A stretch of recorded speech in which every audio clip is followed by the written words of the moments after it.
Hey, J-Bo Nation! Shaming of Jay. He's not a dopey dumb bitch. He gets laid. The court jester. The court DJ.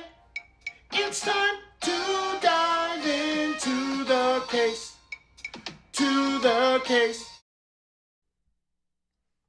Good morning, everybody. Oh, this mic is way too loud. Sorry. Good morning, everybody. How's everybody doing? We got Sheila on the kick machine, Lawrence on the kick machine, Mike over there, and Tracy. Good morning, guys. Thanks for being here. What's up, Todd? Snoop Catty Cat, Jonathan, Steve, Tracy, Jess, Janine, Rachel. Not your edits. Deb is here. Sarah, Drew, Donnie, Kay, Sage Lake, Jesse, Catherine's here, Alexander, Carrie 28, Joanne, I think I said Rachel, I'll say it again, Lisa, Betty C. I saw Gus is here and already upgraded his membership from Bose to Super Bose. Thank you so much, Gus. Peter's here, my mom's here, Jersey Jen, Mofi, Joanne, I think I said I forgot. Thank you all so much for being here. Good morning. Good morning. Sally's here. Chloe and Sally is here. CH is here. Amy, Mish, two Amy's. Amy Brooks, Amy in New Jersey. Serena's here. Mia's here. Steve-O. Did I say Steve-O? I forget. Steve is going to be covering this too, Publicly Buzzed. So make sure you're subscribed. Hopefully the bot works. Good morning. Good morning. Sarah's here. What's your Charlotte? R. Santella is here. Thanks everyone for being here. Before I get into the Rust case, which I'm going to do very shortly, I made a list, folks. You know when I make a list that I just have a couple things I wanted to talk about. First of all, I want to thank everyone so much for being there on Friday, my interview with Jared Ross, and thank Jared again for him to come on. It was pretty special, and it meant a lot. And thank you all for being there, for the folks that were there, for the folks that commented and liked the stream. Thank you. That was a special interview, I thought. Sometimes, I come out feeling real good. Sometimes I feel not so good about interviews. Sometimes I come out feeling really good. Definitely did with Jared. Definitely did with Katie. So thank you all so much for being there and supporting it and, liking, etc. And you want guys to know the crazy part? First, Jared tells me Ruth was watching. Ruth Markel. He's like, hey, Ruth Markel texted me. She was watching. I was like, oh, my Lanta. I hope that she liked it. And then Ruth emailed me, folks. And she said, hi, I saw your interview with Katie and Jared. Very good view of the Tallahassee community. She also said she used my clip that I sent her in Naples, Florida. And she said, thanks, Ruth. To have Ruth Markel's thumbs up and Jared, it just means everything. So that was really special that I got that email. So that was awesome. Also wanted to say we got 2 premieres coming out today. One from me, which is about 8 minutes long, and one from Shannon, which is going to be about 25 to 30 minutes long, both about the Adelson case. Justice for Dan Markel, as always. Shannon has been working on it for about 2 weeks now, and she, you guys have seen her video. Her last video crushed it, and this video is going to be just as good. So I'm thinking around 7 p.m., 8 p.m. I don't know. She's putting the final touches on it. Mine is done already. I put a little preview on Patreon and on for Super Bowl, so you kind of have a little idea what's going on. So look out for that. Who else is here? What's up? Joe Jackalone's here. Hey, Joe. Hey, Sarah. Hey, Christy. Tracy, I think I said. Riverdale Pilates, hello. P.I. Lisa. Mia wants the link for membership. Let me see if this works. Hopefully the bot is up. Hey, Mia, good to see you. Jesse Charles. Thank you all for being here. Jan is here. So what was I saying? So 2 premieres, look out for that. And then, folks, hi, Patty. Hi, Linda. Thank you, Jan, for the congrats on 13K. regarding Rust, folks, we're going to do this background now. And then Wednesday, I have 2 Women Who Rock alumni who have experience in TV and film on sets with firearms coming on. Oh, Mia Wallace coming in hot. Welcome to Super Bowls. Mia, thank you so much for joining. Capri Sun's in the chat. Thank you so much. So Alina Burrows and Lisa Statman, Wednesday at 8 p.m. are going to come and talk to me and Shannon. I mean, Lisa Statman has worked on Dick Tracy, A Few Good Men, amongst others. So talk about someone who knows the ins and outs. And then Alina Burrows, she told me, let me get her email. I'm not going to, let me just pull up what she said.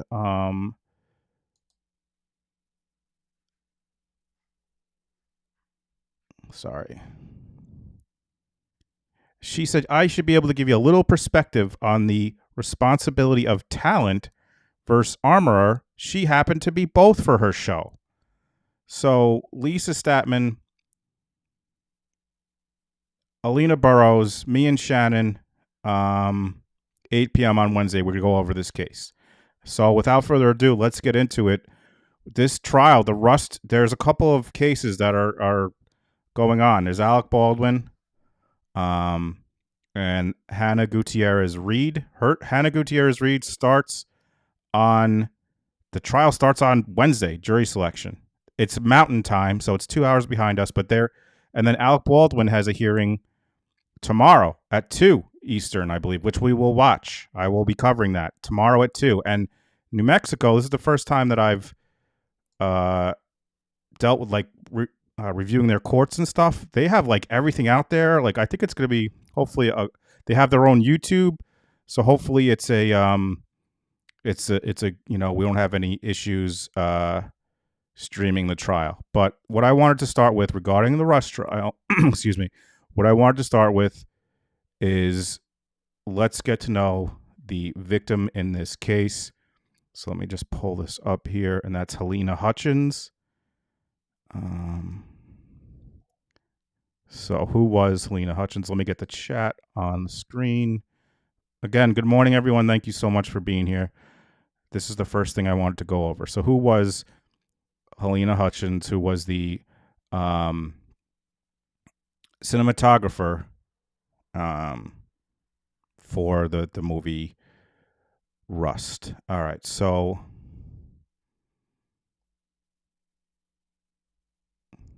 I read this, but there was... All right, so she was from the Ukraine. She was born in the Ukraine. Let me take this off here. Sorry.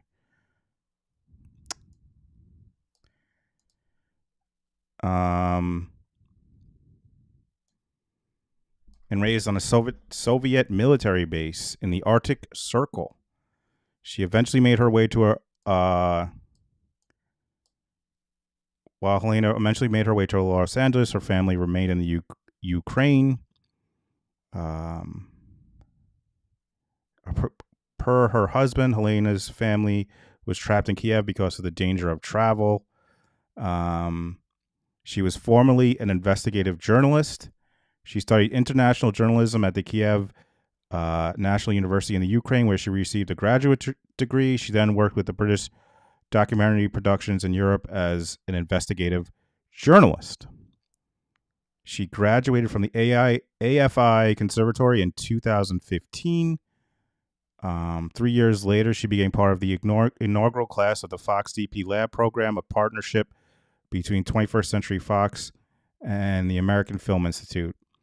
Halyna was one of 8 female cinematographers who participated in the program. The following year, Halyna was selected as one of American Cinematographers Rising Stars of 2019. She worked on several films. She worked on many films, including Darlin in 2019, Blind Fire 2020, The Mad Hatter 2021. She also served as a cinematographer for the 2020 independent superhero film Arch Enemy, which starred Joe Manganiello. The actor said he was so lucky to have Halyna as a director of photography for the movie. She was absolutely incredible talent and a great person. She had such an eye and a visual style. She was the kind of cinematographer that you would want to see succeed because you wanted to see what she could pull off next. She was a fantastic person. There was no amount of pressure she couldn't handle. She was a great collaborator and an ally to anyone in front of her camera. Everyone who knew her was rooting for her, he wrote on Instagram. She was a wife and a mother. Halyna and her husband Matthew first met while she was in college in South Carolina around 2005. She was in the United States on a student visa at the time, and the pair crossed paths after Class 1 spring day. I saw her and I was like, wow, whoa, how do I talk to this girl? Matthew recalled. There is an interview, by the way, with Hoda, which I don't want to play because of copyright, but there's a interview on the Today Show. If you want to check that out. I'm reading this article because I worry about playing that for copyright reasons. He asked for her phone number, but Halyna said she didn't have a telephone, so he told her where he worked instead. Halyna then visited Matthew at work, and the couple began dating after that. By January, they were married. They had a beautiful partnership. They supported each other's dreams. The couple later welcomed their first and only child together, Andros, who was 9 years old at the time of Halyna's death. She was a very joyful mother, Matthew told Coda. Matthew spoke about how she would call Andros nearly every night from the Rust film set. They would get on a video and she would do everything that you could as a mom to reassure him. He said, just give him kisses. I think it helped him to get to sleep every night knowing that she was thinking of him. Her husband described her as incredibly ambitious. Right away when I met her, I saw her ambition, and I just felt like if I could have that ambition in my life, what could I accomplish, he said. She was very excited to work on Rust. We talked a lot about her career, and when Rust came along, she knew this was going to be a springboard for her career, he explained, adding, she wanted to do a Western. She had done horror films and wanted to expand her repertoire. Halyna shared moments from her time filming the Western on Instagram, including pictures of the New Mexico sky as well as a cast photo.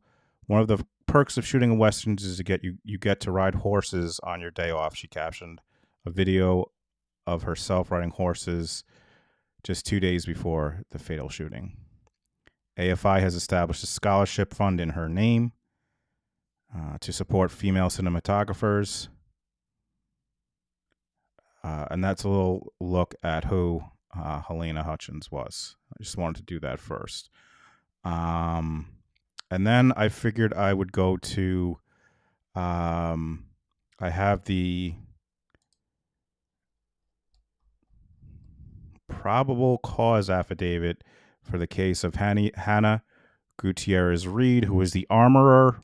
Apparently she was an armorer and also did props. So here's a little, before I start showing, I'm going to show I have Alec Baldwin's police interview set up. I also have Hannah's set up that I think we can watch. And I also want to show the defense, I think it was Halyna's family's attorneys put out a reenactment, like an animation of the shooting, which I posted part of as a short on YouTube, but I couldn't put all of it. So I want to show that after this. But first, here's the statement of probable cause from the state of New Mexico, county of Santa Fe.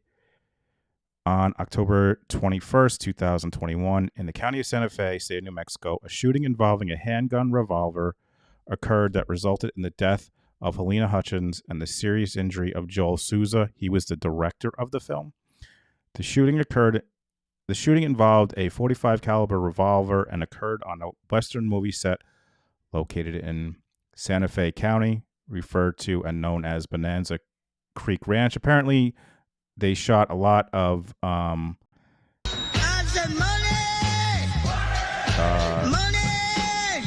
Westerns on there. Donnie, thank you very much for the super chat. Thanks so much, Donnie. That was very kind of you. Thank you, Donnie. On this date being filmed and or rehearsed at this location was a film at the time named slash referred to as Rust. Through interview statements and evidence, it was learned that the defendant, Hannah Gutierrez-Reed, was the lead and only armorer hired for and present during productions. By the way, her dad apparently is a famous armorer in films and had been teaching her since like she was 10 or something like that.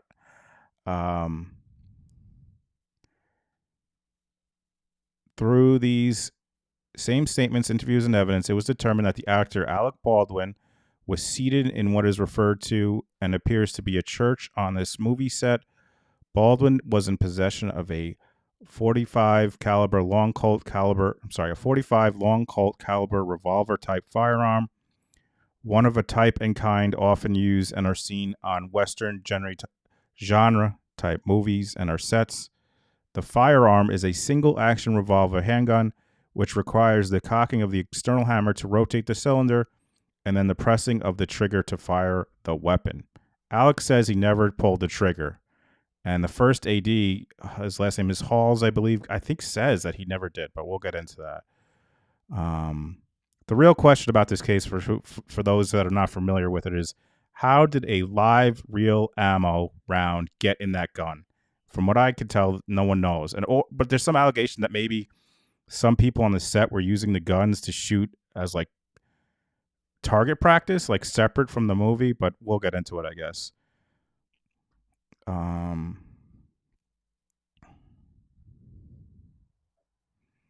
Gutierrez-Reed, in performing her armoring duties, loaded the weapon prior to the lunch break. After some time and rehearsal, the crew broke for lunch. Gutierrez-Reed took possession of the firearm and secured it in the safe and located in the prop truck. Reed did not follow safety protocol requiring the unloading and proper storage of dummies prior to securing the revolver. After lunch, she retrieved the weapon, and she did not perform an industry standard safety check upon removing the weapon from the storage and provided it on set to the first assistant director, David Halls. For the third time, not properly or to industry standards and safe practices, clear and show safe the weapon and rounds.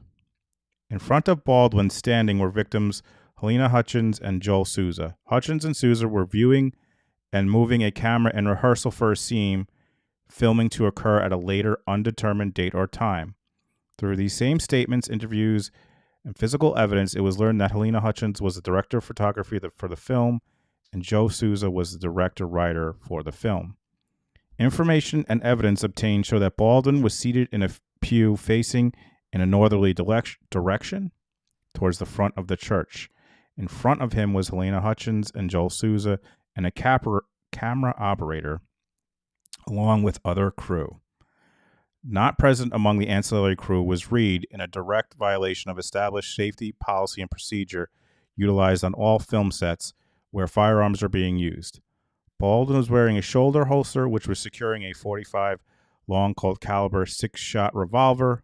Baldwin was practicing drawing and pointing the weapon for the scene with guidance and instruction from Halyna Hutchins and Joel Souza. The setup was to be a close-up on Baldwin and the firearm as he drew the weapon and pointed it. Halyna Hutchins and Joel Souza were viewing the scene on a monitor attached to a camera. Baldwin drew the revolver from the holster, pointed it at Halyna Hutchins, and fired the weapon. When reviewing the script and witness interviews for this scene and close-up shot, evidence indicates the scene did not require the weapon to be fired with blank rounds. Only dummy rounds were to be used. It was also determined by consultation with expert armorers that in a rehearsal, a plastic gun or replica guns should be used, as no firing of blanks is required. Halyna was pronounced dead at 3:37 p.m. by attending medical personnel. Joel was treated and released, but not before a projectile was removed from his back, a lead projectile of the type and kind found in live ammunition.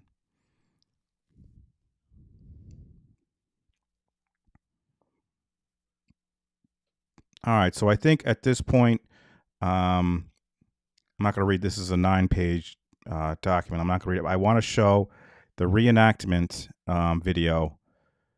Oh, Kimmy's blessed with a $5 super chat. Thank you so much, Kimmy's blessed. Thank you. That was very kind. Thank you. So here is, now this is graphic. I got crap for saying trigger warning in the last stream I did, or a recent stream, but I don't care. Trigger warning. It's not like it's a animation, but nonetheless trigger warning. So here we go.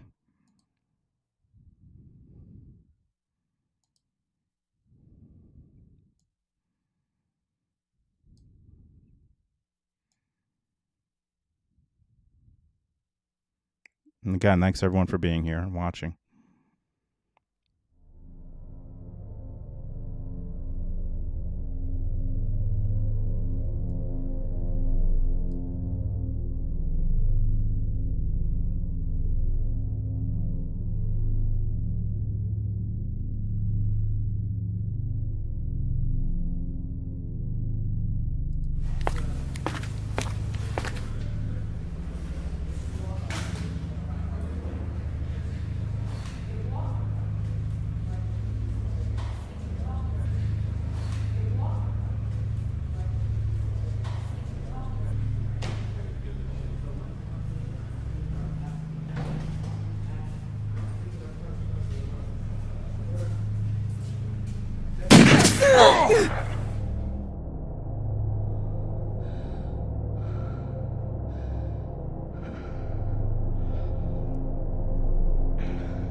The morning that Halyna Hutchins was shot and killed, tensions among the crew and cast regarding safety on the Rust set had boiled over.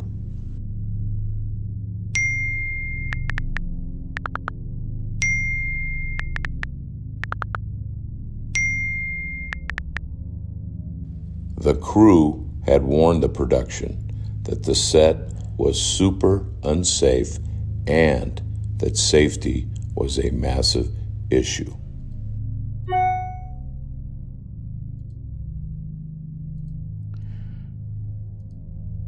Sorry, I meant to hide that comment, not show that comment. If you have a problem with me saying trigger warnings, get the fuck out of here. I don't care. God.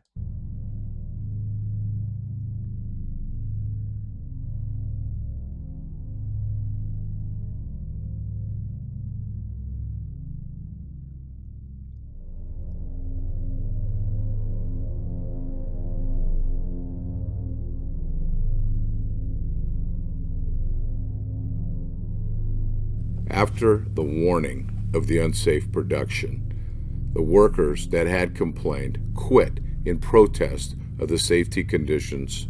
The producers directed the super unsafe production to continue. This is the... So yeah, that guy who sent the email quit. He was like the director for, he was one of the camera operators. I forget what his title was, but he quit the day before. Said there were 2 discharges, sent an email, and it's like, I'm quitting. Story of what happened. Mr. Baldwin and the Rust crew and cast committed major breaches of industry safety protocols.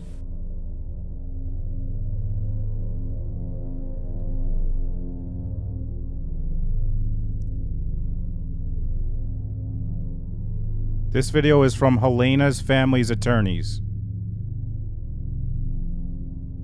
Mr. Baldwin and his production crew were performing a lineup. A lineup is used to confirm where to locate and angle the camera. Industry standards required Mr. Baldwin to use a replica or rubber prop gun whenever possible. It was unnecessary for Mr. Baldwin to use a revolver for the lineup. Industry standards required Mr. Baldwin, as a producer and lead actor, to accept the revolver directly from or in the presence of the production's armorer. Mr. Baldwin did not accept the revolver from the armorer. The armorer was not even in the same room. Mr. Baldwin allowed Mr. Halls, the first assistant director, to confirm for him the deadly weapon was safe. Mr. Halls was not qualified in... So I can address this question right here. Blair asked, why was Alec pointing the gun at her?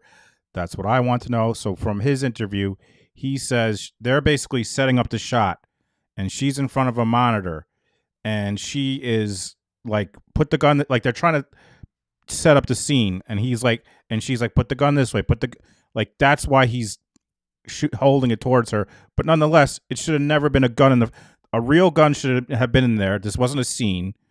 There should have been no gun. The armorer should have been here according to the standards from this video.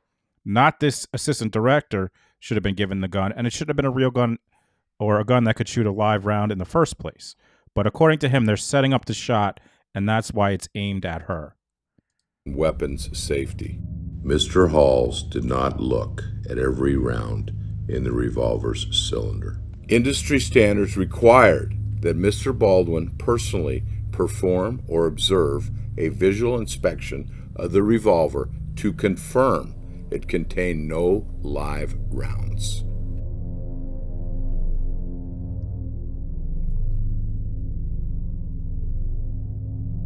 Industry standards required Mr. Baldwin to be trained and qualified in safe handling and proper firing procedures before accepting the revolver.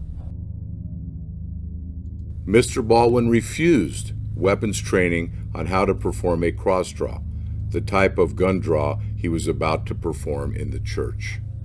The first rule for safety with firearms on a production set required Mr. Baldwin to treat all firearms as if they were loaded and refrain from pointing a firearm at anyone. The industry standard required Mr. Baldwin to remember that any person or object at which he points a firearm could be destroyed.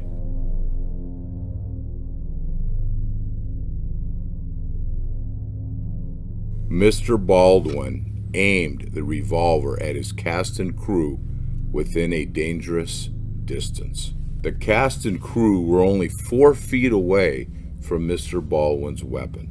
Industry standards required Mr. Baldwin to ensure any crew in the line of fire had protective glass or other personal protective equipment. Industry standards required remote operation of the camera if Mr. Baldwin ever aimed the gun at the camera.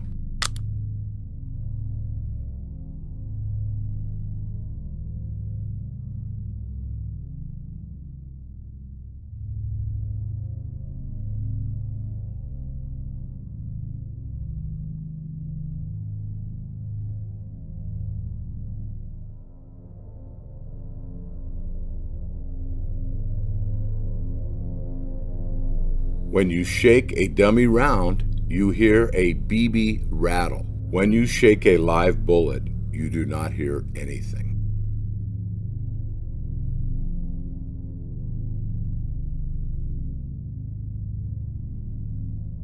So I take the gun and I start to cock the gun. I'm not going to pull the trigger. I said, do you see that she will do? I'm just pausing that because I don't want to get copyright. Who knows? All right, here we go. Just cheat it down and tilt it down a little bit like that. And I cock the gun. I go, can you see that? Can you see that? Can you see that? And she says, and then I let go of the hammer of the gun and the gun goes off. I let go of the hammer of the gun and the gun goes off. So he says he never pulled the trigger. He let go of it. That's what he's saying.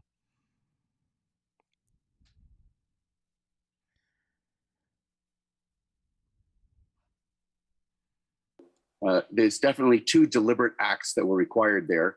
He had to cock the gun and he had to press the trigger. If he had his finger on the trigger, here and he's pressing it, he may not be aware that he's pressed the trigger. Then he pulls the hammer back, right, and then he releases it, and then the gun fires. So there you go. Expert said he had to have pulled the trigger or had his finger on the trigger pulled down. Thank you, Tracy. David Halls, the assistant director, pled no contest.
I should probably read these. Mr. Baldwin, the Rust production disregarded at least 15 industry standards. Failure to use a replica rubber gun. Failure to treat the gun at all times as if it were loaded. Failure to refrain from pointing a firearm at anyone. Failed to treat the gun as if any person the firearm was pointing at could be destroyed. Failure to keep a finger off the trigger. All right, I guess I'm not going to read all of them. You get the idea. Thanks for being here, everybody.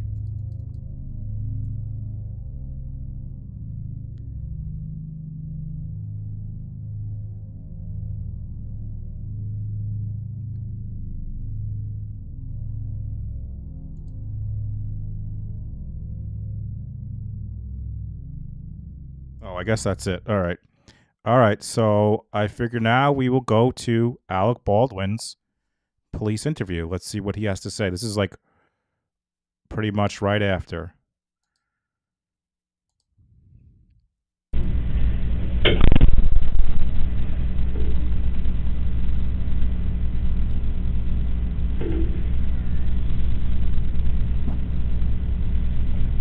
Again, thank you so much, everyone, for being here.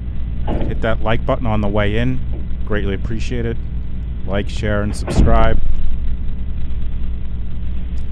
Share it out. Let folks know where you're at.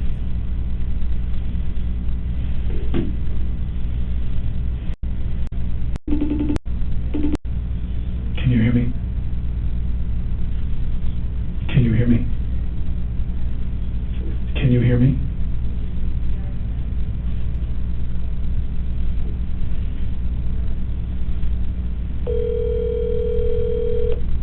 Hey.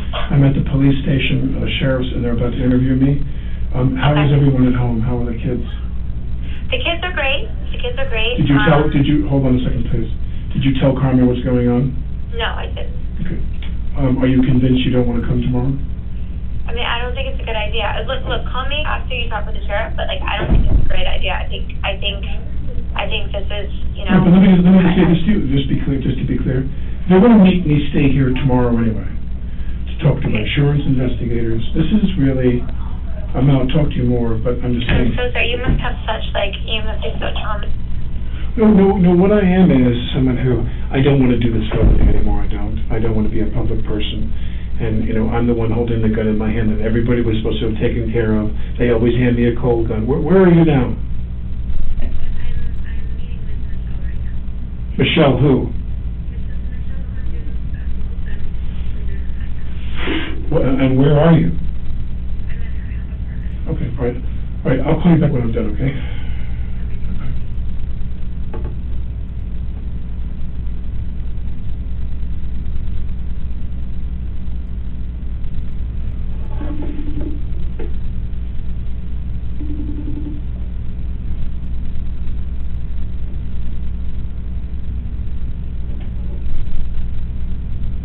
So at this point, I don't think he knows yet.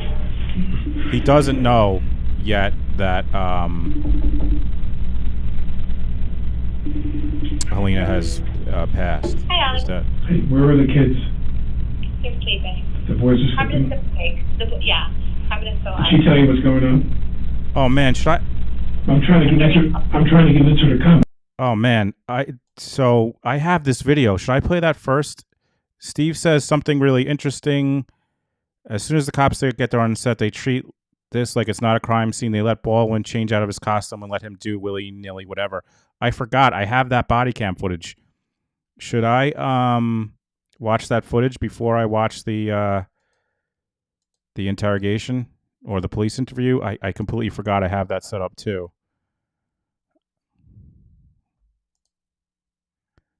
Okay, let's watch that first.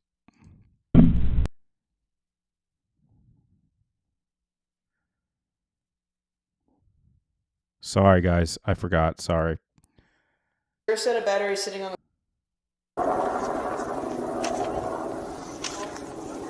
So this is our crime scene tech. We're going to document the clothes. We're going to have them change out, take the clothes, and then we can follow up that back to the and we'll go from there, okay?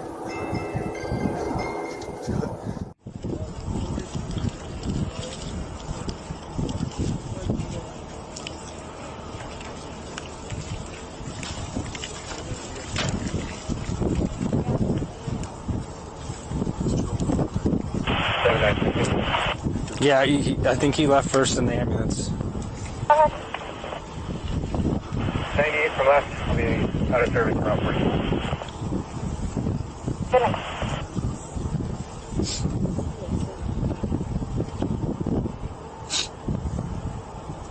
Joel's doing okay. He is. What's her story? A little bit rougher. 201 on scene. It was the shoulder though. On Joel? On Halyna? Where did it? So hers appeared to went through her her right underarm. Yeah. And the exit point was on her back left shoulder blade. So. So it went across her body. It went through. So. Life threatening? Oh God. Yeah, enough to get air flight. So.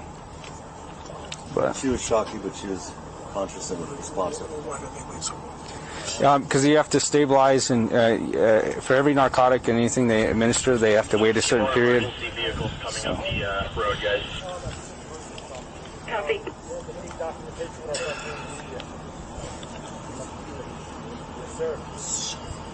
Yeah, the flight medics are trained ER techs, so she's in good hands. So,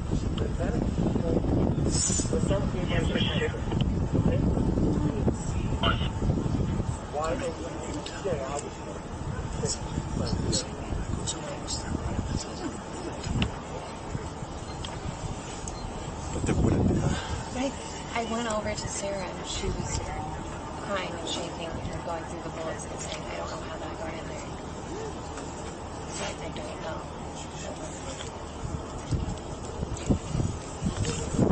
But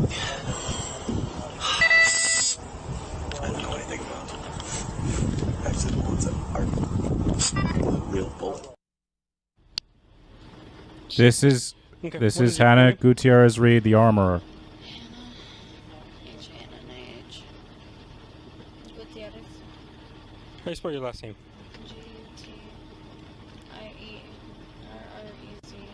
What was it again? Gutierrez.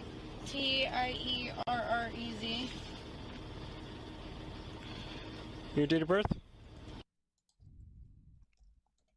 1997. Nope.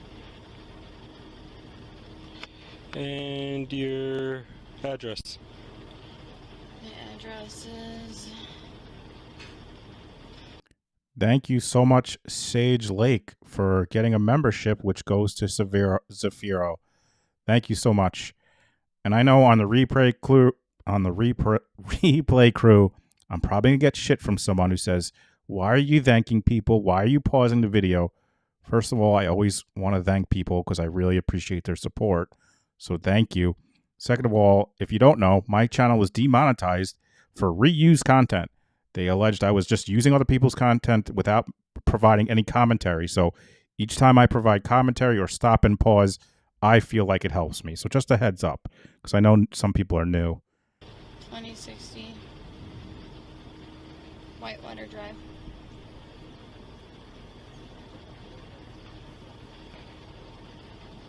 Bullhead City, Arizona, sorry. That's okay. Forgot where we were. What's the zip code? 86442. Okay, and what is a good telephone number for you? Good telephone number is 928-444-3555. And your social security number? 0478. I think that's it. Okay. Maybe it's... Oh, what the Why is he pointing at me like that? No, he's just Sorry.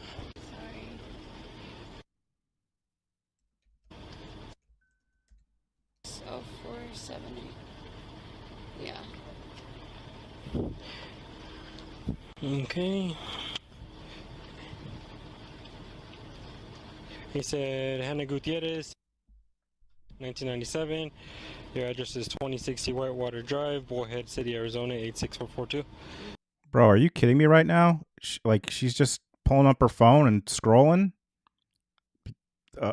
Someone on her set, where she's the armorer, got shot, and she's just scrolling while the police are talking to her. What's your place of employment? Here? Here. What's the name of the? Rust. Is it like a video production or? Yeah, it's Rust Productions LLC. Yeah. What's your job there with them? I'm the armorer. Or at least I was. Oh man, what the fuck?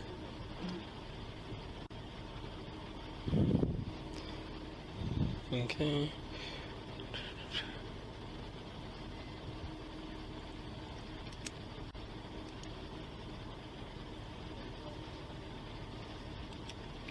And your telephone number again, 928-4. Just got a $5 super chat from Not Your Edits. Thank you so much. I really appreciate it. One step here. Okay. Grab my phone real quick. Okay.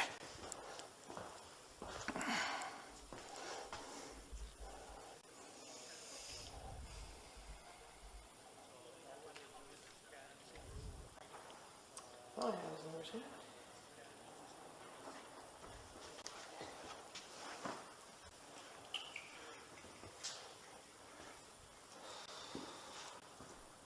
So what was going to happen here?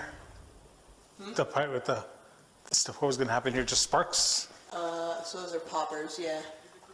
Grab this number.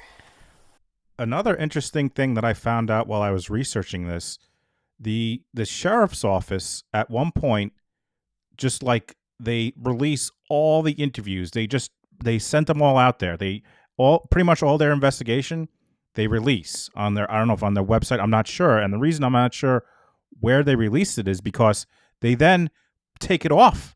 They then pull it back and pull off their website everything they have released. I think it's because Halyna Hutchins' family was upset that they released it. Someone was upset that they released it. I'm not sure. You know what? I take that back. I'm not sure, but that was super interesting to when I was researching. They released it all and then they took it out. Lily Flores with a $10 super chat. Thank you so much, Lily. I really appreciate that. Thank you. You want to put gloves on? Because I still got that set. It's up to you guys. Yeah. Well, that just puts in just so she doesn't get mad at us. I have one. I've got 2 from there. Okay. There you go. Yep. I mean, we're not going to collect the camera, but just when she walks in. Right. We don't. What's the cost of one of those? $500,000. Dang. That's why I'd rather you much take the media than the camera itself. That's why popcorn and cokes and tickets are so expensive, huh? That's, that our little tiny $7 million budget, a $500,000 camera. Is that what the budget is for this? Yeah, it's around 7. Probably a little over, but close. What's average? For us, for this tier, so the IOTS has tier systems. this tier 1 caps out at 7 million. Tier 2 caps out at 12.5. Tier 3 is like 20 to 25, and then you go into like the big stuff that doesn't have a tier. It's just fucking up there. And then 100. Yeah. So like Titanic would be one of those up there's not any. way up there. It's like They couldn't do that for $7 million. Actually, I don't even think that covers Kate Winslet's salary on that. Okay.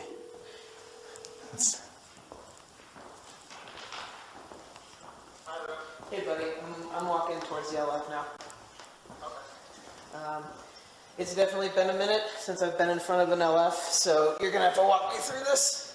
No worries, it's not too difficult. All right, I'm on the left side of the camera. Okay, so on the rear of the camera body itself, there's a oval button with it's the power button with like the little blue dot, and hold that for about 2 to 3 seconds. Yeah. I guess this is assuming the battery Yeah. is charged. On the battery, there's a button to press, and you can see how charged it is. Stand back. Or have a numerical number on the side. No, this one's got 1 bar. Is it enough for me to fire up, or do I need a separate battery? I would probably. I could be wrong, but I believe at this point they're aware there was the shooting, obviously, but I don't think they know yet that Halyna died, because I don't think Alec is informed until the end of his police interview. So I don't know if the people involved, not that I'm saying it's okay like to be nonchalant, someone was shot, but at this point I don't think anyone knows that she is dead, but I could be wrong. It's enough to fire up, but it might die during all this, so probably let's switch. So you might have to go to the monitor outside. Okay. It's under a plastic cover. Okay. And there's a little. Yes, agree. I am not. I still think they should be more concerned. I totally think they should. I understand and I agree. I'm not. I do agree that there seems like a lack of concern here when someone was just 2 people were just shot by a bullet, and 1 person had to be flown out with the helicopter. Jesse Charles, a member for 3 months. Thank you so much, Jesse. You're awesome. Is there a set of batteries sitting on the cart? Oh, there might be a spare battery on the. There might be a spare battery on the cart. I'm not sure where they. I know there's a battery bag, which I actually have in my possession because it's outside of the thing, which I'm bringing back to set. So. Okay. Probably later this evening. All right. Let me grab a spare battery. So I'm gonna go look on one of the carts for another one of these. I'll go with you. Okay. I'm gonna leave you on the phone. I'm about to walk outside. So give me 1 second. We can make some room. Damn, maybe we can't. Fucking thing. I mean, it's a little heavy, that camera. So that dolly weighs like. What?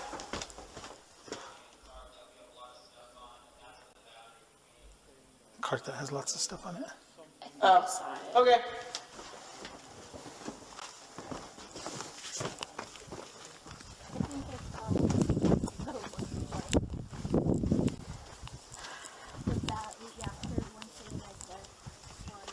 Battery? This one is dead. So,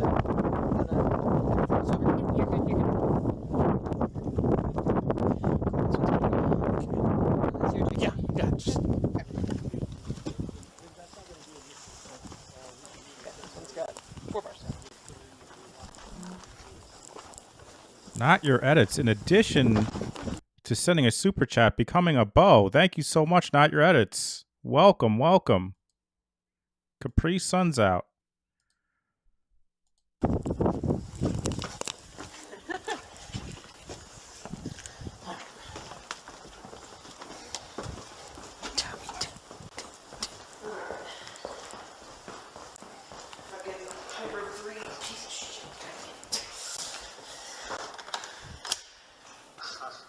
Alright. Camera just fired up. It's going through a startup cycle. It's making some angry fucking noises though. Okay, and then on the monitor on the camera, there's also a power button. It's just a little circle, and you hold that for like 2 seconds. Yep. Waking itself up. Alright, and let me know. It should just be like a frame, like a black frame, or well, since the lens is still on, it might show something. But It gives you the dashboard. yeah. Let me know when that's up. Yep, dashboard's up. Okay, and then the eyepiece, that's where the play button is. Mm-hmm. And just look for a play icon and just hold that for like 2 seconds. Okay, do you want me to go down to SDI 1 in the dashboard? I'm not sure for like 2 seconds. It should Okay, do you want me to go down to SDI 1 in the dashboard? So if you just hold the play button, it'll show clips. Okay. I'm not sure for like 2 seconds. And then we'll pick the last clip, which on the eyepiece, there's a weird kind of wheel on the back of it, and that spins in a circle. Yep. That's how you go around, and you'll go down to the bottom clip, and then you'll press that wheel in the center of it. Okay. You'll select the clip, and then once the clip's up, you'll press. Real quick, guys, I just remembered February, I have 10 memberships to give out. I'm going to give out 5 right now. Make sure you have memberships enabled. Hopefully this works. I'm about to give out 5 memberships. So click on the link. Make sure it's click to yes on YouTube. Going to give out 5 memberships. That wheel again, and it'll play the clip. Okay. Stand by. Okay.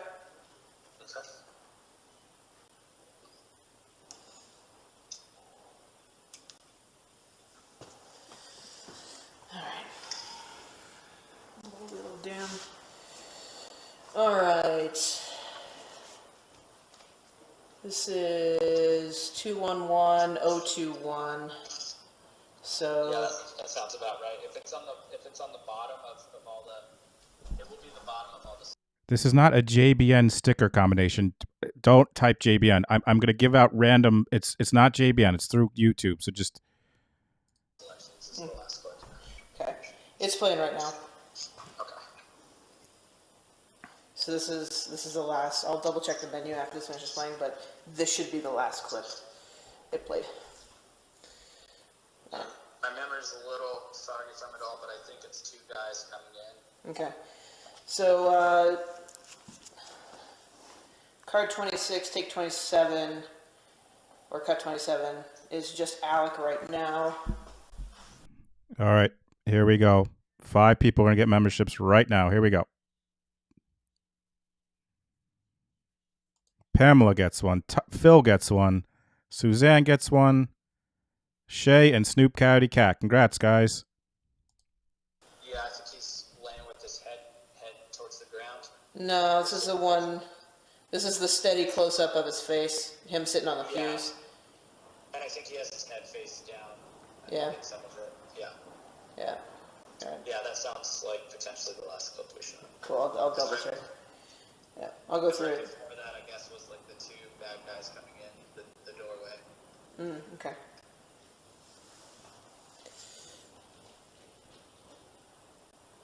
And I'm pretty sure that shot's just kind of staying on his upper half the whole time. Yeah. You have a Samsung, right? Phone? I'm an iPhone. Are you? Yeah. You want to FaceTime me as soon as I'm done watching this clip? Sure. If I have enough service, I'm actually kind of close to you, in near Coach D, Pueblo. Gotcha.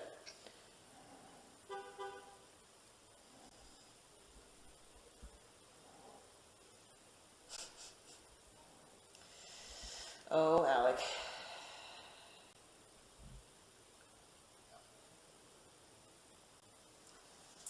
Let me double check if that was the last clip.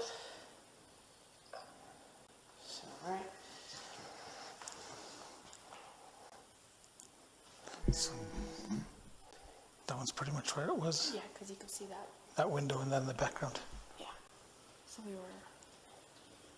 And then Remind he was just me how to get back to taken the off menu. behind him. You can, on the side of that,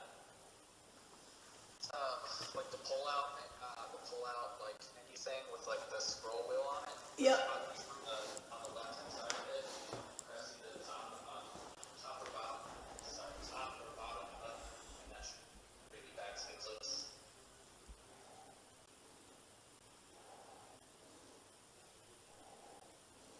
On that little LCD screen on the Guys, good question. I don't know if anyone knows the answer. I don't know if the camera recorded the shooting. Does anyone know the answer to that? We can have her, if she knows where the camera is.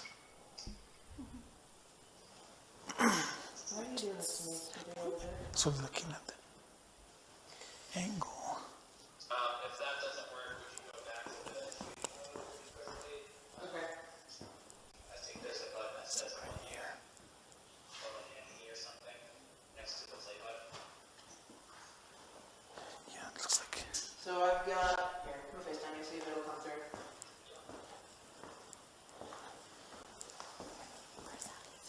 Huh. Well, that's them outside measuring, taking measurements from that one, using the wall of the building. Goodness. Is there audio on this, or it's not audio? There's no It's audio. just all video. Okay. Yeah, so the transmitters, the audio transmitters are on. By the way, does anyone know this? To me, this kind of looks like the church from Kill Bill. Does anyone know if this is the same one? Sound card, so there will be no audio in this camera. Audio is collected separately. It's two. Hey, bud. All right, so it's paused right now. Your video's not. Oh yeah, as I say. Okay, so on the eyepiece screen. Yeah. So. So button just in front of. It says paused. 1 sec. Okay. Try to hit that EXP button and see if that brings you back to the shooting mode. No, it's still here. Okay, so then bring the camera back to the. Okay, so there's buttons all around that screen. It's not going to do anything if you press them, but just press around. I would probably start with the side left ones. Mm-hmm. On the actual side of it. Yeah. Do you want me to hit clip list? Like this? Oh, yeah, there you go, clip list. Yep. Okay, and then you can scroll through the clips on that with that little wheel in the back. Yeah. But always the bottom one is the last clip. If we need to prove that, you can go to the top one and it'll be the first shot of the day. Okay. If I wanted to play this, I would press set, right? You just scroll with that wheel and then hit the center of the button and it'll pull up that clip. Hit the center of the wheel button. Yeah. Just as a note, our awesome mod Tracy K just messaged me that Hannah Gutierrez-Reed has an open case filed in November 22 where she's charged with unlawful carrying of a firearm in a licensed liquor establishment. That was 20 days before the shooting. There's an open case where she's charged with unlawful carrying of a firearm in a licensed liquor establishment. Thank you, Tracy K. Thank you, Tracy. Play, Danny. I think you need to click it again. It's pretty quick. Yeah. There it goes. So yeah. So. And I think, again, it's a little hard to remember with all the chaos, but I think we might have done that same shot of him like twice. Okay. All right. Cool. If I need to remove. And I know for a fact we never rolled on what happened. Yeah. Because we were just setting up. Yeah. Cool. There's nothing special I need to do to remove media from here. Just looking at the other pew on the back. So it looks. Ours are different, if I remember correctly. Yeah. I would say like.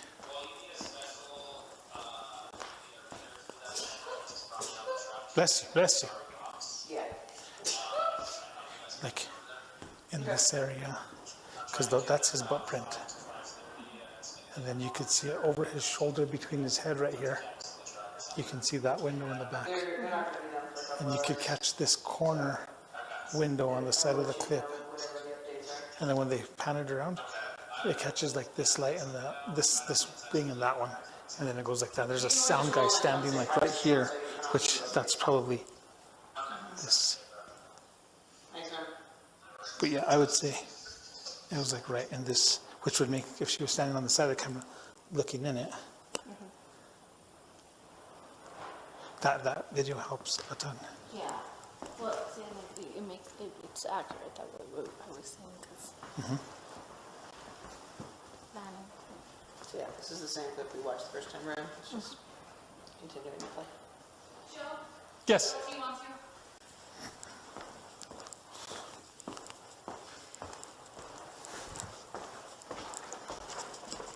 Both of you, like, can you want to go first and I'll yeah, get here? Okay. Thanks, Ray.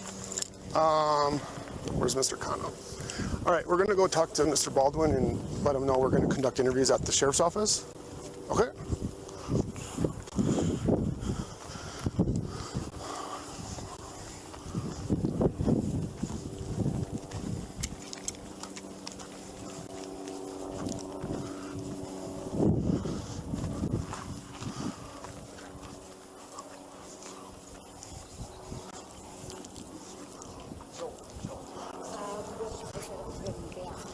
Mr. Baldwin, Detective Roy Arndt. Nice to meet you, sir. Yeah, if we could have a chat over here.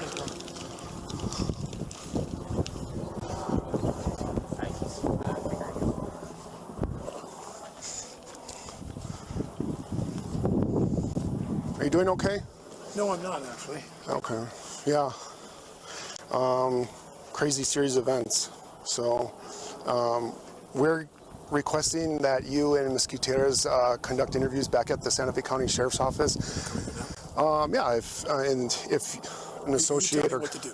okay, You tell me what to do. we would appreciate that, and then we'll. When do you want me to do that? We're gonna probably go right now. So can I take my car? That's my car. Go back to the base camp, get rid of the wardrobe, get my clothes and stuff, and then I'll follow you. Yes. I think. No, that's okay. I think we might, I don't know if this is suspected blood or real blood. No, this is fake. Fake, okay. Yeah. This is all theatrical. I'm going to talk, okay. I'm going to talk to our crime scene technician and see what she'd suggest or would like. In the interest of time, go back to the base camp and give them everything. Put my street clothes on and gather my stuff, and I'll be down at the base camp waiting for you. Okay. They know where my trailer is, and I'll just wait for you. I mean, I'll do whatever you tell me to do. Right, okay. So, yeah. You know, I'll be down at the base camp. I have a trailer there. Okay. Let me give them the wardrobe back, put my street clothes on. Why is he telling them what to do? What is this about? Very curious to talk to Halyna Burrows, crime scene investigator, on Wednesday at 8 to have her take, if she was the crime scene investigator, if she would be like, yeah, go ahead, just leave with your clothes. That's cool.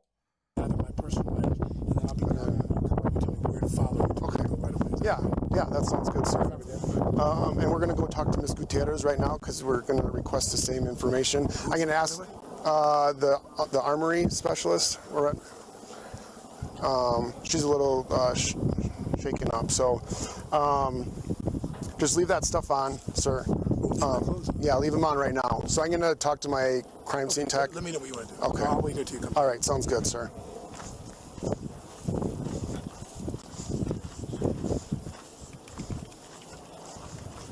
Wow, Not Your Edit says KOAT News in New Mexico had an in-depth article about how bungled the investigation was.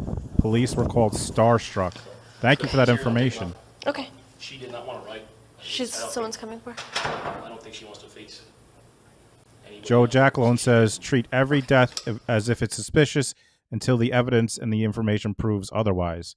And of course, folks, if you're not subscribed to Joe Jackalone, make sure that you do right now. If she wasn't around, if she was awake, she'd be in the shop. They cleared it. I would hand Halls the gun and say, give it to her. Give this to Hannah. So sometimes you would hand the gun to Halls, but you never, he never handed the gun to you. No. Okay. No, never. But you would hand it to him. I'd pass it off to him if she was not on. So it looks like the rest of this is the police interview, so obviously I should just go to the full police interview, right? Instead of watching it from this angle, let me do that. Because it's going to be the same thing, but might as well see the whole police interview, right?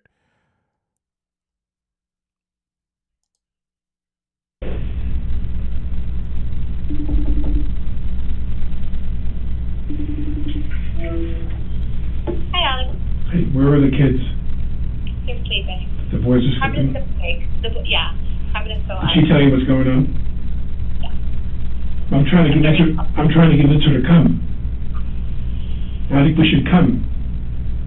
And just spend the time here, and they're going to do what they got to do with and deal with what they got to deal with. And we shouldn't let it. We'll go. I won't work, and we'll go enjoy ourselves. It's all paid for, and they're not going to give us the money back. And we should be staying away from the vultures here. Are they outside? No, but I imagine they will be at some point. They're I going to think it's find a great out. idea. I've been out. It's a great idea. You should come for that reason also.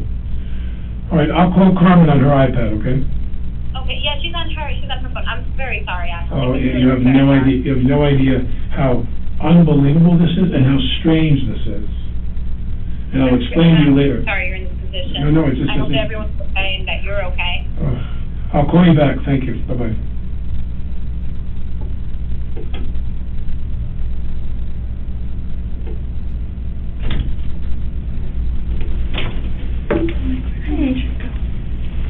I gotta say, he's really coming off as an entitled prick to me. Hi, Samantha.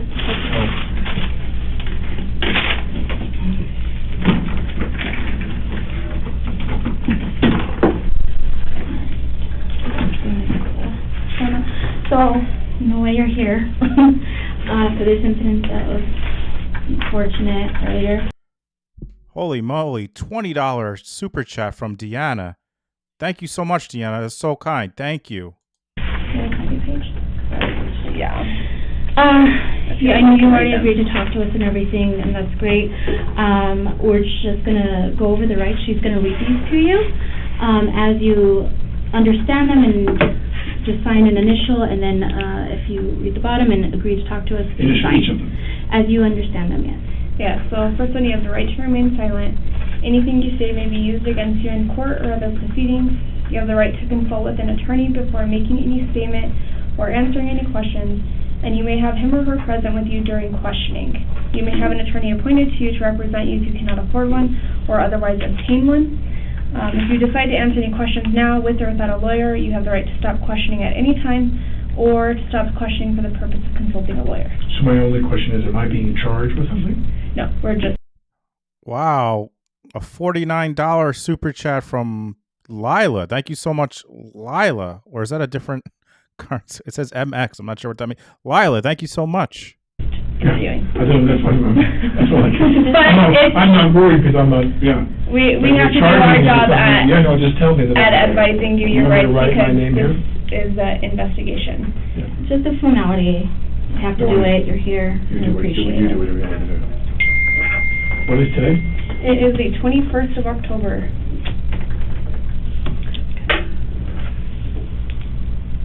Oh. Long day? Well, what's interesting, not to digress on some commentary here, is that we've done this for 2 weeks and we did. Joe says this is now a custodial interrogation and not an interview, meaning he is the focus of the investigation. Thank you so much, Joe, for your insight. Thanks for being here, Joe. The right way every day. Every day. You're on a set, you rehearse, they bring you what's called a cold gun. The gun is either completely empty, the chambers, or there is a cosmetic piece. So, for example, if you're the camera, and this is going to sound silly and specific, but if I'm pointing a gun close to the camera, you want to see into the cylinder that there's material in there, cosmetic material. So those rounds are cosmetic rounds. They put them in, and you rehearse, or even in a shot when you don't fire. I pull the gun up and you see there's some material inside the cylinder. They'd hand me a cold gun, no charges. They always hand you a cold gun with nothing in it to rehearse. And then, when you shoot, and if you are shooting loads that are flash loads, and they're usually in 3 denominations, quarter, half, or full load rounds, so that the flash is bright, and the sound is loud, louder, loudest. Full load is loudest. So if you're outside, you want a full load bang, you want a loud sound. If you're inside, you can do a quarter load. Right? That is the real question. Who put the real bullet in the gun? I saw an interview somewhere that someone thought it might be like sabotage. That's the real question. Who put the live ammunition in the gun? Before you shoot, everyone preps, crew puts the earplugs in, some put headphones on. The camera's there. Very often there's a lucite screen, but you're the camera operator, and there's the camera. So I should always shoot off camera. You never shoot into the lens, and you shoot, and there's a flash and a sound. Now, I went to lunch. She disarmed me. I sat down. She being Hannah, the armaments person. She was always handling the guns, or 99% of the time. So I would, if I had a cosmetic rifle with no rounds, I would probably hand it to one of her assistants. I'm sitting there.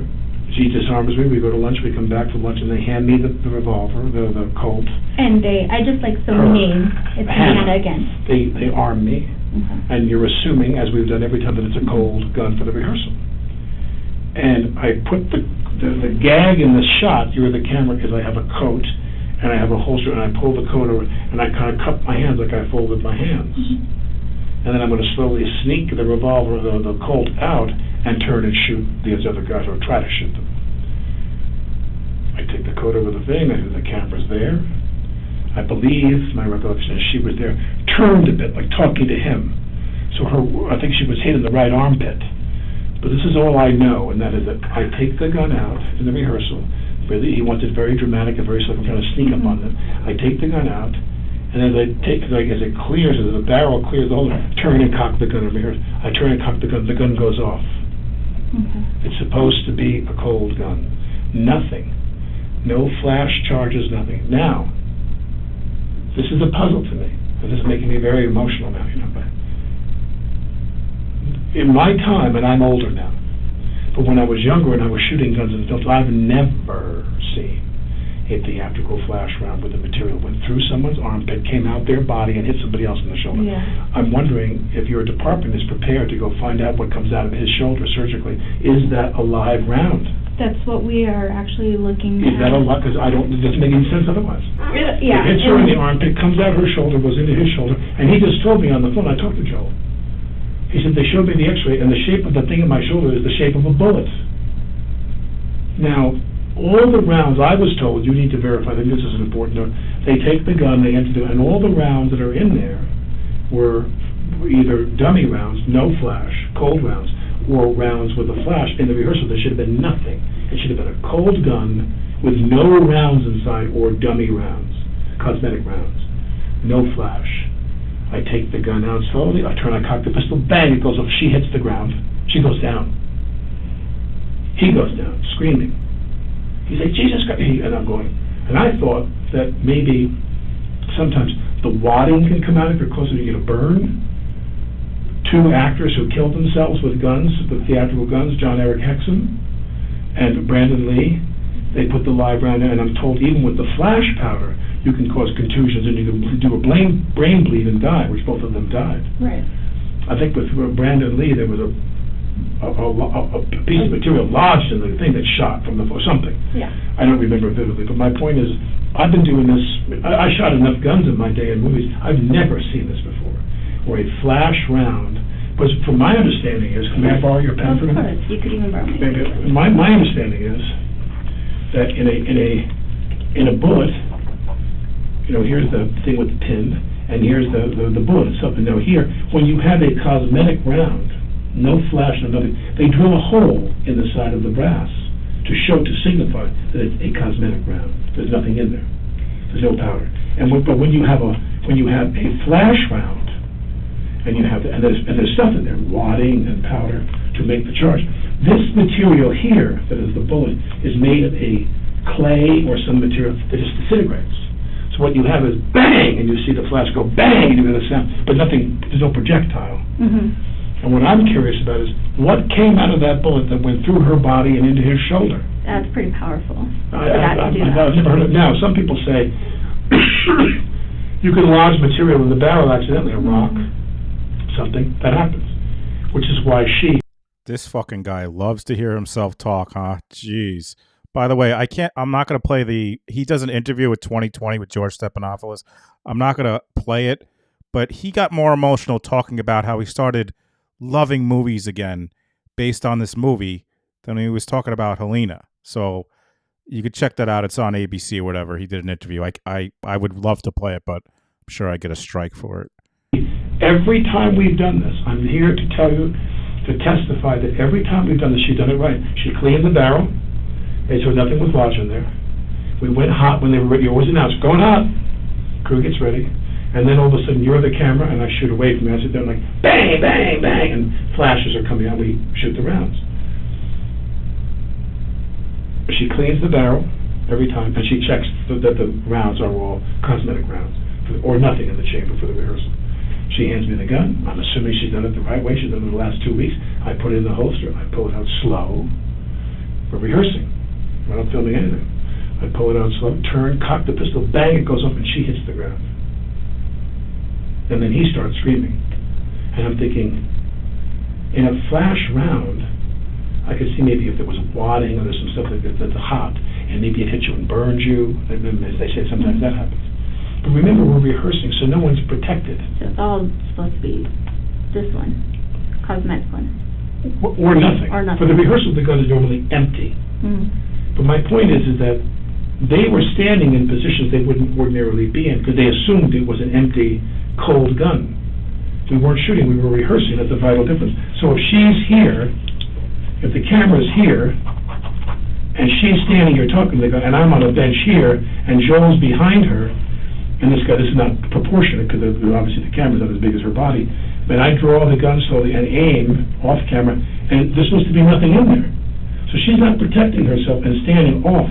I'm shooting in a direction, and everybody is supposed to be to that side of the camera. There's nobody in my line. Nobody.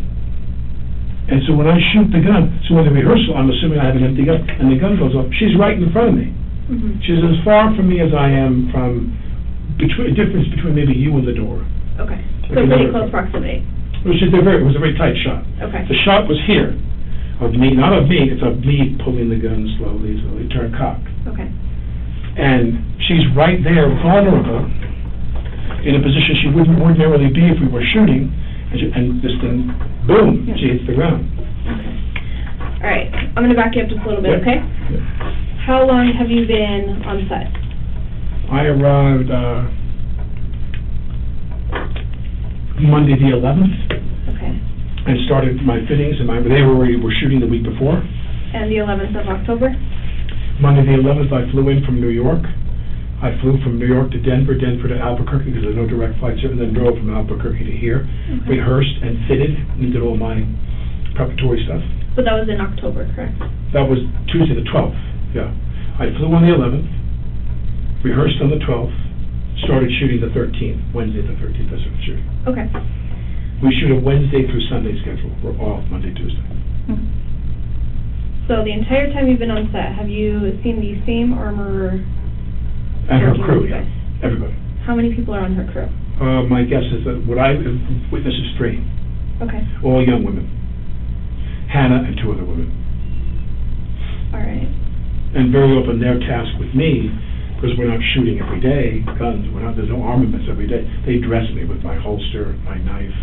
The film is set in 1888, so I'm armed with the classic weaponry of the cowboy era. Okay. And so they would make sure I was dressed properly. 85% of their task is to make sure I'm dressed with everything properly. The armorers? The armorers. Well, the armorers, wardrobe doesn't necessarily, they sometimes trade back and forth, but wardrobe doesn't necessarily deal with my holster. Okay. And the knife, but that's a prop. The armorer, Hannah, and her team, they dealt with me being knifed and that being lashed properly, so it looks proper. Okay. And the holster. Okay. By the way, if you're not familiar with this case, wild part of it is they dropped the charges against Alec, and then they brought them back. So that's an interesting point. So it was wardrobe as much as it was props, as much as it was armaments. Okay. Do you know Hannah's last name? No. Do you know what she looks like? Or can you describe what she looks like? Multicolored hair, glasses, not too tall. Everyone knows her pretty well because her father is a very famous armaments guy. He's a guy that did guns in movies for decades. He's very well known. Okay. She's the daughter of this famous gun guy, movie gun guy. And what about the other girls in her crew? I don't remember their names. Okay. Do you know what they look like? A blonde, thin, not too short, kind of medium height, and brunette, someone on the shorter side, maybe the same height as Hannah, brunette, and And also, you go back and forth between, they're wearing a mask most of the time on set. They've been ordered to do that. But I've seen them with their masks off. Okay. All right. What time did you guys start today? I don't know what time they started. I came in slightly later because they had a couple of shots without me in the morning, so I came in at, I guess I arrived there at like about 7:45. Okay. Normally I'm there at like 6:30. All right. And then anything abnormal in the day? Who handed you your weapon in the day? Hannah. Hannah did. Okay. And physically handed or put it in the holster? Handed it to me. Okay. She would show me the gun. Okay. Or she'd say, "Cole." By the way, I'm just going to take a shot in the dark here that if Alec Baldwin was Bob Mata's client, he would not be in this room right now. A cold gun. She'd say, "Test it," or some language to indicate. She handed me the gun, then it was fine. And she'd say, "Do you want to check?" Okay. And I always didn't want to insult her. I said, "Because we never had a problem." Yeah. And I said, "I'm good." So, and the first AD very often will ask, periodically, he'll say, "Let me check." Okay. And they'll have two people check for this very reason. If we don't have any, forget about live rounds of bullets, if we have any flash rounds in the gun while we're rehearsing. Because if someone wants to indicate, and they're not thinking, they pull the trigger on the gun, you just hear the hammer, the dead sound of the hammer hitting, and you have no flash rounds at all in there for the rehearsal. The rehearsal gun should be empty. Okay. And as I said, for the 2 weeks I've been shooting, it has been empty. We haven't had one problem. And you? Steve, Publicly Buzzed, my boy Steve, he messaged me. The local district attorney's initial case fell apart and the initial charge against Mr. Baldwin was dismissed in April. But a new prosecution team, Carrie Morrissey and Jason Lewis, decided to present the case to a grand jury, which indicted Mr. Baldwin. Thanks so much, Steve. Make sure you're following Publicly Buzzed if you're not already. Have you physically checked that or just by She announces to me that it's clean. Okay. She'll say, "Cold gun, we rehearse." Then when she's done, she takes the gun, goes off to a corner. She has a kit, like a zip fanny pack, with her elements in there. She puts the flash rounds in there. She'll say, quarter load, but it's a lower sound. Or she'll say full load. And if you're the crew and you're shooting me close, even if I say the full load, it is rather loud. It's very loud. Okay. So she's always announcing what's going to happen. All right. And she's been very good about that. So have you guys, backtracking a little bit on this, because she's telling you what's in these guns, have you guys been practicing with those quarter loads, the full loads, all that through the past couple weeks? Or have you shot with them? I came in on Tuesday. That's what I did Tuesday, okay. The 12th. I came to the ranch, rode the horse. I just got used to that. And because they have a double who really rides in the distance up really fast. And all the athleticism you see on the horse. And they cut to a watch and another guy riding was a little horseman. Okay. We have quite a crew of them. So today was not the first day that... No, I shot on Tuesday the 12th with the Henry, the lever, arm action lever, the lever action rifle, okay. And the pistol. I just shot both. Okay. But she was there. All right, moving back forward. What time did you guys break for lunch today? Usually, I think today we broke at 12:30. Okay. And who took the weapon at that time? Hannah. Physically took it? Always does. Rarely do the other ladies, the two other women, handle the pistol that's live shooting in the scene. As I said, I have the Henry in my hand as a prop. I'd be running through the scene, but no bullets, nothing. When they say cut, I could hand it to the blonde girl. Okay. But whenever we were interacting with somebody where rounds were going to go in the gun, you would have flash rounds in the scene. We shot flash rounds. It was only Hannah. Okay. Only. With her fanny pack with the rounds in there, her equipment. Okay. Do you know what time you guys got back from lunch? I guess it's 1:30 by the time we all get back to the set up. There's a base camp, and there's the set. Mm-hmm. So we go to the base camp for lunch, they always just drive back, get their wardrobe touched up, get their hair touched up and makeup, whatever we do, and then we're on set. We put about an hour before we go back on the set. Okay. And was Hannah the one to physically hand you the gun at Yes. that point? Okay.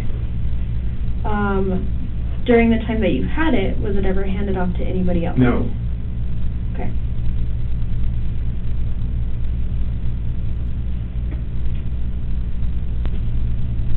Did you see where she got the gun from? No. Okay. She has a station somewhere with all her stuff.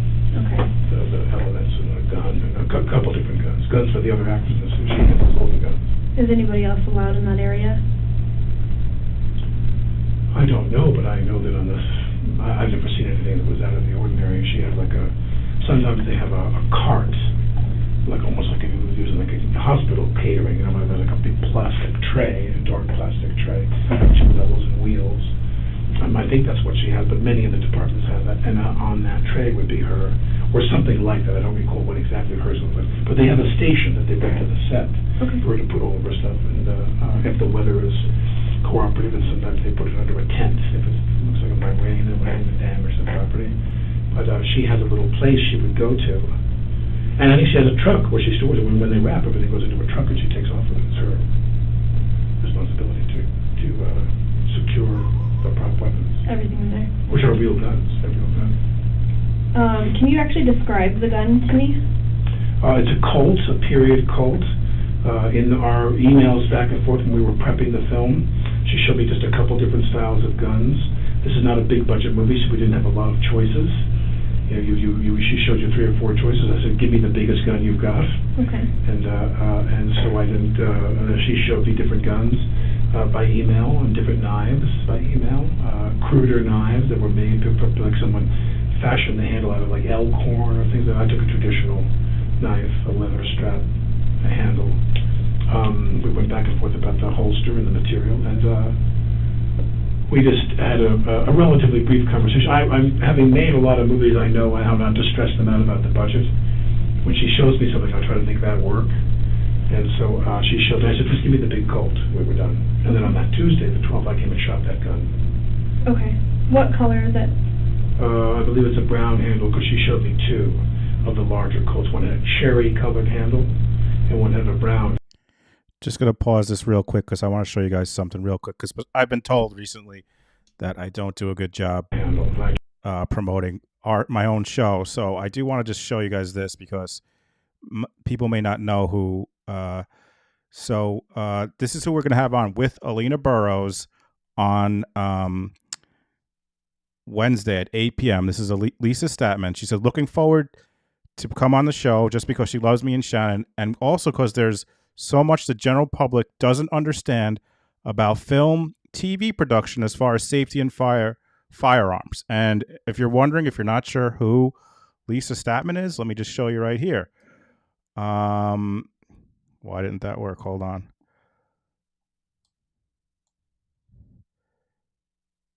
Lisa Statman was a production assistant on Dick Tracy. You know, they had guns there. You know, she's worked on A Few Good Men, Radio Flyer, Free Willy, all these movies. She's a director. She's an assistant director. She's awesome. And her and Halyna Burroughs are going to be on Wednesday at 8. So make sure, have your notifications on. We're really excited for that. All right. Sorry. Let me go back. I chose the brown handle. You didn't want the cherry. I could show you my emails and my phone. I didn't want the cherry. It was too shiny. Ah, okay. My character's a little bit in the retirement side of his career. So. He's a retired bank robber. I'd see out in the Wild West cherry. You need the gun to match. Well, you always have people in films. I mean, they go to extensive.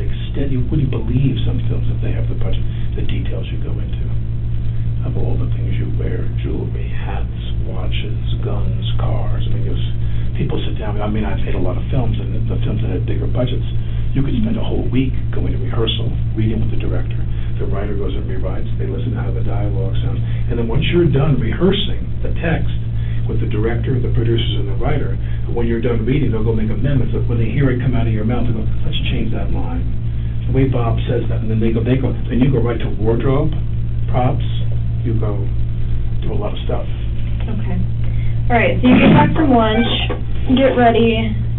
She hands you the gun. Was this inside or outside? We're inside the church set. And was it the first rehearsal that the incident happened? Yeah, I believe so, because we talked about, as we were going to lunch, we're always talking about what's next. Okay. So as we were rehearsing scenes, He said, now I want to do a scene where we've done other shots before lunch. He said, when we come back from lunch, we'll do this. And he said, I want you to pull it out, show me. Because I was showing you what I thought was the best angle to see the glint of the gun under my coat. Because you want the scene to work, the shot to work. So where the holster's here, if the gun is here, my coat comes around, and I held my hand like it was like I was just cupping my hands, like I was just resting. Okay. And I showed him in the rehearsal. So when we came back after lunch, we rehearsed for the camera, and I took the gun. I'm showing him. I'm going to go like this, like this, like this. Cock and turn. Bang! It went off. The first time. Okay, so it was your. It was the very first time that we were shooting that shot, that we were rehearsing for that shot. Okay. That camera shot. And you may, if you don't know this thing, did you happen to see? There she is, Lisa. Thank you so much for being here. I was just plugging you. How awesome you are. Can't wait to have you on Wednesday. Thank you so much, by the way, for agreeing to come on. You are awesome. And my mom and dad just gave out 5 memberships. Thank you so much, Mom and Dad. Dr. Bullbutter, Karen Lee, Sean B, Note to Self, Sarah Barra just got messages from my mom and dad. Thank you so much, Mom and Dad. So obviously you guys left from your upper shooting area to go have lunch. Or did you eat lunch up there?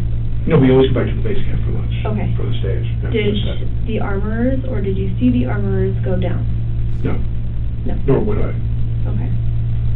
Well, once they're gone, I'm gone. Okay. Do people stay up on set, or does everybody? Bob Mata coming in and gifting out 5 memberships. Bob, you are the man. Thank you so much, brother. Amanda gets it. Kiefer gets one. Elizabeth L gets one. Thank you so much, Bob. Appreciate you. Go down. Well, there are many people who will forego lunch. Okay. I take that back, not many. There are some who will forego lunch because they have work to do. Okay. Someone will hold them a plate. Someone they'll bring their own lunch. Many people, they make sacrifices because of their pride for their department. Mm-hmm. They may sit there and say, I think I need to paint that wall and touch up that wall. I think I need to distress those boots. They all have work to do. And very often, a small number of people will stay up top while we drive down from the set to the base camp. The caterer is there in need, but maybe a modest number of people stay up there. Okay. All right. And then I just want to clarify, really, I know you were drawing something. All right. So when you had pulled out the gun, obviously you were not at the cameraman, but you had identified there were 2 people there. Can you tell me who those people were? My recollection is that the operator was there. He's a Steadicam operator. Okay. He's a man who there's either a camera on sticks that's stationary, or there's a man who operates the Steadicam that moves. The camera operator was there behind the camera, and she was to his right. And who is she? That's the one I'm asking. Halyna, the cinematographer. Okay. The camera director. And she was right next to the cameraman. She was to his right, to my left. And who was behind her? Joel. And he is? The director of the movie. Okay.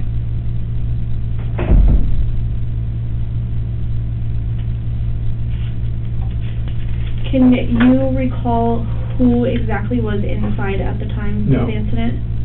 Or anyone else? Dave Halls, Okay. the first AD. He's in charge of the crew. The first assistant director is the man who's like the foreman of the set. He's in charge of all the grips, all the crew. Okay. Electric, cable. Do you know his name? Dave Halls. Okay, let's see. Dave Halls is always there. Halyna, Joel, me, the operator, an assistant camera person, the script supervisor, a woman who sits in the corner in some strategic position to take notes on all the action. At this point, Alec does not know that Halyna is deceased. At this point. The take, so you can match. If one day you're doing a scene, you sit there and go, what is your first name? Samantha. So they're like, Samantha, it's really important that you and I get together and talk about that case. You drank, when did you, she makes notes, so we match every take. That's called continuity. That woman who does continuity, she's always there watching. She was in the room. Okay. She's an older woman, like in her 60s, maybe with, that colored blonde hair, maybe, or brown hair. But I forget her name now, but so there's a group of people that are always there for every shot, even if you're in a kind of a cramped interior. This set of this church is not large, so then the rest of the crew's outside. In that side was a limited number of people, maybe 8, 9. I don't remember. But I know that every time we do a shot, those people are always on the set. Camera, assistant camera, cinematographer. Deb in Indiana, welcome to the team. Welcome to the Bows. Thank you so much, Deb. Director, first AD, script. Okay, so not too many. Very few. Do you think that any part of this incident that occurred was intentional? I can only say this, which is, and it was, to me, to place a bullet and position a bullet that is a live round, to make sure that that bullet is in the chamber, if I were to squeeze the trigger in a rehearsal, that bullet came out, someone has to have extraordinary access to that weaponry to do that. I can't imagine somebody walked around with a round that was a .45 caliber round. So you see, other people on the set were speculating that if it was a .45 caliber round, she'd be dead. It would have blown a big hole in her. And so we're wondering, was the projectile that went in her some foreign material stuck, and it was an accident, it was a flash round, and something came out of the barrel. They didn't check. They always check. But to your experience with these armor... I've never heard of anything like this in my life, ever. Okay. I've never heard of a projectile... Mary C., thank you so much. Welcome, Mary C., thank you so much. Coming out of a prop gun that went through a person's body, and regardless of her being a smaller woman, that the bullet went in here, I'm told, went in here, came out here, her shoulder or whatever, and went into his body. And I've never heard of that in my life. I don't know of any projectile in a gun, in a flash prop gun, that could accomplish that. Now, if somebody put a live round in there accidentally, see, a very important question for Hannah is, have you ever commingled live rounds with theatrical rounds in your kit? Because they're forbidden to do that. According to, I think, the union rules and the safety rules for all the unions, you're not allowed to do that because of the fear of what will happen that you commingle. So, whether someone accidentally, and I can't even imagine this, deliberately placed a live round in that gun, I've never heard of that in my life, and I don't know anything about what happened, but all I know is when I... See, the other thing about this is, in a live round, you'd have a recoil, usually. When I shot that gun and it went off, I didn't shoot it when it went off. I didn't intend for it for what happened to happen. When that happened is, I'm always told, but because I'm not a gun person, I don't own a gun, they've always told me, they asked me to simulate the recoil. When I shoot the Colt, which is a big gun, 45 caliber bullet, they always teach me when we should go action. I go, get back here, boom, and they make me take my hand and go boom and have the kick, because there's no kick in a flash round. Okay. And when this happened, I don't recall there being any kick either. That's important. Okay. Are you? I know you said you don't own a gun, but are you experienced with shooting guns? Only as much as actors have to be experienced. Okay. Which is normally not. Really I mean, like, if you do a movie, safety with weapons is primary. You go off with people. You go off with armaments people to ranges. I've gone to ranges in Arizona where we shot a lot of guns in a movie many years ago, and you go to a range and you shoot for a few hours, and they teach you how to shoot shotguns, Walther, different, little small guns, James Bond guns, big guns, Uzis, machine guns, whatever you're using, they make you go and rehearse for hours, like a whole day. Okay. Yeah, well, they're very safety conscious, as they have been here. They've been very safety conscious here throughout. That's what puzzles me. Well, We didn't have anything. Yeah, and I guess that's more like the question that I'm trying to get at is, do you think someone would deliberately do this? I can't imagine who would. Okay. Now, people have said, that 6 people got fired from the crew yesterday because they said that the union, I don't want to get into a long diatribe about this, but the union, the International Association of Theatrical Stage Employees, IATSE is their name. IATSE is the union that controls all the actors. The Directors Guild controls the director, the Screen Actors Guild, but all of the crew are controlled by a contract in which those people voted to go on strike against the major studios, the major networks, the major streaming services, but not the independent film community. In fact, the IATSE rep for the New Mexico contract, because every state has different contracts, was instructed by his bosses in LA, said, don't go on strike. The strike is against the majors, not against the indie people. And in the indie films, there's 6 different tiers, I believe, in terms of the contract, how much they're paid. Okay. A bunch of people on the set walked off anyway, even though they were told not to strike. They struck, and they left. And that was yesterday. That was yesterday. That was their last day. And Yeah, the question becomes, yeah. I mean, somebody said, would one of them do? I don't really know. I have no idea. I have no idea. Well, and I was because that was mentioned to me, is that it sounded like it was most of the camera crew that walked off set yesterday and quit, and maybe they got fired because they walked off. So the other thing is that the two major people, like you said, the director, those are the ones. There it is. Lisa just pointing out, not sure if anyone caught this, but he just slipped to say he pulled the trigger. And in his interview with George Stephanopoulos on 2020, he sure says he never pulled the trigger. He says he cocks it and it goes off, but he says he never pulled the trigger. Can't wait to talk to Lisa about this, man. Who got hurt. So with the camera crew and again, Halyna Burrows. It's going to be a great show, folks. And them quitting, and then your director getting injured, as well as Halyna. You don't think there's anybody that had any anger towards them or anything that would want to? I don't know the details. I know that one guy, whose name I'm forgetting, he was a very heavy-set guy. Okay.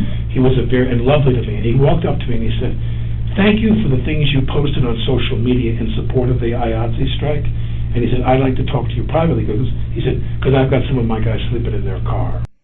This is the guy he's talking about, and I'm sorry I forget his name, is the guy who quit the day before and sent an email saying there were issues on the set. That's who he's talking about. I saw his interview. He was also on ABC. The guy who sent the email that there were issues is who he's talking about right now. I'm sorry, I can't remember. Lane Looper, Not Your Edits. Thank you so much. Lane Looper, thank you so much, Not Your Edits, for all your information today. I appreciate it. Mm-hmm. Many of the crew here, because it's shooting in Albuquerque and Santa Fe, or Albuquerque based, they live there. So the drive time, it's kind of common knowledge in the business that the unions in New Mexico signed very bad deals in order to attract movie shooting here. They wanted to grow the crew base here. So they signed a deal that wasn't a good deal, and that gave them a 60-mile commute radius. So that means if you live within 60 miles of the set, you come to work and you don't get paid any, you have to drive home, they don't hotel you. They don't know in New York it's 30 miles, and they have to put you up in a hotel and give you gas money, and there's a whole other complicated contract in the more expensive markets. Just got a $5 PayPal from Kay Brown. Kay, thank you so much. Here, this guy was telling me, he turned to me and goes, "My guys are sleeping in their car." Now, I went to the AD and the producers and I asked them, "What's up with that?" He said, "They knew what the contract was. We signed the IATSE contract in New Mexico." And then in the middle of shooting, they decided they wanted to rewrite their deal. They said, "Put us up in hotels." Now, if you put the camera crew up in a hotel, all the other crafts are going to ask you to put them in a hotel. We don't have the budget for that. That could be $75,000, $80,000. You know what I mean? Who was that man? Who? The one you said that came I forget his name. Okay. But anybody there can tell you who the big heavyset guy was, who was on the crew. They quit yesterday. He didn't come to work today. Okay. But my point is that if I'm standing there in a rehearsal, I'm thinking to myself, could someone actually believe that in a rehearsal I would actually aim the gun and hit those two people? That's far-fetched. Or do they want just somebody to get hit? Or, I keep telling myself, more likely, was it an accident? It was a large quarter load makes noise, but it's like kind of a puff compared. But a half load could shoot a projectile if something was stuck in the barrel. And like I said, the thing that is, I think, going to answer all your questions is, what's in Joel's shoulder? Is it a rock or is it a bullet? I could actually show that to you. What? What was in his shoulder? We did they take it out? So you being on set for so many years, like you said, have you ever seen? You said you've never seen anything come out before. I've never seen a projectile come out. No. Right. No. But do you know what the bullets look like? Would it have looked something like this if anything did ever come out of something? Okay. No. Okay. So let's backtrack a little bit. Let me say this to you. Hold on. That's a bullet. That's a bullet. So Right. as I suspected, somebody put a live round in the gun. If that's a bullet that was pulled out of his shoulder, then someone loaded a live round into the gun I was holding. So now, let me ask you, did you see the rounds that were in the gun? No. Have you seen, throughout the whole time on set, have you seen what they look like? I've watched her load and reload the gun many times. Have you seen the bullets themselves? Well, meaning yes, meaning you see sometimes the head is the casing, and the head is pinched. It almost looks like a dumpling. It's closed at the top. There is no piece. And you put the cosmetic round in when you know you're going to see. If I hold the gun, if I say to you, what is your first name again? Alex. If I say to you, Alex, don't you move a muscle, darling, I'm going to blow you. Anyway, the camera shoots me. You want to see the material in the cylinder. The cosmetic, clay-based, non-bullet round. So can you describe to me Tanya Malone becoming a super bone. Tanya, thank you so much. what those clay-based rounds look like? They look like a bullet. What colors? They're gray. They look exactly like a bullet. Brass head and a brass base, packed with something, I'm assuming, and the heads look like a bullet. So cosmetically, you see that in the cylinder. The other rounds you shoot have it's the base with the pin. This comes up, this comes up, and it's a round like this. And if you look at the top, if you're looking down at the bullet, with not the pin down here, the top of it, if you look at it's folded in almost like a like a dumpling, like a pinch. Exactly, it's like a folded up thing, and the char and all that does is go boom. So there's no projectile there. If I showed you a couple rounds, would you be able to tell me if they're the ones that look like they were on set? Probably. I think I could probably tell you which were the rounds that were put in cosmetic. Okay. And which were the rounds that were the flash rounds. All right. Now, forgive me because I'm very upset right now. I know. But if you know what I'm saying, so please don't forgive my weirdness about this. That's what came out of Joel's shoulder. Yes. Joel. Yes. And the reason why I was showing it because you said you have experience, but you're saying when this does come out, it's supposed to just puff and not really be usually a hard object. If there's any chance that when you look at the gun, so here's the barrel, here's the sight, and the cylinders around it, and it has the holes. We're just looking at the gun, the camera's eye view. When you look at the cosmetic rounds go in, they have no flash. But if you want to have cosmetic rounds that flash, if you want me to hold the gun, you see the bullets, and I shoot, that material is often a clay or fabricated material that just disintegrates, just turns to powder. And the round that you put that you don't see, you're not seeing down the barrel, you're shooting, those are the flash rounds, which have the top that looks like it's like folded kind of things like this, where it looks like someone's packed it and closed it. But specifically today was supposed to be either empty or the ones that don't even make anything. Cold rounds. So cold round, the one with the hole in it. Yes. And it's not supposed to puff up or powder off, like you said. Nothing. Halls told me that when he checked the rounds with her, they were all had the holes in them. And sometimes he told me, when I wasn't familiar with this, they'll take the round, and if it's a cold round, it'll have the holes, and inside will be BBs, and you shake it. Yeah. When you shake the BB, it's an acoustic thing to tell you that's a cold round. Okay, and that's what. Inside this base is stuff that rattles, little BBs that rattle. So you take it, pick a gun, that's a cold round, that goes in the gun. Okay, and that's what you were supposed to have today. I was supposed to have an empty gun. Empty. Or when we shot, for the rehearsal, empty. And then when we shot, the flash rounds and everybody preps, and then she says, "Hot gun." She announces it, and the crew gets ready. But you didn't even get to that part. I rehearsed with a hot gun. Now. But you were supposed to be cold. Well, it was supposed to be cold or empty, but now, not only did I rehearse with a hot gun, I rehearsed with a gun that had a bullet inside. If that's what came out of his show, this is the most horrifying thing I've ever heard in my life. Well, so yeah, and that's why I wanted to make sure that anytime that you've shot a hot gun, you've never seen anything like this come out before. Never. Because I'm not familiar with prop guns. Never. I could tell you what a projectile looks like, and that does look like a projectile. But see, that's a bullet. Yeah, so that's what comes out of. Well, I think the question. I mean, I don't want to tell you your job, but I'm so sickened by this that a bullet passed through. I don't want to tell you your job. Yes, you do. Yes, you do.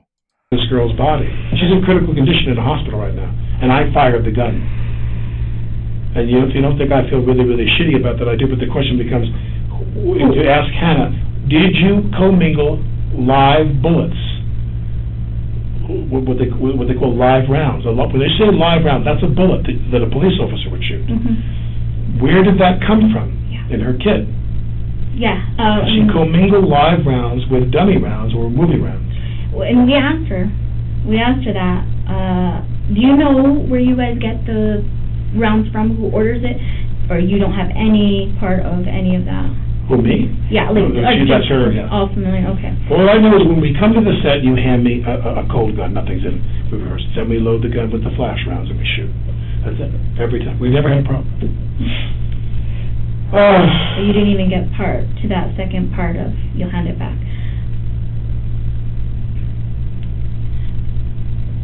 I do want to ask you about Dave Hall. I understand sometimes she'll hand the gun off to Dave Halls and then he'll hand it to you. Did that happen at this incident? No. I don't recall them ever doing It it. was Hannah handing it. I recall that when we would stop the scene, if we finished a scene, Halls is someone who is assumed by his position to be authorized to do nearly everything.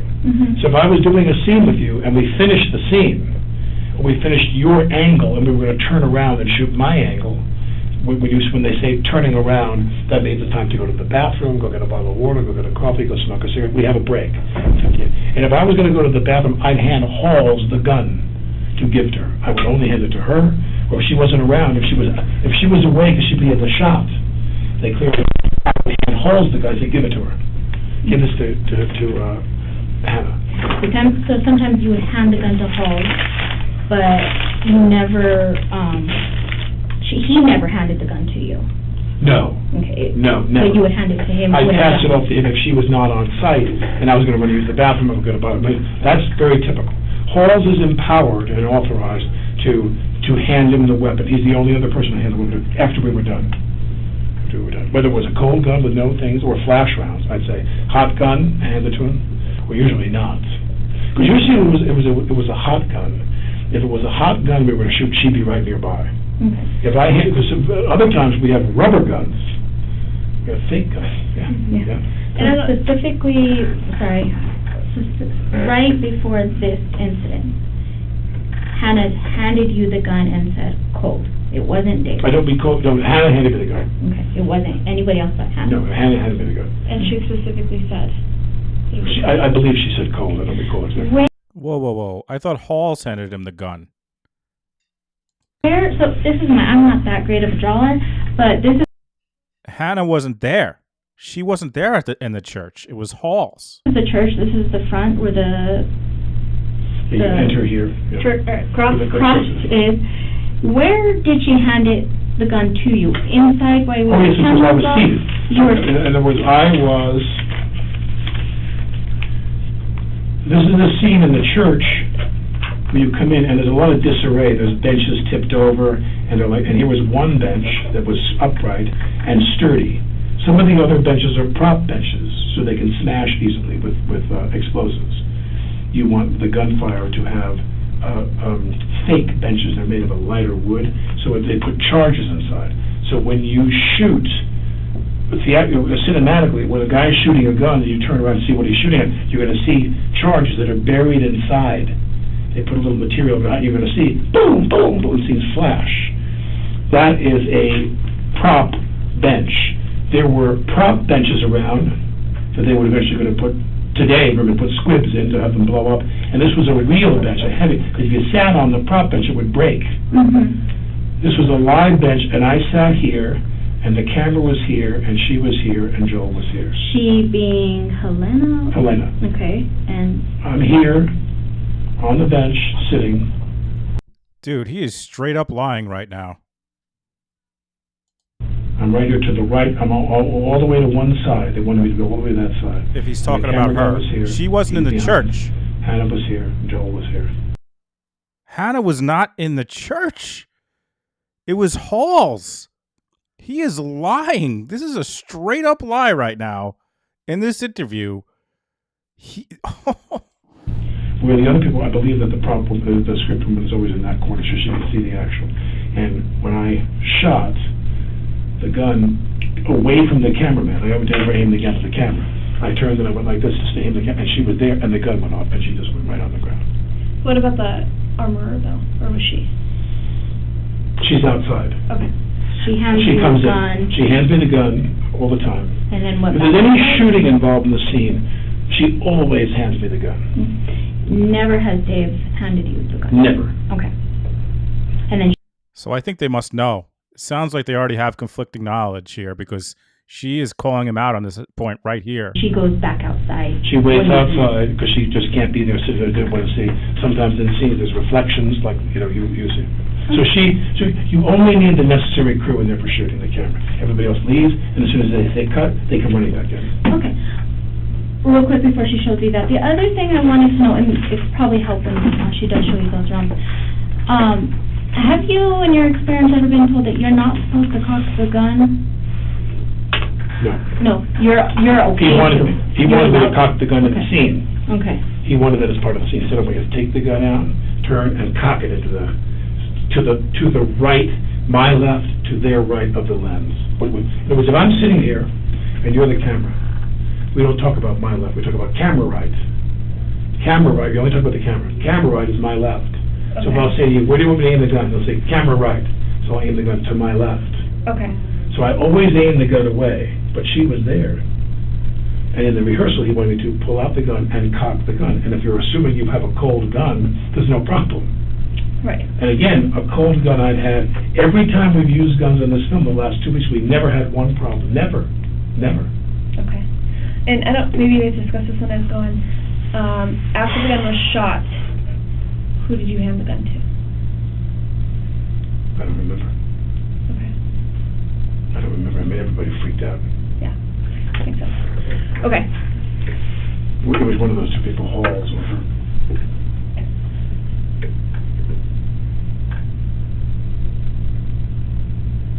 I don't really know. I would imagine, well, there's the dummy there. So that's probably a dummy round. And there's no drill in this. That might be a flash round. And as I said, So flash rounds do not have holes? Well, the flash round has a charge in here of powder, different sizes. Like I said, quarter, half, full load, and a wadding in there to pack it in. It's packed in tightly. Okay. So when you hit this pin, it explodes. Now, sometimes it has this material there if you have to have the cosmetic feature through the gun and then shoot. But often it has, there's the BBs in there. This is a dummy round. No dummy here, but there's that. My point is that very often when you give me, when she's loaded the gun with rounds for us to go hot and flash and shoot, they've had that creased, folded head. The dumpling head, as we say. Okay. They've almost never looked like this for the flash.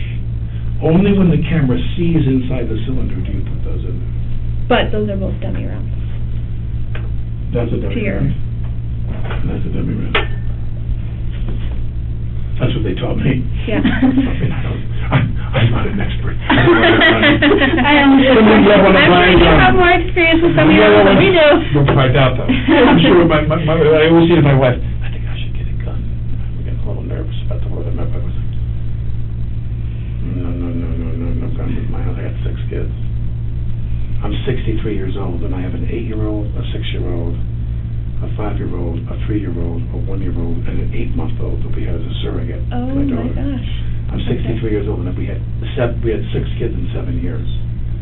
So my wife she was born. He's 63 years old, and he lives in a van down by the river. In the U.S., but raised in Spain. She's like, Alec, we will not be having any guns in the house.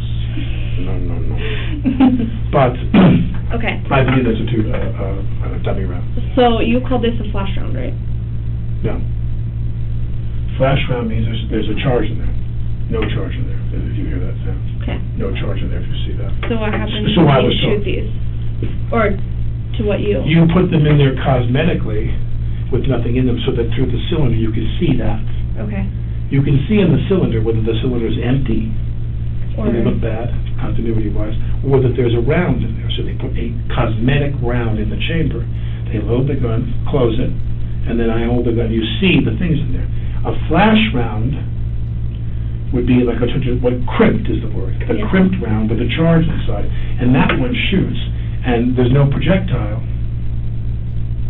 I'm really challenged whether they ever see.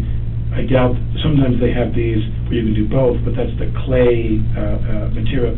But usually, 99% of the time when we shot a flash round, it was the crimped thing, and you don't see inside the cylinder. Okay. So you're the camera, and I'm not pointing where you can see it. I'm off a little bit, and all you see is the flash. Do you know what would happen if you shot one of these? Have you ever had experience with that? Nothing. Nothing happens with them? There's no charge in them. Okay.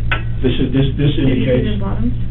Right, well, sometimes they have the pin to create something. I'm just saying, when I look at this, when I go like this, now, by the way, there could be a charge in there. And that charge and those BBs could come out. I don't know. I don't know enough about it to know whether this rattling indicates that it's an empty, a cold round. Thank you so much, Tamara, for the super chat. Thank you, thank you. That's obviously a cold round, because that's where the gunpowder would be in here. Mm-hmm. That's a cold round. This, I'm assuming, is a cold round, because they go like this to tell themselves it's a cold round. I believe, please don't take my word for it, Just in your experience. I'm a father of 6 children, pretty much. That's all I do these days. My experience is those are both cold rounds. Okay. And I was told by Halls that when they took the gun away and looked at them, every round inside the gun was a cold round except the one round was not only a hot round, it was a live round, it was a bullet. If you're telling me that that's what came out of his shoulder, there's something really, really scary going on here. Well, and I think that's what she was Something's trying really to bad. ask, is if any time, well, you said these are cold ones, but the ones that are not cold, the quarter, Right. those. They have the crimped head. Have you ever seen anything like that ever come out on set? No, it's not possible. Not possible. It's not possible. Yeah, they don't have a head. I'm saying these. They don't have there's no projectile. There's no projectile. Okay. So then, and these shouldn't. Somebody put a live bullet in the gun. Okay. Because these shouldn't separate or do that either. No. Okay. Separate, no, probably. Like that shouldn't come out either when if it does. If you did a flash round, that wouldn't be there. Okay. This is a cosmetic round only. Right. I point the gun, that's in the cylinder.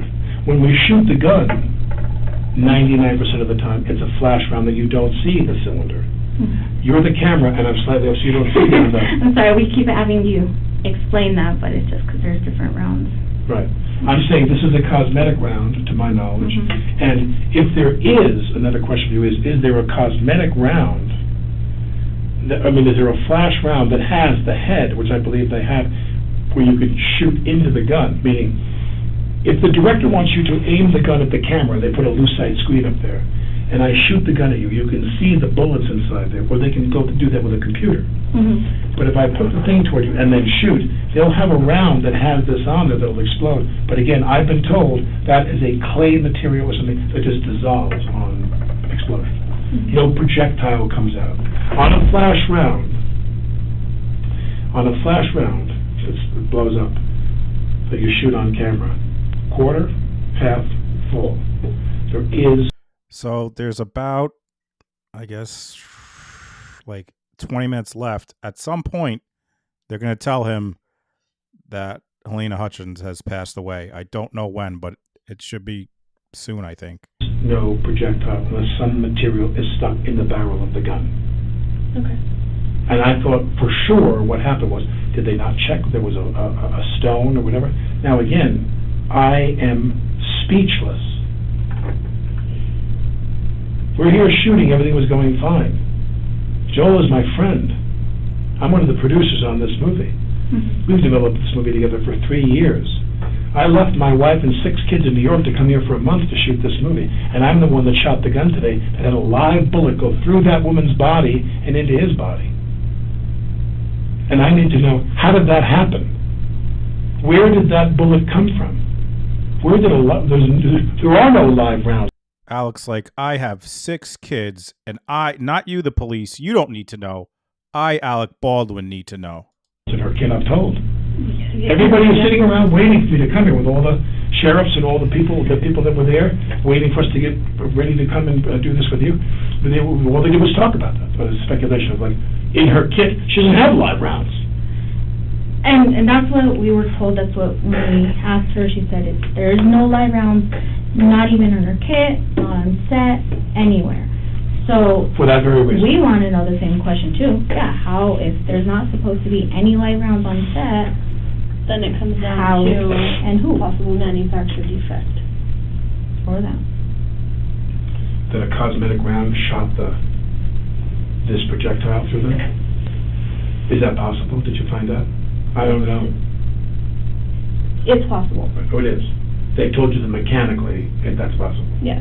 So sometimes there is a charge in the end of not intentionally, but a mistake.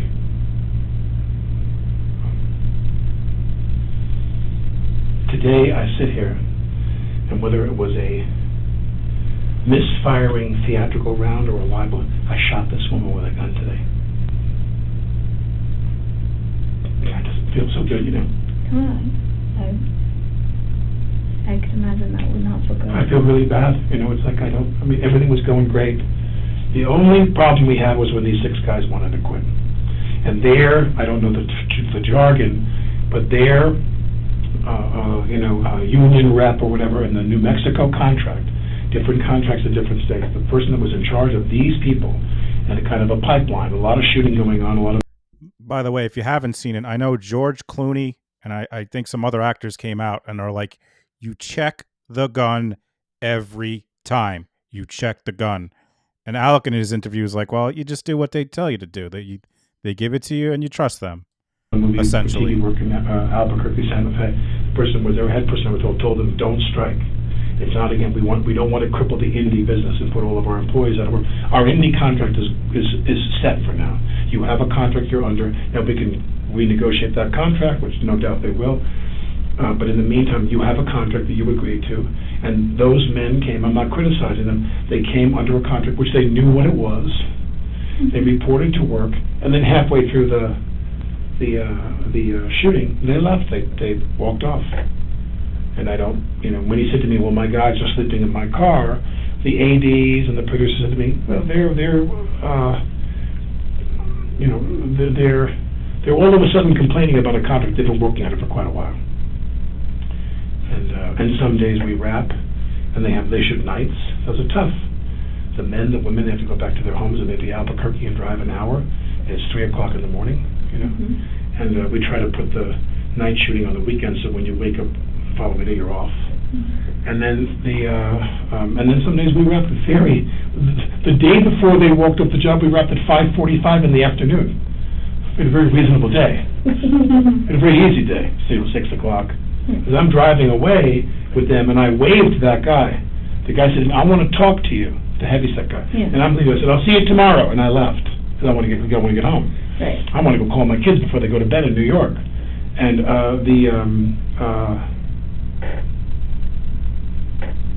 yesterday, when I was driving, when I saw him, the sun was still out.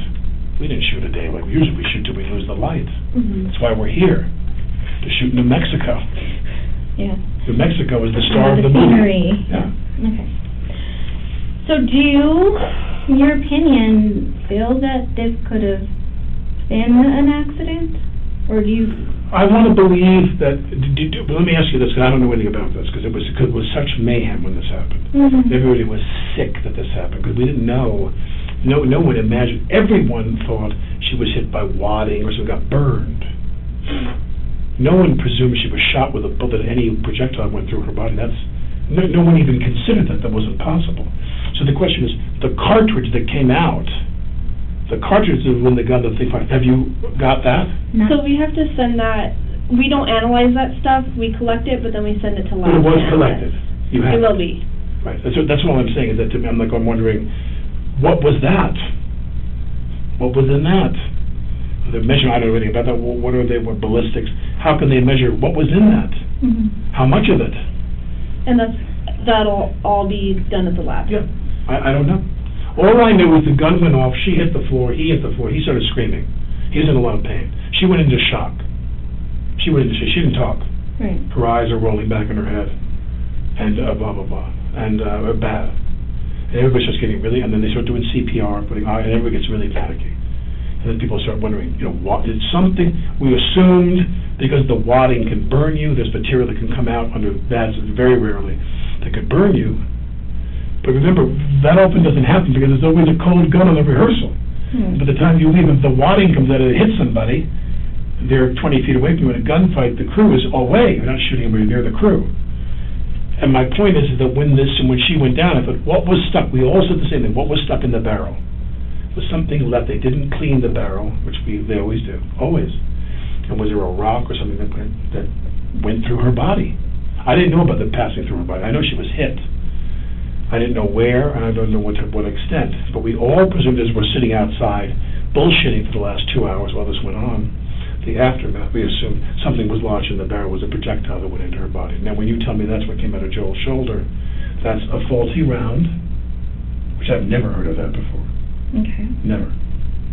I've never heard of a theatrical flash round that was loaded into a gun that had a projectile that misfired, and that projectile came out that was a lethal round. Normally, if you're going to have a round that has this on it, it's the material that disintegrates when you fire the gun. Because if you take a flash round with gunpowder in it, whether it's a quarter, half, or full load, and you put a real bullet on, that's called a bullet. That's not a movie bullet. That's a bullet. Yeah. How did that happen? I mean, I'm the person that fired the gun. I'm dying to find out how that happened. How did that bullet that caused it end up in her kit? And again, we're not going to know if it was manufacturer issues or someone did bring a live round until it's been tested and we look at the whole casing and projectile of it. So is there anybody on set that you would think want to cause a disturbance in the filming or have any issues with anybody on set, minus what happened, if you don't think... No, in the movie business, there are always some whiny people. Okay. But not so much so that they want to shoot somebody. So nothing... I've never heard of anything like this in my lifetime, ever. I've made 75 movies. So in the past couple of weeks that you've been on set, there's nobody really... There's no one I would imagine would be capable of doing something like this. Nothing that out of the ordinary. But again, I think it's a critical point to me, which is, if this is a flash round, if there's a flash round, and you have a piece here, this piece has to be a certain type. In other words, if you want, as I've told you before, if you want the shot to go off and see that the cylinder cosmetically has a round in there, this is not the thing that was in Joel's shoulder. But and then I want to come back to this. You said that when the gun went off, you experienced no kick. Yeah, there was no recoil. There was no recoil that I remember. Okay. I mean, literally, I'm holding the gun, and let me slowly pull, turn, cock, bang, and as soon as I cock it, bang!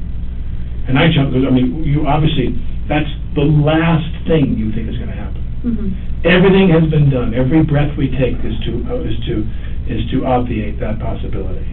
And the gun went off, and all I can think of, as I keep saying, is that I've never heard of a flash round that had a bullet on top, that had a projectile similar to what came out of Joel's shoulder. I've never heard of that in my life, ever. Never. Flash rounds normally have the crimping.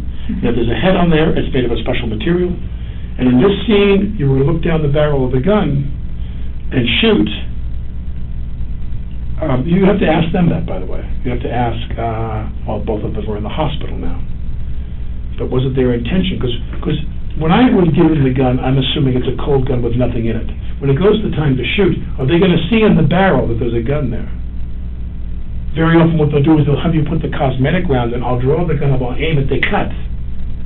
And cinematically they'll cut to the other guy going like this, then they'll cut back to me with the flash round with no projectile. But all I'm saying to you is a theatrical round, a flash round with a bullet head, I've never heard of that in my life, ever. Never. Because that's a bullet. Less of a charge, but that's a bullet. I don't know what to say. I've never heard of this in my life. your date of birth, Alex? April 3rd, 1958. Do we have, is there someone that we can contact if we have other questions for you? My assistant's name is Jonah. Jonah, Jonah. His last name is Foxman. They told me that you wanted this correct.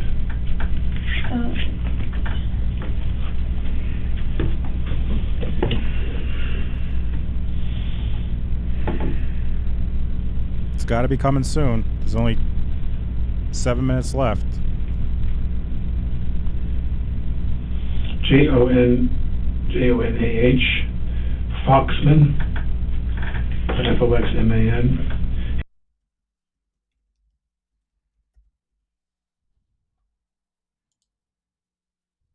What the hell is that purple?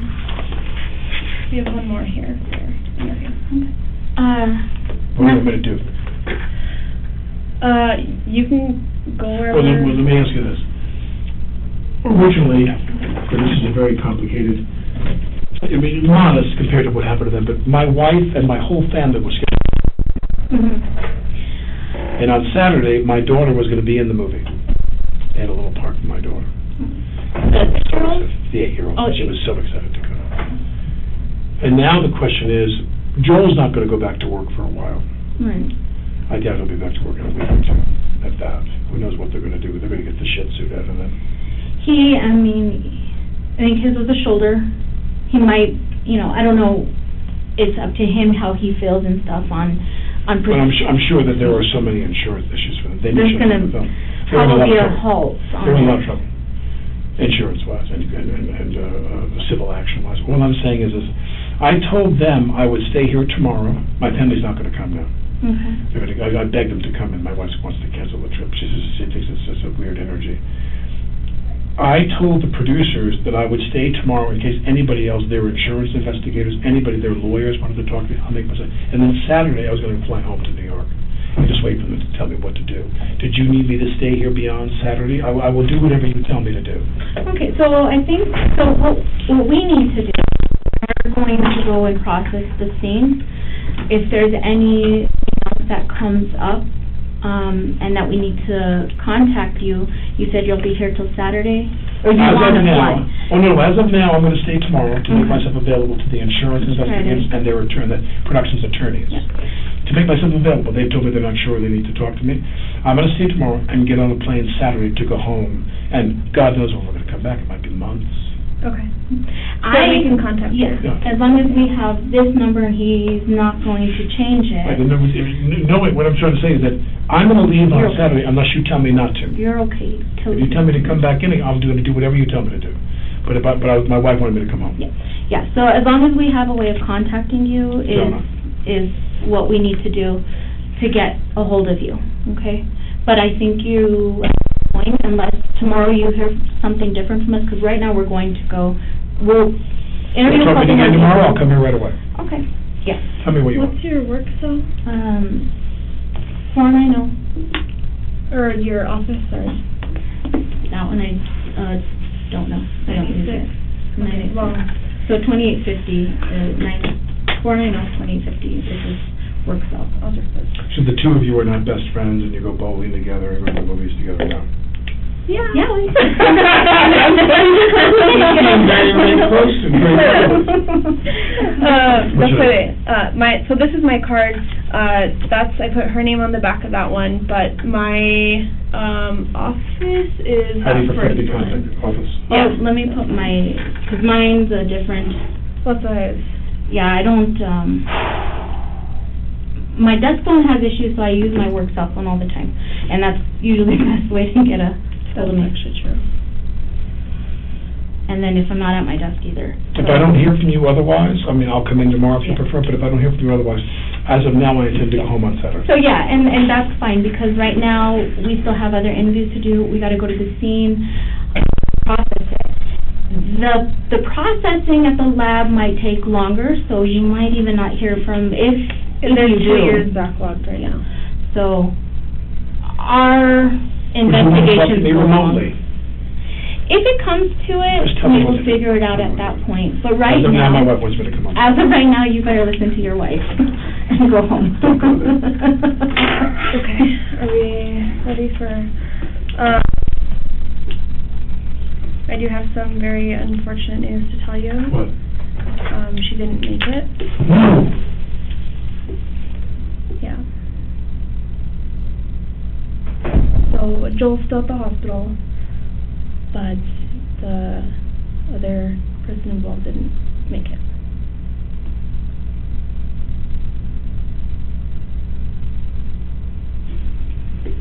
Sorry.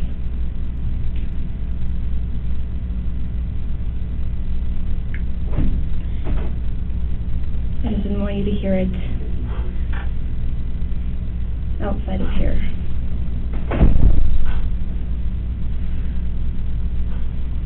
Is there something we could do for you? Is that Jonah in it? What? Jonah, the one back there? Yeah, let me go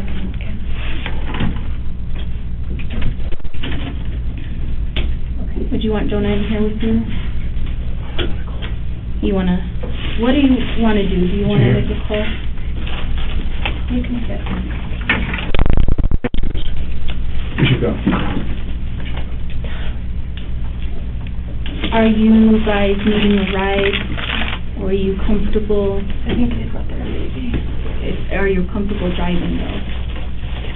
I want to go my wife. Of course, we could even give you privacy. No, we're gonna go. Okay. The Yeah. Indians, we're gonna go. No, that's fine. Can I get you more water or anything? Should I give you guys a few minutes in here? I want to go call my wife.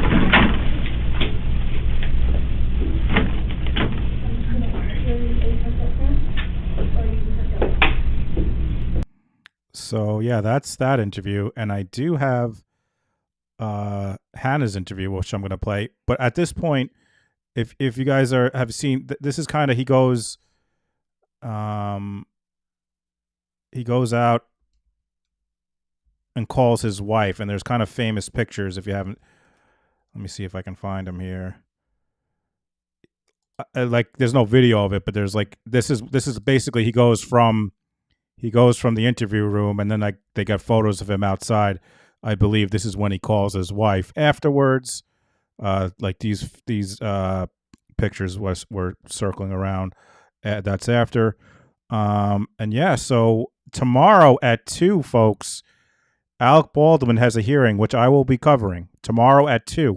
Wednesday is jury selection for Halyna Gutierrez-Reed, and I assume it's not going to start on Wednesday, but Thursday should be the trial, which I am going to cover. And yeah, so here is I have I believe I have it here. This is this is her interrogation or police interview of Halyna Gutierrez. This is the armorer whose trial starts this week. Oh, that sound isn't great.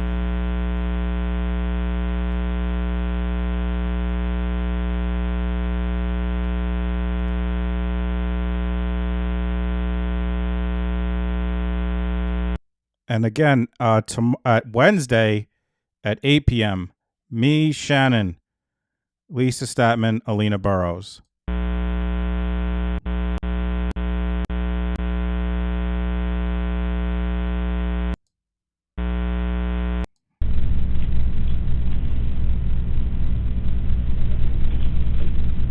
This is the armorer.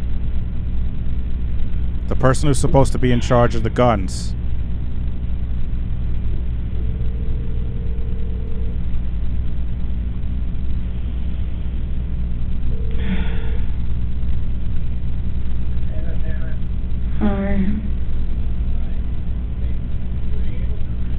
This is the same day, folks. This is also the same day. Yeah. I'm not sure the time.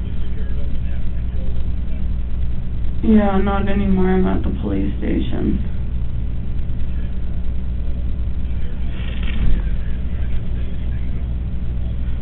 Oh, I don't have a lawyer.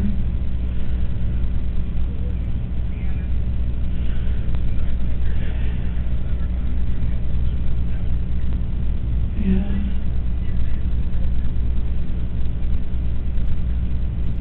By the way, now is a good time as we go to the next interview to thank you all so much for being here.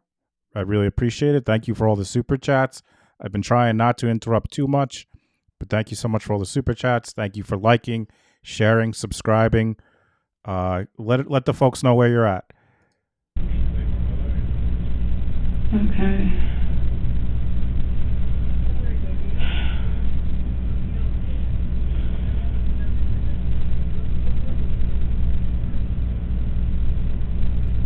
They were fucking dummies. I don't know. Oh, there's the time. It's 4:10. It's 4:10 p.m. You guys can't see they it. rattled. It's 4:10 Pacific, I guess Mountain Time, MDT. Right now, it's 4:10 during this interview. Maybe it was a primer cap or something. I don't know. I talked to Sarah, and Sarah said she checked the box and some didn't rattle.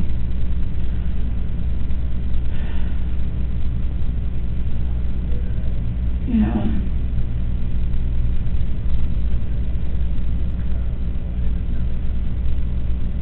Yeah.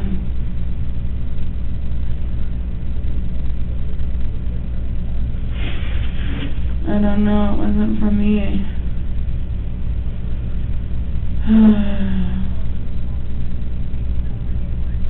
Alright. And again, if you're coming in late, she did not hand the gun to Alec in the church. That was Dave Hall's. She was not even there. And I think because it was like they were just setting up a scene. It wasn't a scene. They should have never had a gun in there in the first place, from what I understand. You know, I'm no expert on this kind of stuff, but we will have experts, 2 experts, Halyna Burrows, Lisa Statman, Wednesday at 8 Eastern. Oh, yeah. Bye.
That one here. You're welcome. There's some creamer, a lot of sugar, and a carrot in there. Thank you. Starbies. They brought them some Starbies.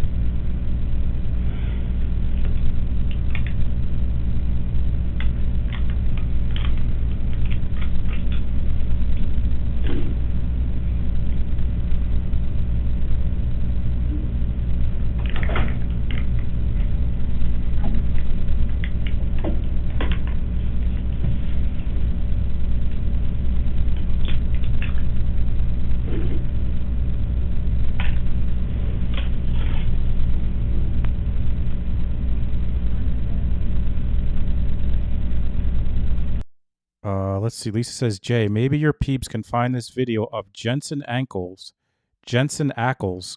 co-star of Russ, joking about the leniency of Hannah and gun training before the shooting. It's very important. Let's see if we can find that, folks. Let me see.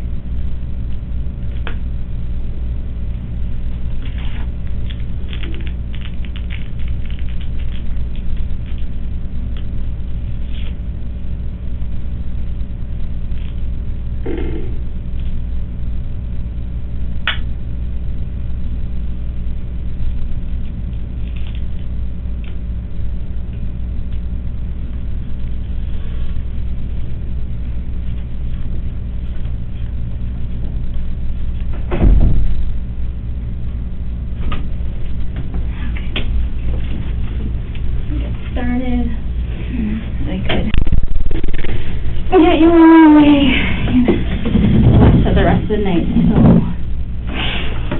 before we get started, you're here for an interview, and that's all we're doing right now. Okay, it's just interviewing what happened today, okay? Anytime we interview somebody, especially when we do it here at the office, just so that you're aware of it, okay? Okay, cool. So we have here, we use... Guys, I'm sorry. I'm not sure what like that reverb is, that noise. I can't control it, but sorry. Forms. And that's what that's what she had here, but I guess she went to go get them. So we're just going to get you those and go over them and then sign it. Just formality we have to do, okay?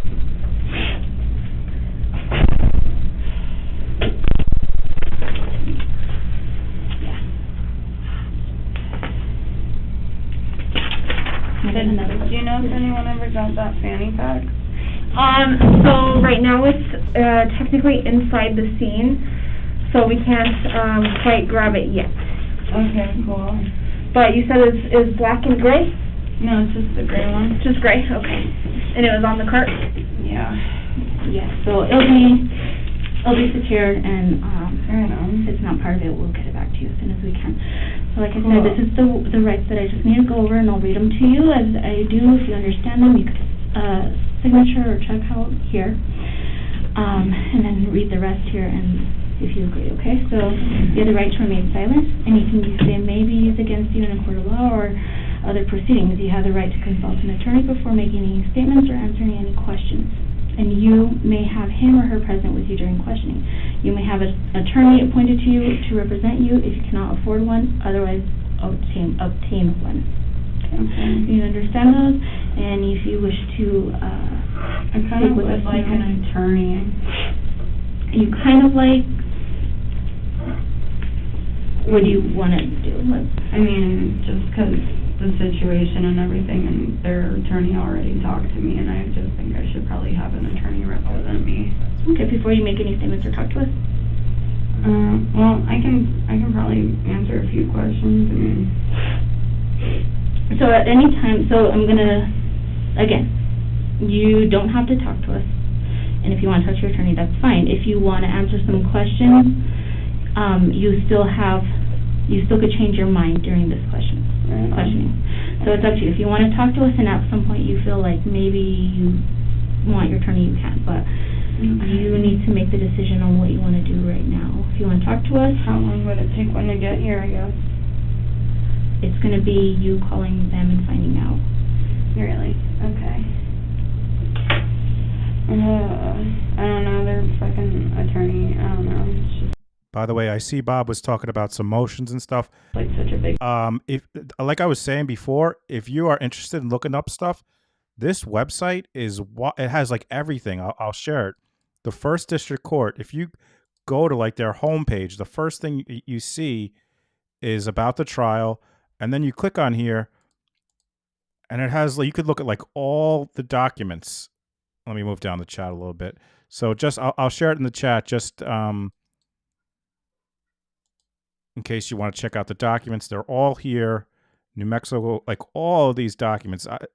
This is one of the few times I've been to like a court site. I mean, where it was so easy. I mean, you don't even have to search. It's on the website there. If you want any of the motions, I just shared it. It's New Mexico courts. If you're on the replay crew.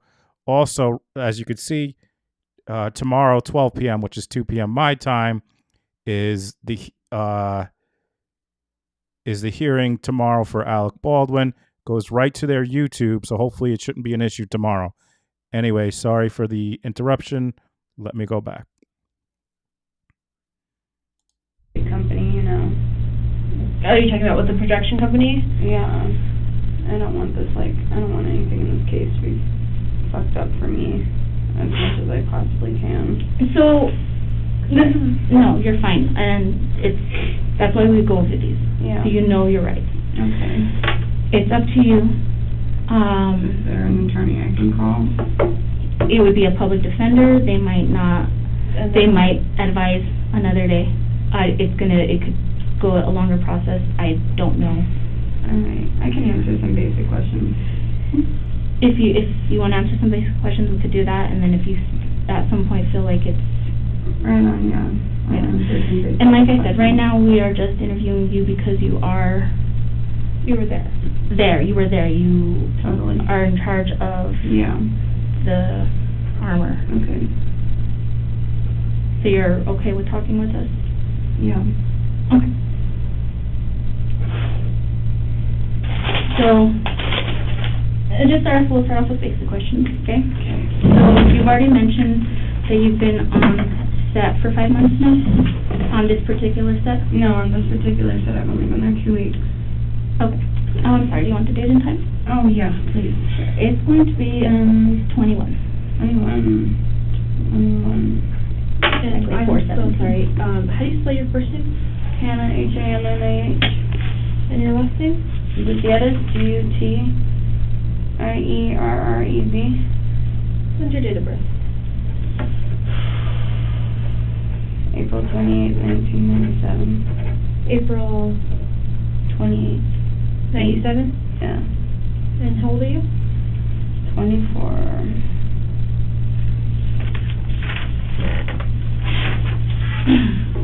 Well, I just want you to be comfortable when you're talking with us, okay? Okay. So this set, you've been here for 2 weeks. Yes. And this is, your primary job is handling the armor? Yeah. Can you go into detail about what you do? I'm supposed to check the guns, and I load the guns, and I hand the guns off to the actor. Okay. How long have you been doing this? Because you mentioned you've been on multiple sets. Since about March, but I've been handling guns my whole life, pretty much. So you're very familiar with guns. And this is your primary function. You go to different sets and you primarily handle these guns. Yeah. Okay. So, can you tell us what happened today? When you started work, when you got there to work? Yeah, I went to work. We got the guns out. Who's we? Me, my coworker Sarah, she helps me with the guns a little bit too. Yeah. And we got the guns out, we went to set, we had the guns on set. I dummied the guns up with the dummy rounds. And yeah, we were on set all day, nothing happened, and then we came back from lunch, and that happened. Okay. So you got on set with the gun, with the dummy rounds about what time? Like 7:30 probably. Around 7:30 this morning? Yeah, I didn't dummy the gun up until about a little before lunch, like an hour before lunch. Okay. Her body language And is we something take all else. the Just guns like and we lock them up for lunch. Okay, so yeah, that's what I was going to ask you. You and Sarah, what's Sarah's last name? Do you know? Sarah's last name, I don't think she really worked with that gun that day, by the way. But Sarah Zachary, Z-A-C-H-R-Y. Okay. But she was there today with you, helping you today, correct? Yeah. Okay. So you and Sarah, who has access to that? So when you got there this morning, where are the guns kept? The guns are kept on the prop truck. On the prop truck? And yeah, and the dummies and everything kept on the prop truck. Are the dummy rounds separate, contained than the gun, all in the truck? Yeah, they're in their own box, and the guns are in the safe. Okay. And who has access to the safe? Sarah and I. Just the two of you? Yes. Okay. What about the dummy rounds? Who has access to that? Well, the dummy rounds, they were on the cart for lunch. Yeah, the dummy rounds were on the cart for lunch. All the ammo was on the cart for lunch.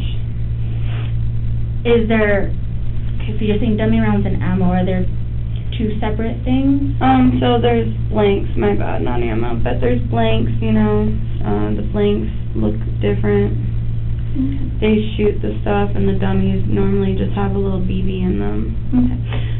What is the purpose for the dummy rounds? Because you were loading those up this morning. So the dummy rounds, they're meant to put in like the belts of the cowboys and everything, and like in the revolver you can see if it's empty or not. Right. So yeah, I have to dummy them up if they're gonna be like looking right at the camera. Oh, okay, so you, just for show, the dummy rounds are just for show to make it look Just it's for full. show, yeah. Okay, but then the other rounds that you guys The keep other on rounds, seeing yeah, the other shoot a rounds, BB. yeah. They don't shoot a BB, no. Oh. No, they just shoot, like, they just open up and a little black powder comes out, and that's all. It's just a little black powder, and yeah. Is there live By the way, real quick, I don't know if Lisa is still here, but she is so awesome that she sent me this mug. This whole time I've been drinking this Modern Family mug that Lisa sent me. She is awesome, people. By the way, let me share her Twitter. Make sure you're following Lisa. ammo that's kept on set? No, never. Okay.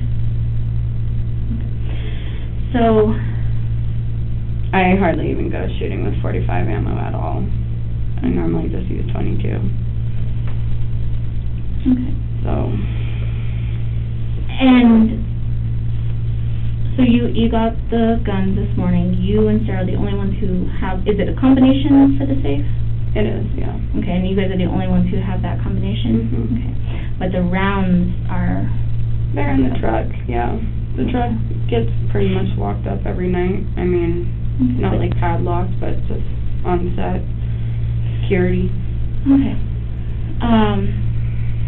Or do you guys have lunch? Does a lot of people just eat lunch there? We all leave and we go back to base camp. Okay. And you guys left the dummy rounds and the ammo, but it's not real ammo. My bad, blanks. The blanks. Yeah, we'll go with blanks. I'll use blanks. Yeah. Just so I also don't mix up in the confusion. Yeah.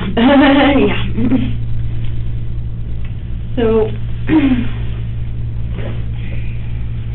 when you got the dummy rounds and the blanks this morning, what were you guys doing before lunch? Was that just we were just with the dummies only? Just just the dummies. We were just about to get into the blank stuff, and like part of my job is checking the barrel to make sure nothing's in it, because that's how Brandon Lee died. Yes, yeah, right. So that's what I checked for. I definitely checked this morning, and I was planning on checking again right after lunch before we got into all the shits, and I already started checking the other two guns to check in the thing for them, and none of them had any barrel obstructions. So, yeah. So you check the gun, but do you check the blanks and the dummies as well? I do check the dummies. I shook all of them, and they all showed that they were not hot, I guess you could say. How can you tell the difference on the ammo, on the dummy rounds, or the blanks, I'm sorry. That's why I wrote it down. How can you tell the difference from the blanks and live, real ammunition? A little ring. Like there's a little ring in there, just rings, it rattles. It's like a little rattle. When it's a blank? Yeah, and then also there's ones that I have with holes in the side to show that there's nothing in them. Okay. So what are these ones? They're the rings? Yeah, these ones were the rings. There was one, I think, with a hole. Yeah. Okay. And you put the gun before going to lunch back in the safe? Yeah. But the blanks and dummies were left on the cart? Yeah. Okay. Did you, when you got back, did they look moved or tampered with or touched when you got back from lunch? They did not. No, nothing seemed out of the ordinary. Okay. Was the gun still in the safe after lunch? Yeah. Who pulled it out? Sarah pulled it out and she handed it to me. Okay. Yeah. And you watched her? Yeah. Okay. Mine, where I'm trying to get with is because you can handle the gun, you obviously are going to be loading the gun, so that's where I'm concerned about the dummy and the blanks, because those were left out. And is there some way that somebody can alter them to make them still look like your dummy rounds? Well, so that's the thing is that like bullets, like real bullets, pretty much look the same as dummies. The only difference is the rattle. And so yeah, that's a choice, but also I don't know. I'm kind of wondering because I heard back in the day, dummies used to have like a primer cap. So I'm wondering if maybe it was one of those older ones or something like that. Did you load them after lunch? They were already loaded from before lunch. And Okay. so that's the thing is like, you know, we had that gun the whole time before that and it was, nothing happened and I wasn't in there and they weren't supposed to be even pulling the hammer back. So, okay, all right, let me just Yeah. clarify a little bit. So prior to lunch, the guns, you had them out. Yeah. And where were they when they were out? They were inside with all the camera crew and everything. It's, you know, COVID, everything happening right now. They don't really like a lot of people in there. Okay. And so usually I'm like hardly allowed in there unless there's actual firing happening. Okay. Yeah. Were you inside this morning? I walked in there and I handed the gun to Alex a couple of times and Alec took it and everyone was there with him. Alec? Alec. Okay. Baldwin, yeah. Baldwin? Okay, so you handed him the gun this morning. Does he pass it off to anybody, or were you able to see that? At one point, Dave had it, the assistant director, but he was just sitting in with it, and then I saw him, and I was like, okay, this is fine, he's just sitting in, and then I walked out, and yeah. And how do you know that Dave had it? I handed it off to Dave while he was sitting in for the shot. Okay. All right, so you guys were the only three handlers prior to lunch? Alec, Dave, me. Dave was after lunch. Okay. Dave was after lunch. Yeah, that should have been the only ones. Maybe Sarah, possibly, but yeah.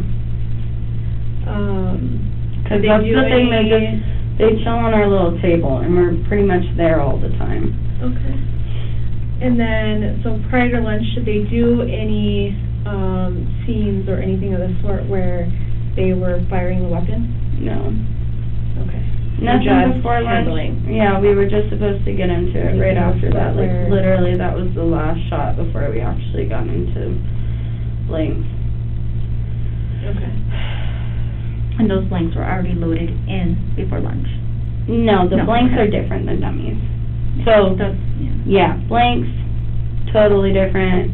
They actually have, like, ignition and powder and everything. Dummies, no powder, just for looks. Just for looks, right. Yeah.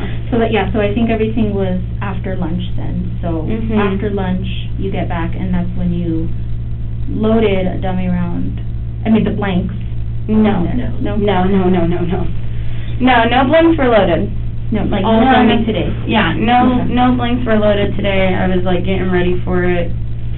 I had my fanny pack like full of like blanks and everything. But Okay. So when was the last time you loaded it?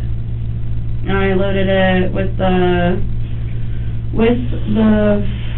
So I loaded it with 5 of the dummy rounds before lunch.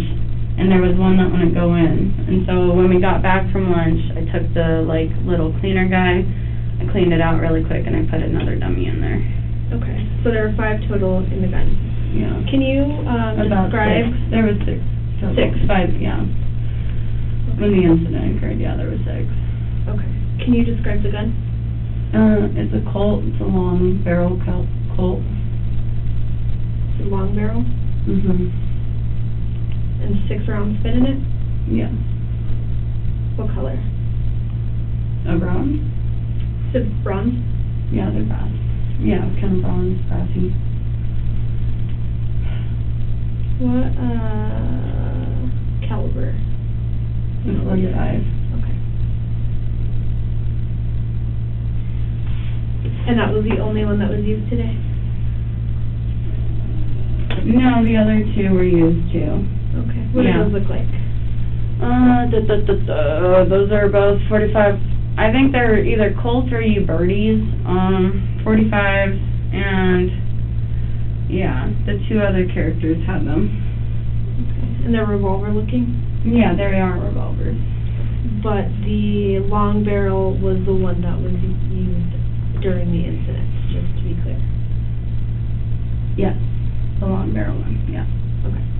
Yeah. The other two were on the actors, and those were fine. Okay, those are kind of like for show, pretty much, Yeah. for holsters? Yeah. Okay. Like, you know, they took them out and they had them on camera too, and yeah. Okay. Do you know, what time did you go to lunch? Probably about 12:30. Pretty much on the dot. And then, so after that, Sarah pulled them out. Yeah. Did you see her, check them, or did she just hand them to you and that's when you checked around? She just handed us, we took them in the bag to the set, so we didn't check them there. They're in little, like, little socks. Okay. Yeah. What do those look like? Little socks. They look like socks. Alright. Yeah. They honestly look like socks, yeah. Okay. And so when you checked it, it was on set, or prior to you transporting? Yeah, it was on set. I didn't really check it too much after lunch, you know, because it was already locked up and everything at lunch. But yeah, I checked it and put in that last round and sent it in. Okay. Yeah. I know that you had said something about keeping stuff in your fanny pack. Yeah. Can you tell me a little bit more about that? Yeah, it's a little fanny pack. It has a lot of pockets, so it's really cool to, like, separate, like, you know, the dummies from the blanks, but it's mostly to separate, like, the blank sizes, because there's quarter loads, there's half loads, and then there's full loads. And I usually don't keep any full loads out there unless I need them, but I usually keep quarter loads and half loads right here. So if it's close up to an actor, we use a quarter load, and if it's farther away from an actor, we go ahead and we use halves. Okay. And what's the reasoning for that? Just the halves have more smoke and they look more real. Okay. Yeah. So pretty much for... Like if it was a bigger gun, like a rifle or something. Yeah. So you keep or if it's outdoors, you know. But mostly it's the quarters, just in case they're closer proximity to an actor, you know. Or if it's inside quarters, or if it's around an animal or a child, quarters. Okay. And then you had said that they're only supposed to pretty much expel dust or smoke, right? Yes. Okay. Were you inside when the incident occurred? No, I was right outside by my, my cart. Okay. How close was it? About 15, 20 feet from being inside. Okay. What side of the building was done? So the building, like the door is facing, I don't know my north and west. Is it where the cross is? Is that the main door? So our cars were? Where the door, where they were like coming in and everything, that door, we were like right adjacent to that, to the left. Okay. Could you see inside at all? No, not really. No, I couldn't see inside. What do you remember about? Basically, I just like, you know, we had a couple of, like we had a popper pop last week. You know, the poppers are for special effects. Like one just went off randomly last week, so I was like, oh, it must be a popper. And like, you know, I checked all of them myself, so I heard like the shot, and Sarah was like, what was that? And I was like, must have been a popper, and I like turned around, and then I heard them say medic emergency, and I was like, what the fuck?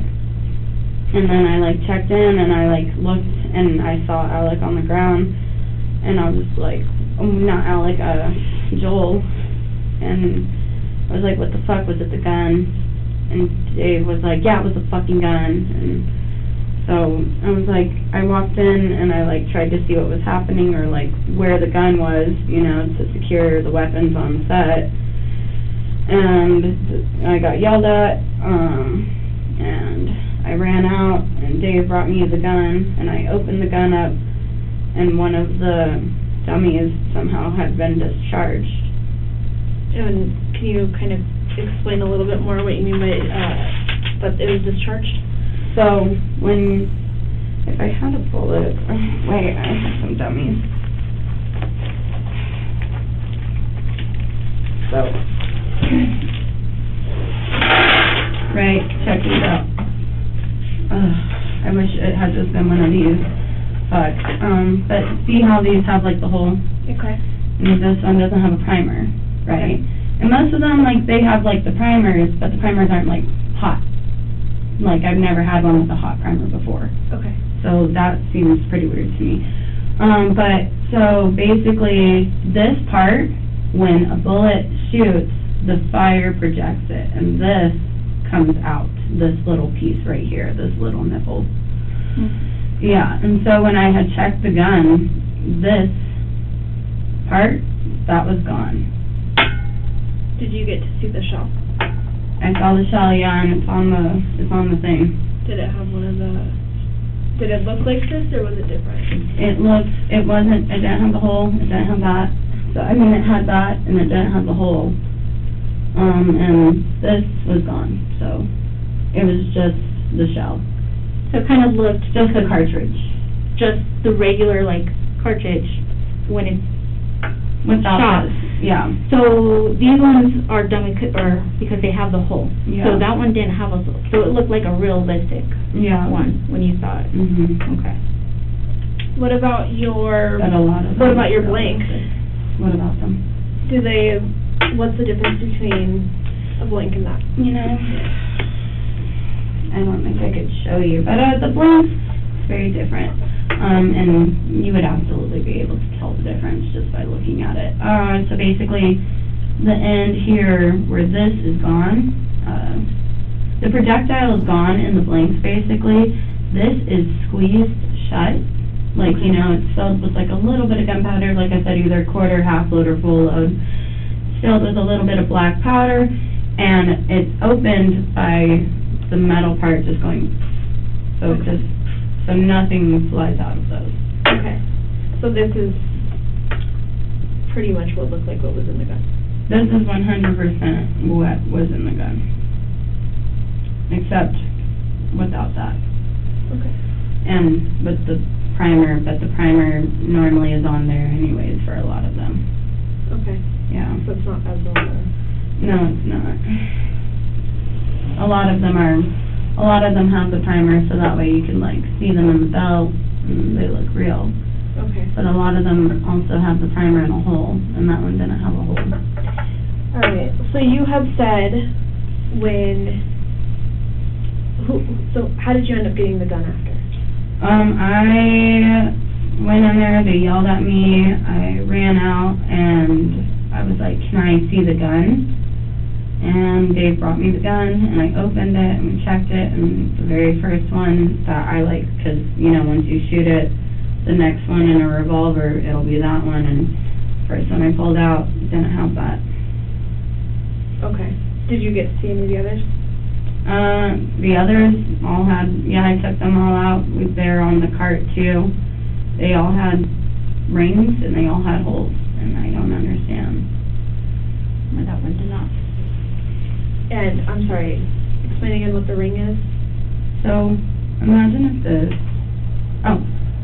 oh, okay, so just a noise. So that's what I'm saying, so this one is exactly what it looked like was in there. Okay. And that one doesn't have any holes. So that's, yeah, honestly, that box of dummies might have some wonky ones in it, and we got that, I think, a week ago. Who ordered them? Well, we got them from from Seth, our, supplier and everything. Okay. But Seth borrowed them from someone, I don't know who. Borrowed the runs that you have? Yeah. Yeah. And how do you know he borrowed them? I don't know, that's what Sarah said. And then as soon as Sarah called Seth, I don't know. I don't know if she talked to him or anything about this. Okay. You mean today, if she called him today and already talked to him, or when? I know she called him, but I didn't get to hear the police officer told her to stop talking to me. Okay. So I don't really know what happened with that. But yeah, so. Okay. Are you aware of a time or know if something like that can be dysfunctional, or? I mean, you know, like, overall, these are some weird, like, what we're dealing with are, like, you know, explosives. There's always, like, a chance of, like, you know, safety to be compromised, and that's the issue, and that's what I'm supposed to watch out for on set, and, yeah. Okay. But, I've never really I've heard of blanks before with the primer, you know, that's the only time I've ever heard of them, which is why I'm wondering if it was kind of one of the older ones, because that kind of stopped after that whole Brandon Lee situation, but I'm not really sure. So Seth orders all of your rounds. Yes. And is there anybody else that's involved in that? I couldn't really say. Okay. I just get what I get, and I'm told not to bitch a fit. Yeah. Do you know who the manufacturer is of these? No. Do you know what the box looks like? Yeah, there's the box is on the cart. Okay. It says dummy rounds. Okay. Yeah. What else do you know about Seth? Just that's ordered him, or? No, Seth is, he's, head armor for The Walking Dead. Okay. He was on that show for 10 years. So he's also familiar about getting these. Yeah, Seth is, like, yeah, he pretty much is teaching me everything, other than my father. Has anyone ever allowed live ammo on set? No one. Okay. What's your guys' protocol for the ammo? Protocol? Like, what do you have in place? You know, are you supposed to check them every day? How often? Basically, like, you know, our protocol for the ammo is, like, you know, I have to know load sizes, I have to know, like, who's in the proximity, if it's a child, if it's a horse. And my protocol really is a lot of checking for barrel obstructions, mostly because that's where a lot of mistakes get made, is, like, just a blank behind something, and a lot of guns get thrown into, like, dropped in rocks, you know, and rocks get into the barrel and fly out and shit. So my shit is mostly just checking the barrel and everything, and then making sure the dummies are dummies. Yeah, and I've never really had any that didn't sound like dummies. Okay. When you looked at the gun, when Dave brought it back to you after the incident, did it look like it was the same gun when you handed it to Dave? Yeah. Yeah? Yeah. Yeah, I would be able to tell too by there's like markings on the bottom of it. Okay. Do you remember what those markings are? They're kind of like little fingernail marks, but like a little more dented. Okay.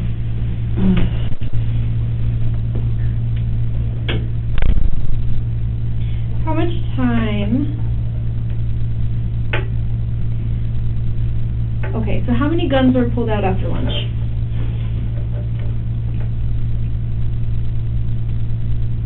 Like 7. 7? Yeah. Okay. 'Cause Miller has 2. Ooh, maybe, okay, wait. Miller has 2, the 2 officers have 2, and then Rust has 1, and then there's 3 long guns out, so. Okay, 8. sorry. Miller has 2, the officers have 2. Yeah. Who else? Rust has 1. That was the one that was discharged. And, yeah. That, and then we had 3 long guns that were on the cart. A shotgun and a rifle. 2 shotguns and a rifle. And you're in charge of watching all of these? Yeah. 2, 4, hold on, 3, 8, okay. And you you said Rust?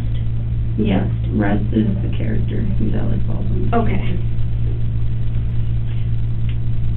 Hey, we have another woman who rock alumnus in the chat. Karen Smith, great to see you, Karen. Awesome to see you. She says, "This is an expert. I'd sooner trust a honey badger with my Fruit Loops." Thanks for being here, Karen. And you handed it directly to him?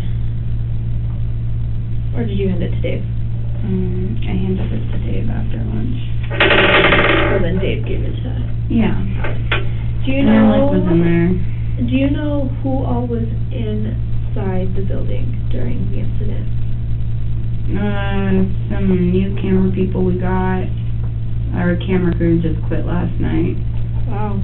Yeah, the whole fucking crew except for like one dude that stayed. Yeah, and then the DP, the director. Do you know anybody's name? Halyna is the DP, she got shot.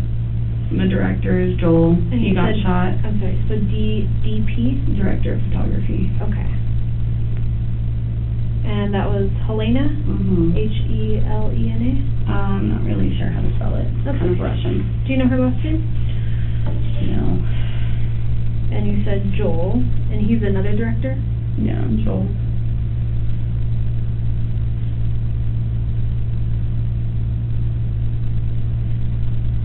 And you said that he was also shot? Yeah, which is just fucking mind-boggling to me. Yeah, both of them got shot. How many rounds are...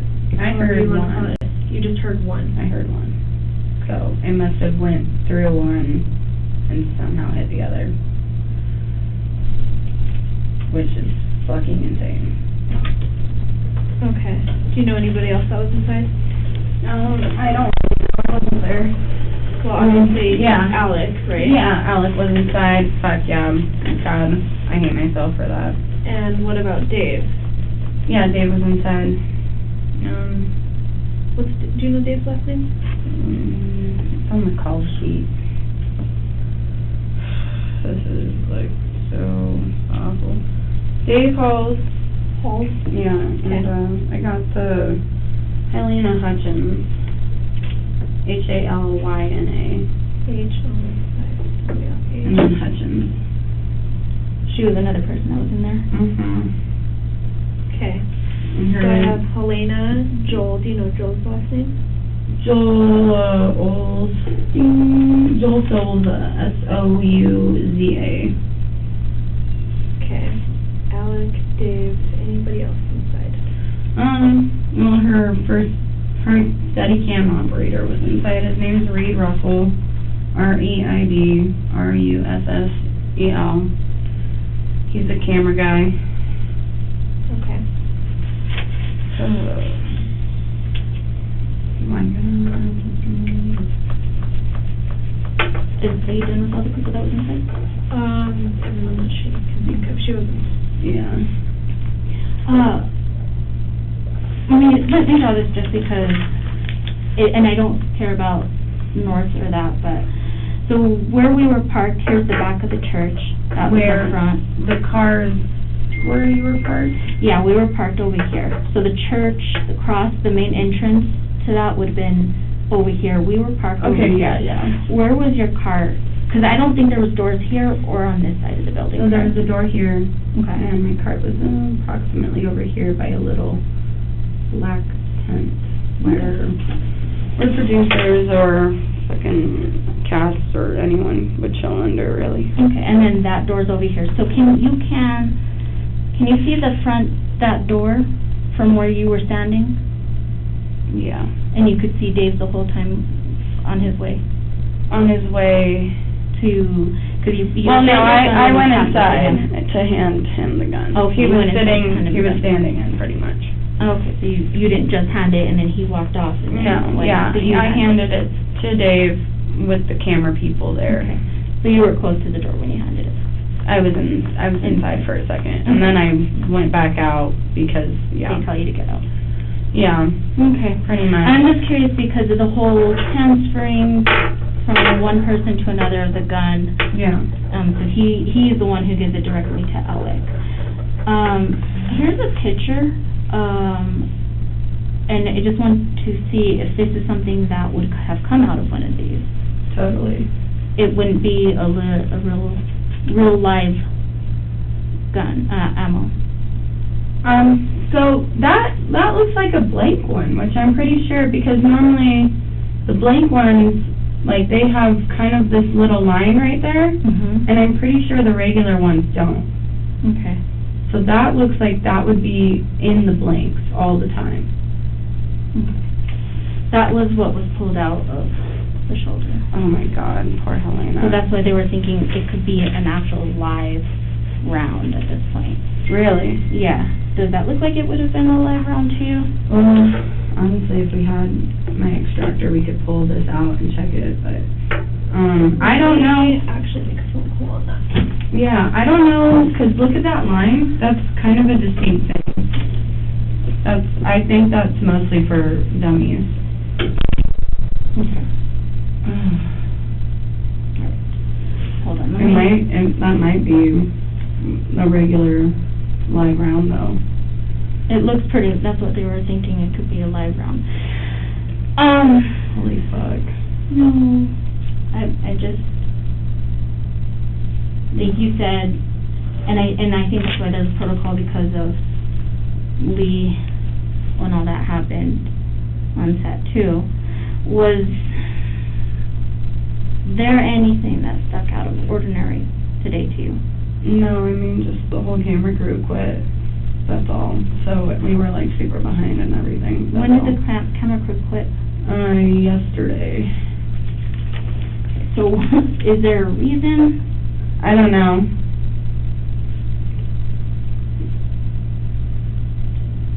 Okay, I don't think that they would be involved in that. Well, yeah. Is there because maybe people were disgruntled? Oh, there was some bickering, but I don't. Yeah, I highly doubt that they were able to switch any rounds, and especially getting a 45 round is like stupid hard right now. And at least, yeah. Was there any of that towards Joel, or did anybody have any issues with Joel, and what was the other one name? I don't believe anyone had issues with Joel. Okay. What was Halyna. Halyna. Yeah. I don't know. I don't know too much about her. She's definitely a strong personality, that's all.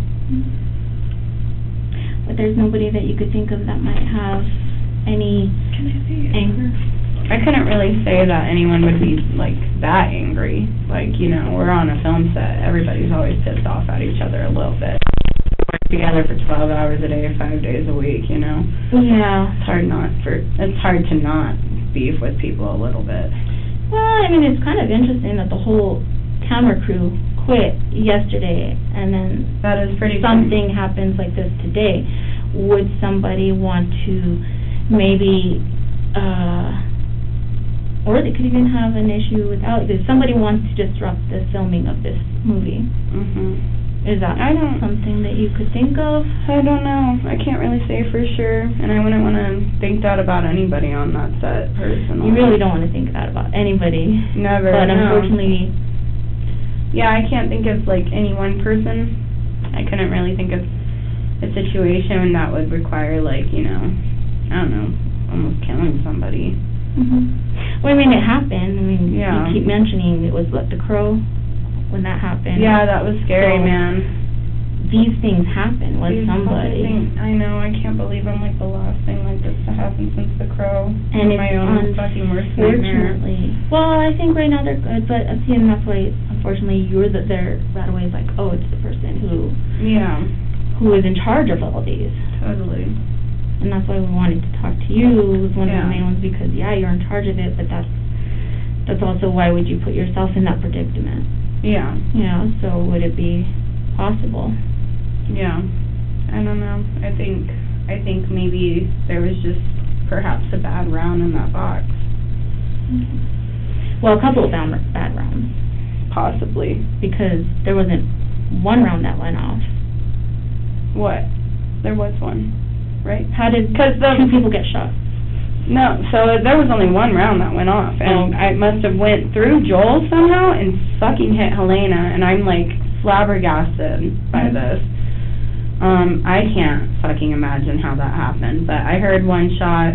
Okay. Yeah, I heard one shot, and honestly, like, I opened up the gun, I checked the rest of them, only one of these was gone, and the rest were fine.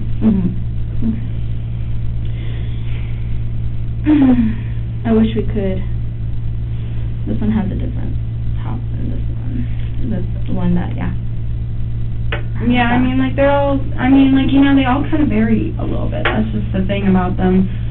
They all vary a little bit, yeah. Tell me about what happened yesterday. Did something happen, or did they just walked off set and said I they have quit? no idea. I think at the end of the night, they all quit.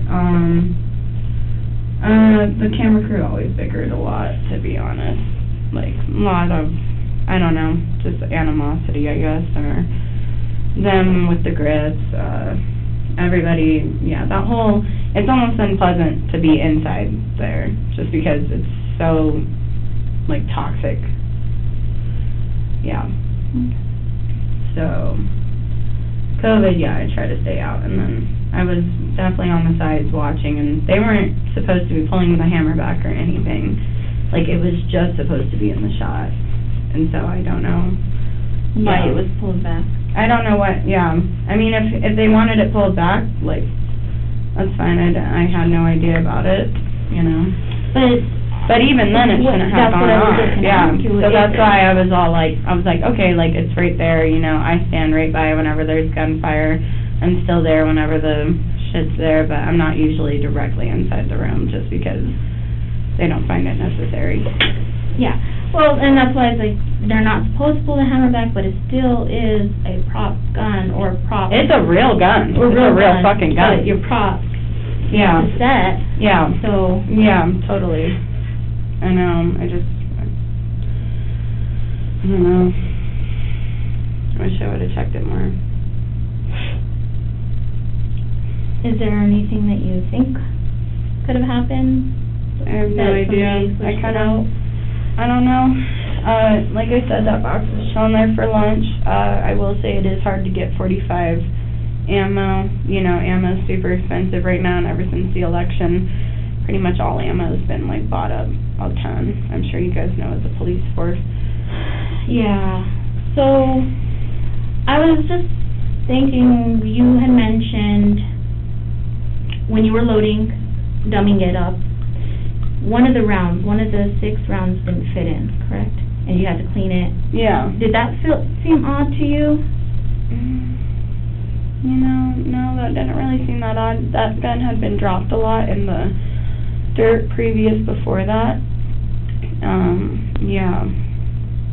So it might have just been a little gunky. And then after I cleaned it out, like, it fit right in. Okay. Yeah, but, yeah.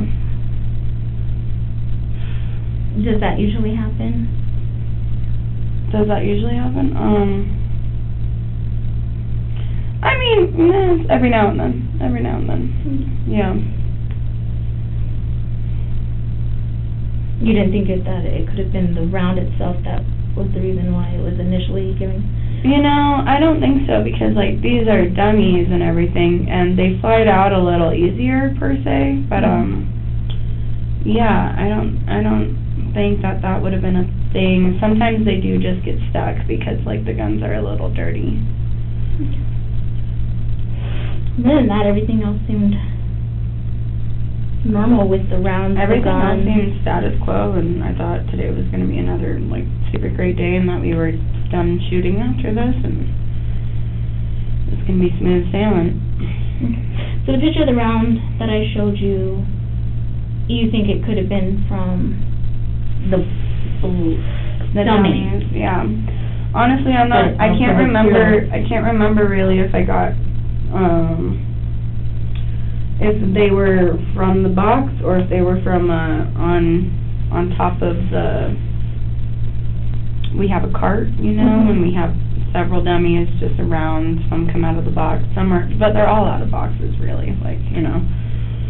But yeah, might have just been one of the ones on the cart.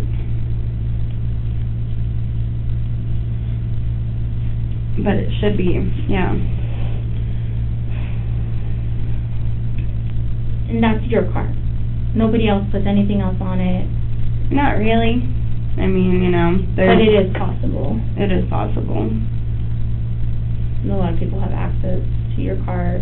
Yeah. So, as you're loading it, do you do and check every single time? Yeah. Every round? Yeah.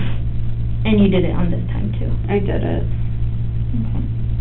But that one round... I'm still struck by her body language, like, just... Like, she may not know that there was a death yet, but, I mean, still, someone got shot on her set where she's the lead armorer, and she's like, NBD, no big deal. You weren't sure if it was fresh out of the box or just laying on the cart? Honestly, I don't think, like, if it didn't rattle, I wouldn't have put it in. Okay. And so you heard the rattle? Okay. Yeah, I checked all 6 of them for a rattle. Okay. It's just really, I mean, incidents I guess sometimes happen, but just that the whole crew quits the day before and then something like this happens. I don't know. I totally feel like this was just a fucking really fucked up accident. And that's how you feel? Yeah. I wouldn't think that anyone on that film set is that malicious. I mean, I just have to ask you. Yeah, no, because totally. it is something. Well, yeah. Okay. What about Sarah? How much do you know about her? How long have you worked with her? She's like the nicest little Christian girl ever. Okay. We're gonna remove an extractor and armor. Okay. So An extractor? yeah. For those? Yeah. So I'm gonna take Okay, then. one of these real quick, cool. okay? Totally. I'll be back in just a minute. And so just to be clear, the one that you had seen, that you had pulled out, looks like which one? Mostly like that one. Okay. With the... Yeah, except when I saw it, it was punctured. So... It wasn't missing it. When I took it out, yeah, it was punctured, so...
you have anything else that you think you missed or want to add? I am going to hold on to these. Okay, actually, I'm going to hold on to that. Okay. Just one more clarification. When you got the gun backhanded to you, had someone already opened it too, or you did all the manipulating of it? I did all the manipulating. So Dave just literally just handed you the gun. Handed it to me. And it was still closed? It was still closed. Okay. All right, let's see. Yeah, you want to grab that? There's a trash right there. Yeah, thanks, guys.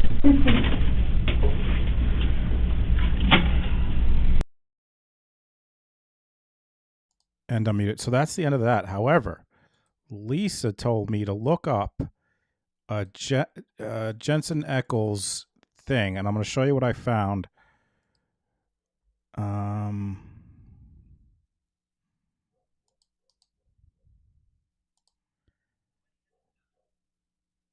Rust co-star Jensen Ackles talked about production's firearm training days before fatal on-set accident. Cancel. Get out of here.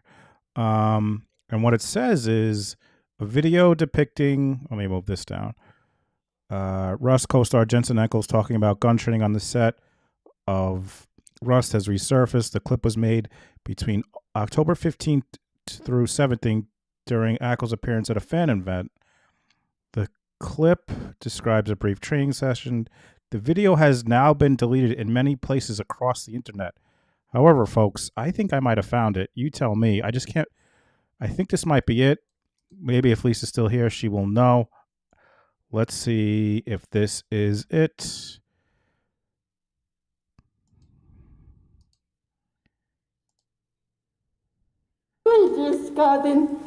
So first of all, let me just say, I don't want to hurt. I don't want to. People are probably gonna cancel me. I've never seen Supernatural. I didn't even know who Jensen Ackles was. But nonetheless, he does mention Rust, but I don't see anything about the gun. There's something about he talks about, unless it was a different clip. So for the Western, all the actors go to the ranch to pick out our horse, right? So they also want to see what your riding level is. Some of us have some experience, others did not. So they put everybody on this one horse, Cowboy. Cowboys.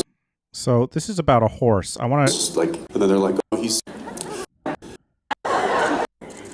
Texas, Kevin.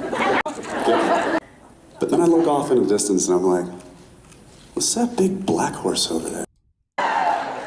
And then the wrangler goes, no, BB. So I ride baby. I'm starting to, and I get there on the day, and I see them loading BB up into the trailer. I'm like, well, we're about to shoot. Where's he?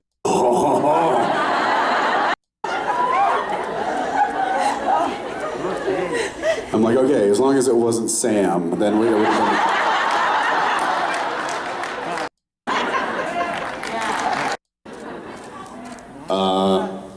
yeah, I don't think anything would have changed.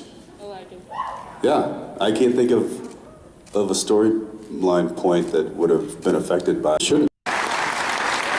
But that's.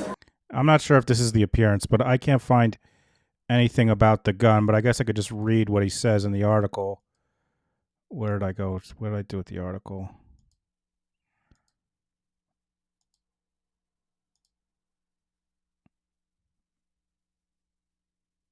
Oh, is this it? Oh, no.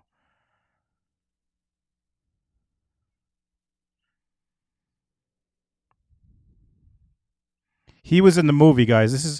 This is a co-star of Rust who discussed.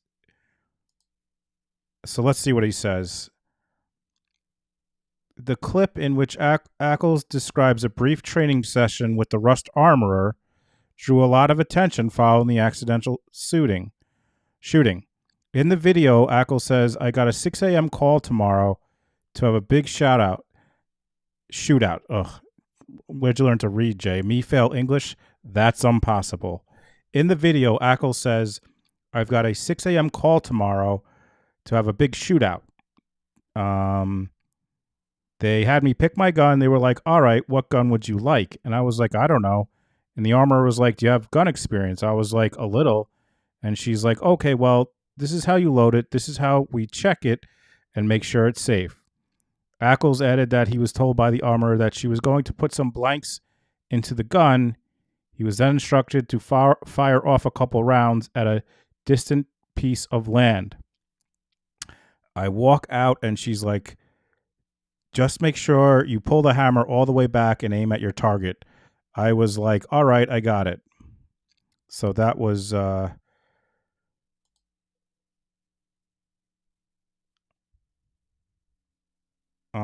I must maybe there's a different, I can't find the clip, but there might. So at least in the video I saw, he says Hannah started questioning about his firearms experience. He acts like he has none, so he wants to take out a train. And when he does, he flips the gun.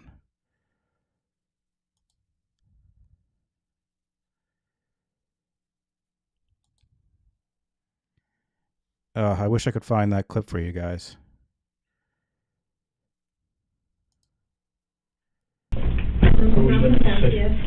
Either of those chairs, I thought he was coming with you, so, yes, not.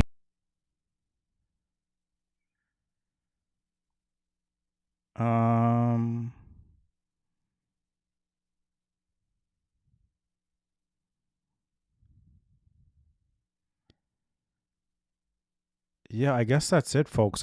There's other, I'll tell you, there's other interrogations, but they're on like other channels that I don't know if I can. Shots. They clearly, I would hand holes the guys and give it to them. That I can play without getting a copyright claim or a strike, and that's the last thing I need.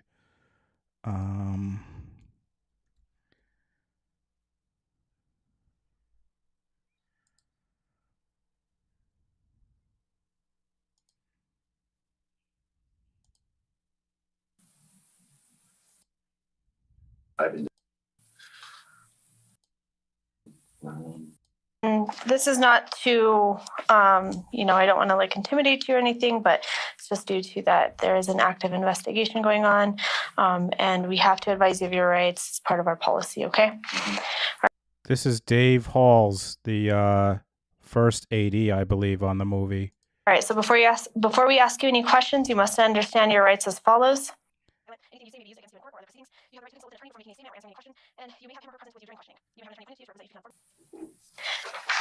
And then at any time, I know you're just given some pretty bad news. If at any time you need a break or a breather, just let us know, okay?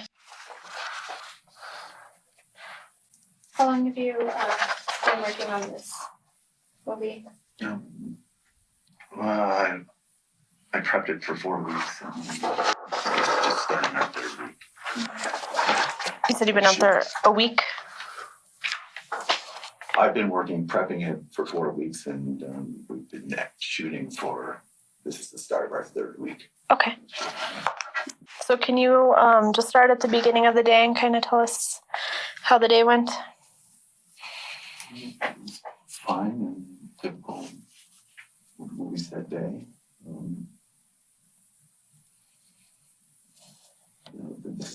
We have a very busy schedule, and we're going at a pretty fast pace. And we were pretty much right on schedule. We weren't really rushing it, especially when it comes to times when we're working with guns. So about what time did the day start today? We had a 6:30 crew. This is the first AD, Dave Halls. He's the one who actually handed the gun to Alec, not the armorer, Hannah Gutierrez-Reed. This is the man that actually handed the gun to Alec, who I don't believe was supposed to. It was supposed to be the armorer. Crew call. Okay. 6:30 a.m. And what is your role? I'm the first assistant director.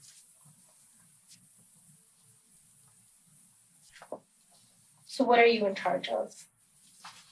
I'm in charge of scheduling the movie, disseminating information to the crew about what we're doing every day, every hour. I manage the set. I'm the one that quietly is pictures up, roll sound. I'm also the safety coordinator. What does the safety coordinator entail?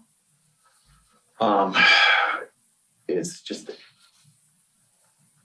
overseeing all the departments and making sure that they're following, the right protocols for whatever stunt or gunfire. Okay. So you work pretty closely with the armorers, then I would assume. Okay. Who is on the armorer team? Well, Hannah, I don't remember her last name. Okay. It's, the armorer. And then Sarah, I don't know her last name either. It's more of the prop master, but helps Hannah. I think all that whole prop department, there was a third person that came on. I don't think she was there at the beginning. I never got her name. Okay. And are you in charge of them?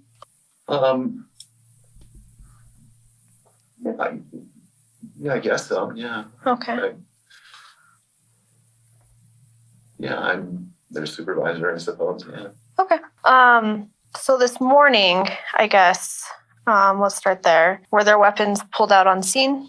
Or did you use? Okay, can you tell me a little bit about that? Well, the actors, there were 3 actors. They played U.S. Marshals, and they had revolvers in their holsters. Okay. Anybody else? Well, then we got done with that scene, and then we went into the church where the incident happened, and Alec, Baldwin's character, had a revolver, holster. Okay. In the morning, who pulls out the weapons? The armor. And that's Hannah? Yeah. Okay. And where are they stored? She has a truck. Overnight, or when they're not being used, they're on her truck. Is it her personal vehicle or is it for the set? I never saw. I think it's a truck. It's not her personal truck. Okay. Yeah. All right. And does anybody else have access to that truck? Not that I'm aware of. Just her? It's an open truck throughout the day. Okay. So where are the guns when they're not being used? I'm on the truck, but I don't know where precisely she stores them. Okay. So I guess I'm kind of confused. Again, as you can see, this is from Crime Circus. So I want to give credit. He had the interview. If you want to check him out, this is the first assistant director, Dave Halls, who did take a deal. As her, I assume he'll be testifying at the trials. if you're her supervisor, there's no one overseeing her when. No, there's 10 different departments, and they're all pretty autonomous. I'm not directly in their business about everything, so I've been doing this for 30 years. I've never been on a prop truck. I've never.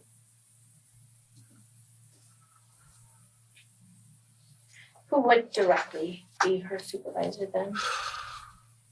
See, it's this whole movie business thing is weird. It's not set up like, normal corporation, Okay. Salesperson, manager, general manager, it's not set up like that. Right. Okay. Yeah. So is there really no,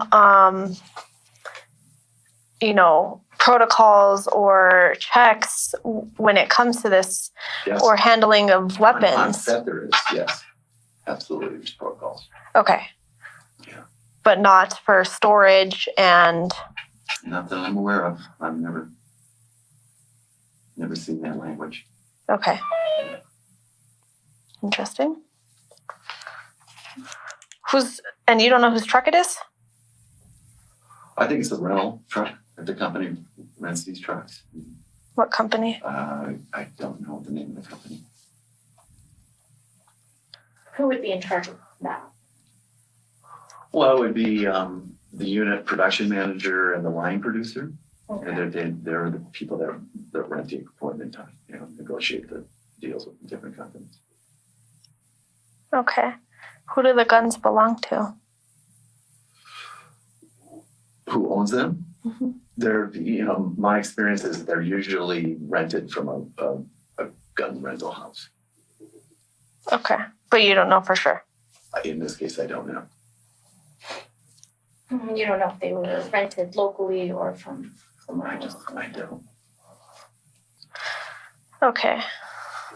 All right. So in the morning, when these guns were put on the actors, who is in charge of putting them on the actors? The armorer. So Hannah did that this morning. Yes. Is there anybody that checks the guns? Yes. Who does? Her and I. Okay. Did you check them this morning? Yes. All of them? Yes. And was there anything out of the ordinary? The guns first thing in the morning was not the gun in question. Okay. The gun in question is the gun that Alec Baldwin had. Okay. So I can tell you what the safety protocols are. Yeah, let's start there. She brings me the guns. I look down the barrel, make sure that there's no obstructions in the barrel. Most of the time, there's no live fire. They just have them on themselves. Okay. As a prop or as a costume piece. And then she opens up, for a revolver, she opens up the hatch, and spins whatever you call that, the drum. See, it's empty, it's empty. Okay. And I say, okay, cold guns on set. That's how we do it. You want to get into the incident? Let's go there. Okay. Yeah, let's do it. I was the closest person to Alec Baldwin when it happened. The scene took place in a church, an old church, 19th century church, 1800s church. Typical pews on the side. Let's say you're sitting in a pew, and I'm standing right here. And we're doing a shot. It's a tight shot. He's sitting in this church. He's been all shot up, and these two U.S. Marshals come in. And it was a very tight shot of him pulling out the gun from his holster. There was I heard no plan of firing. There was no need of putting any kind of blanks in it or anything. It was just a tight shot of him pulling it out and going like this. Now, when you're shooting a tight shot of a gun, if you don't have what we call dummy loads in it, an audience member that knows anything about guns is going to go, that gun's not loaded. So you put these dummy loads in. And the dummy loads, from all of my experience, is they have like a little BB or something. People said it's like clay inside the casing. And you shake it, that's how you know it's a dummy load. Also, if the primer is depressed, it's a dummy load because it shows you that this bullet, this casing, that bullet has been fired. Okay.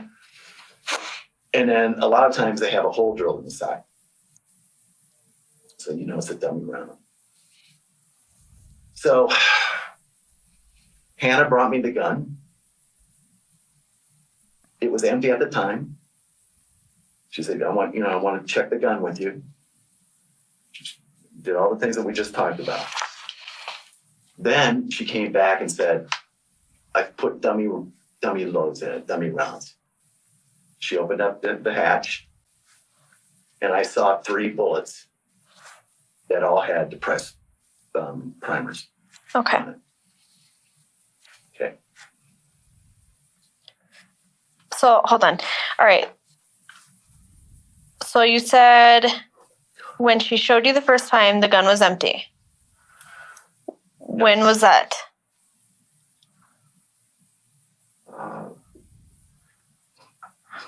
It was moments before we actually, put the dummies. Might have been 5 minutes. Okay, so within pretty... Okay, so then 5 minutes later, she brings it back, tells you that there are dummy rounds in it. Yeah. Did you see where she loaded the gun? I did not. Okay. Was there a reason for the change from? Because I think they, somebody decided, we're really tight on the gun. We're gonna have to put dummy loads in. I didn't hear anybody say it. And sometimes I'll say it. It looks like we're gonna have to put dummy rounds in it. I heard nobody requested. I didn't. So this time you don't know why there was a change? I'm not for certain. I can only make some assumptions. You want to hear it? Yeah, sure. I'm sure that the director of photography, who just passed, probably said, we're in tight on the gun. Or maybe Hannah saw the shot and said, we need to put dummy rounds in it. So it's not untypical for something like that to happen. No. Okay. It's typical. And you only saw the 3? I only saw the 3. Okay. Do you normally check all of them, or what do you usually do? Should. Okay. You should. And is that what happened this time? No. Didn't. I don't remember. If she might have spun it, I don't know. But I recall seeing 3. He should, but he didn't check it. I mean, sounds like I know why this guy took a deal. 3 primers depressed.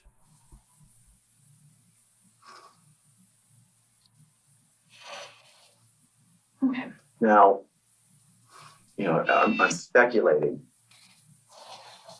Of course, it wasn't a bullet, because these bullets were .45 caliber dummy loads.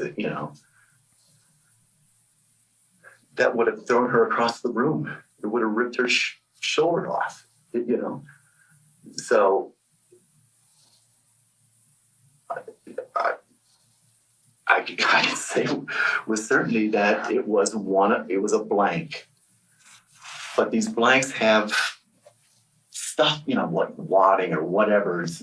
I've heard people say this like pieces of wax or something, that kind of hold the powder together. Mm-hmm. And they still have powder in them. Yeah. Do you know who the manufacturer is of the dummy rounds? Okay. And it's okay if you don't know stuff. Would you consider yourself pretty gun savvy? No.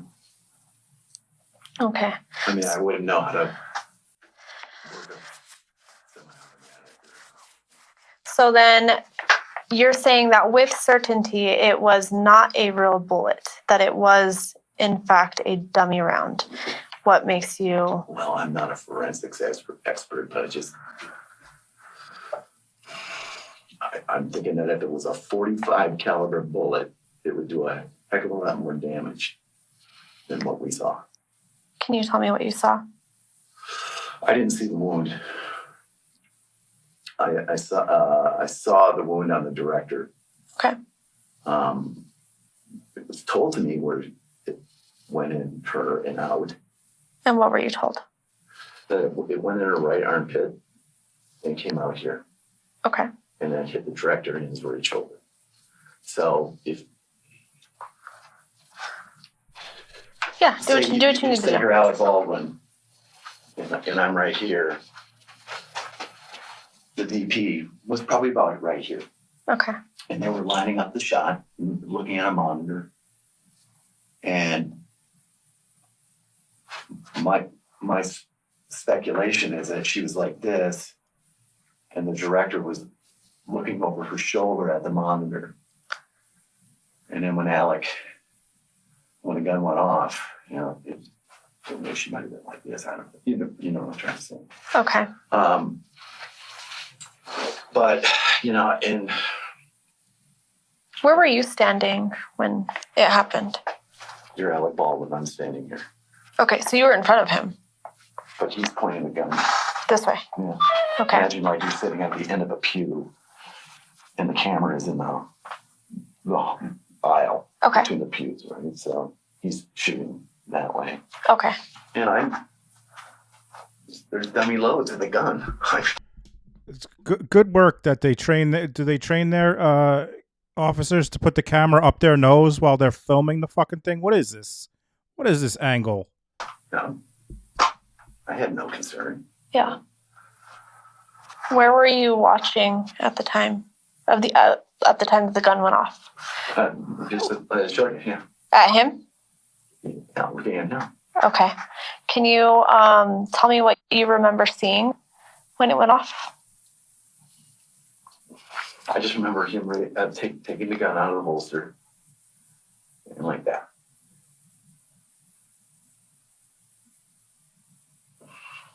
I can't say for certain if he pulled back the hammer. He said he did, but he didn't pull the trigger.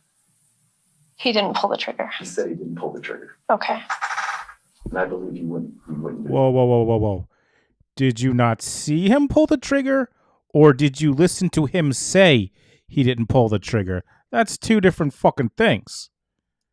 I can't say for certain if he pulled back the hammer. He said he did, but he didn't pull the trigger.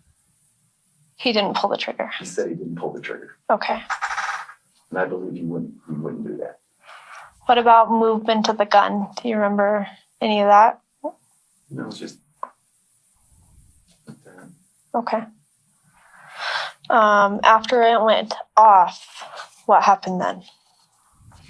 well, both Halyna and the director fell down. And we do these shots with blanks quite often, and sometimes you get sprayed a little bit. You feel it. Okay. And I thought, well, that's just what it is, and I rushed over to her, and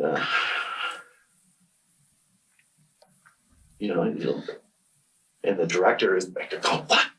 What the fuck happened? I think he said, and then, are you okay? Are you okay? And she said, I can't feel my legs. And then, oh man, I remember the director being in pain, and immediately was like, call 911. The set medic came in there. We cleared as many people out of there as we could, and Okay. Can you recall where the gun was placed after it went off? Yes, I do, because I went and retrieved it. Okay. If you're sitting in a pew, he put it down on the pew. Okay. And I went in and got the gun, took it outside with the armor. I said, show me those shells. Okay. And I don't know the exact count. I don't know if she fully loaded it, but I remember at least four dummy casings, because they had the hole drilled in the side. And then there was one casing that didn't have a hole in it.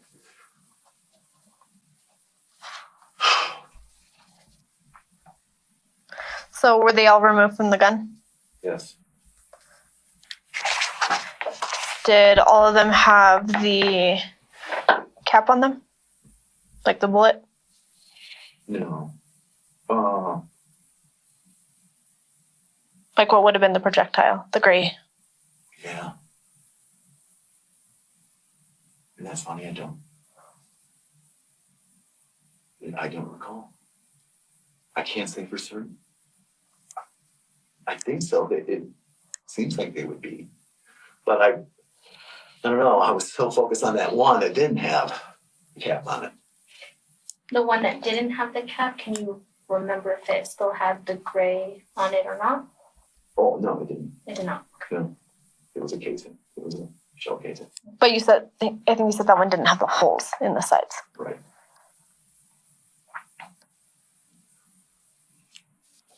Okay. And, okay, so you grabbed the gun from inside, gave it to her. Where did you guys disassemble the gun? Just right outside the door. She has a cart that Okay. that's where she keeps everything. Did anything on that cart appear suspicious or out of the ordinary? Okay.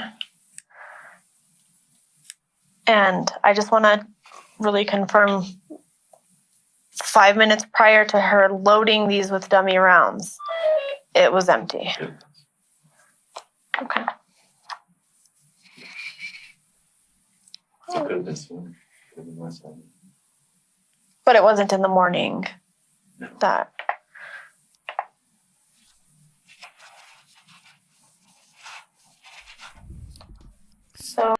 between Lisa, the movie director, I'm trying to think who's more upset. Bob, the defense attorney, because everyone is talking to the police, or Lisa, the movie director, because no procedures are there's no protocols. I'm trying to wonder who's more upset right now.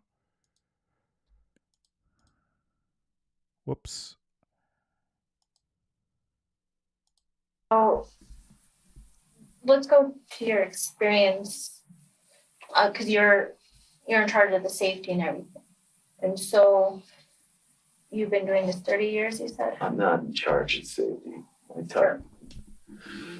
I coordinate the safety. Okay. But there's some things that, but beyond my expertise that I can't, like that's why it's called a coordinator. Okay. So not a control, because I don't know anything about car crashes. I can't, Mm-hmm. But you're the second person to inspect the gun alongside Hannah. Mm-hmm. What is your experience in that? Like, you're familiar with inspecting these because you've done this for 30 years. Yeah. And nothing different than before? And it's just the question of just spinning the thing, and making sure that they were all depressed pistons or primers. But you're familiar and know how to know when it's a dummy round. Yes. Mm-hmm. Going back on experience, how long have you worked with Hannah? That's my first job with her. Okay. And what's your impression of her? Fine. I'm not used to seeing a female armor and an armor at that age. Okay.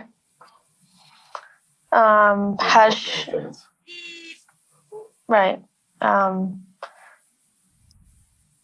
Over the past, or however long that you've been working with her, has there been anything to, give you flags that she would do something to this level? No.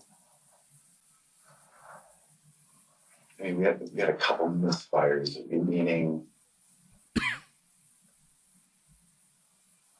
that the gun would go off in transport, like would be pointed down the ground, it would go off. But that happens sometimes. But no, I mean, she was very... Couple of misfires. He seemed a little casual about that. That seems like it's a major issue that they're just having misfires and people are walking off the set. Couple of misfires.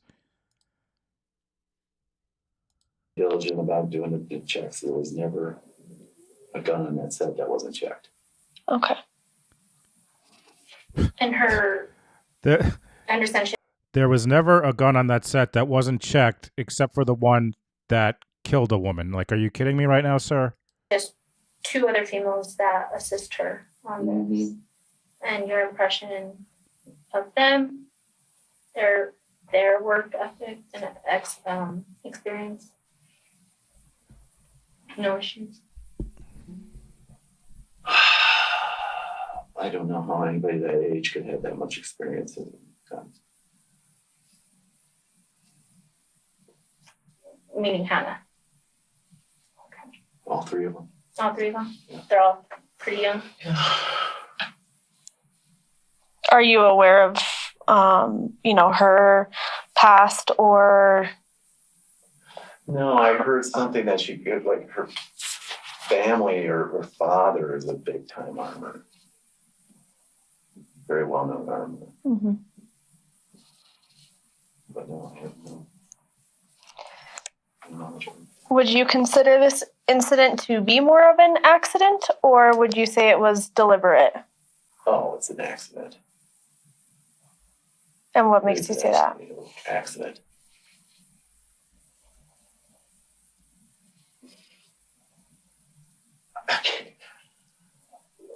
There's absolutely no reason why that would be deliberate.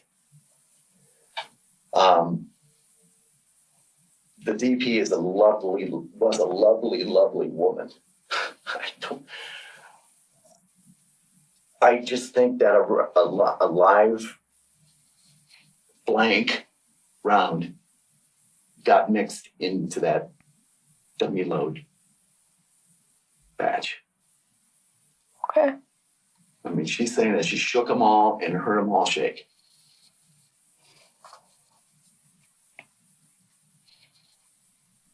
If I brought some of those rounds in, would you be able to identify them for me? Sure. Okay.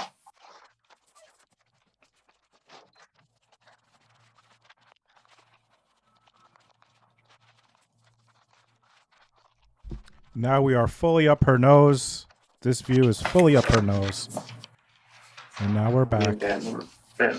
Bruce Louisiana. Low budget horror.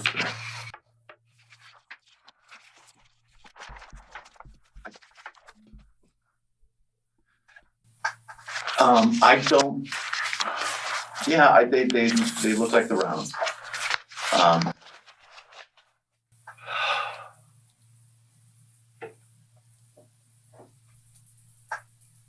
That this is what I've been told indicates that it's a dummy round.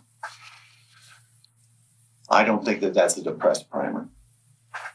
I don't remember them being snub-nosed, but I wasn't really paying attention. For some reason, when he showed me these snub-nosed, I went, I don't remember those being snub-nosed. I really don't remember. If this is one of them, I don't remember all the ones that I saw, except the casing that didn't have the hole in it. Every round that I saw, except one, had the hole in it. That's my recollection. Okay. Yeah, the other one was a casing with no hole. So, like this second one. Without the bullet. Without the bullet. Okay. And this was after you had her clear the gun? Yes. Okay. Who else has access to the ammo cart? Nobody should. Is it ever left out? I think so, yeah.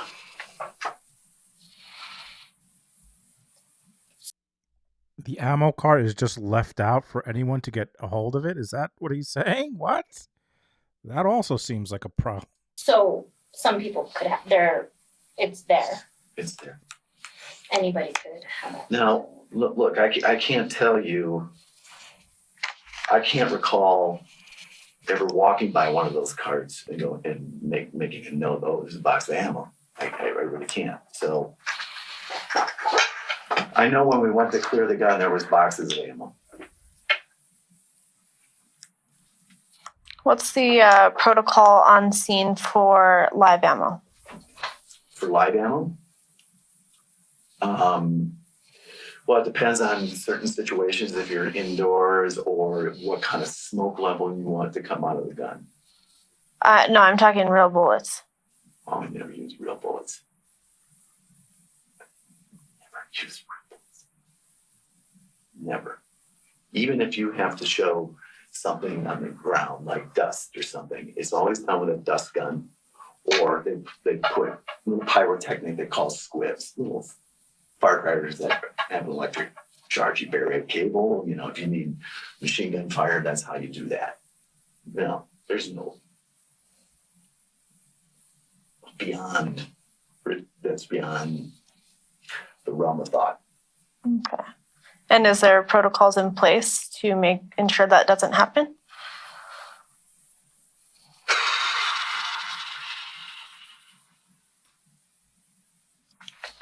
No. What? There are no protocols? Huge deep sigh. Nope, no protocols. Are you fucking kidding me?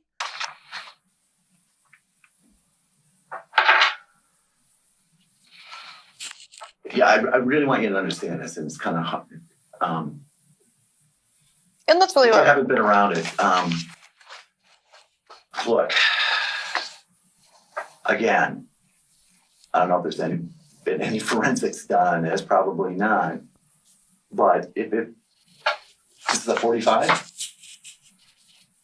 You guys know more than I do what a 45 does to a body, right?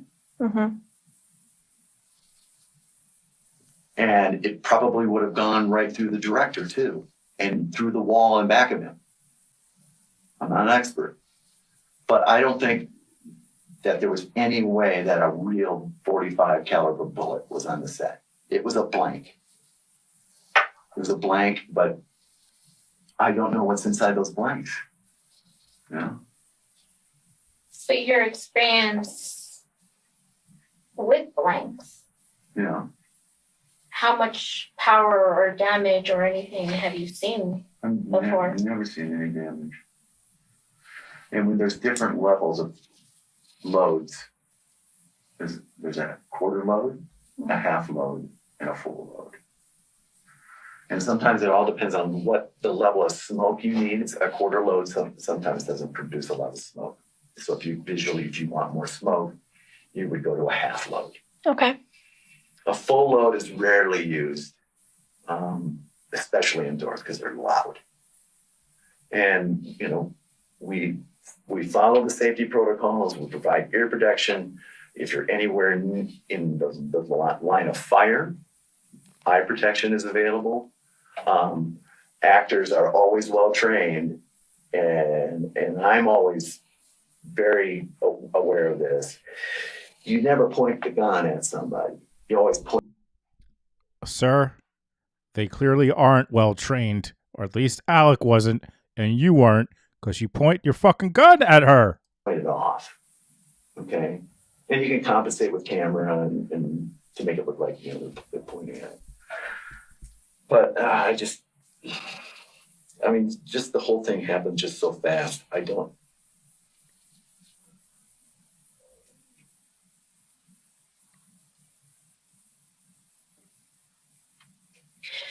Any of these, including the blank, any of your prop ammo, has there ever been anything that got,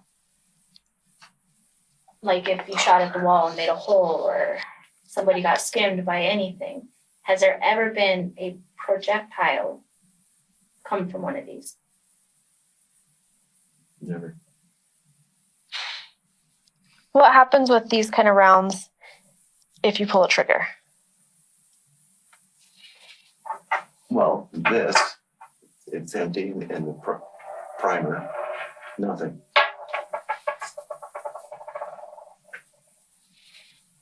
I'm not an expert.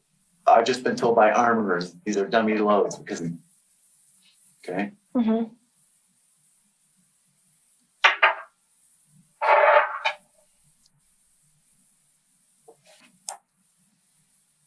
Now, I don't know if you guys shoot more guns. I guess that looks like it's been.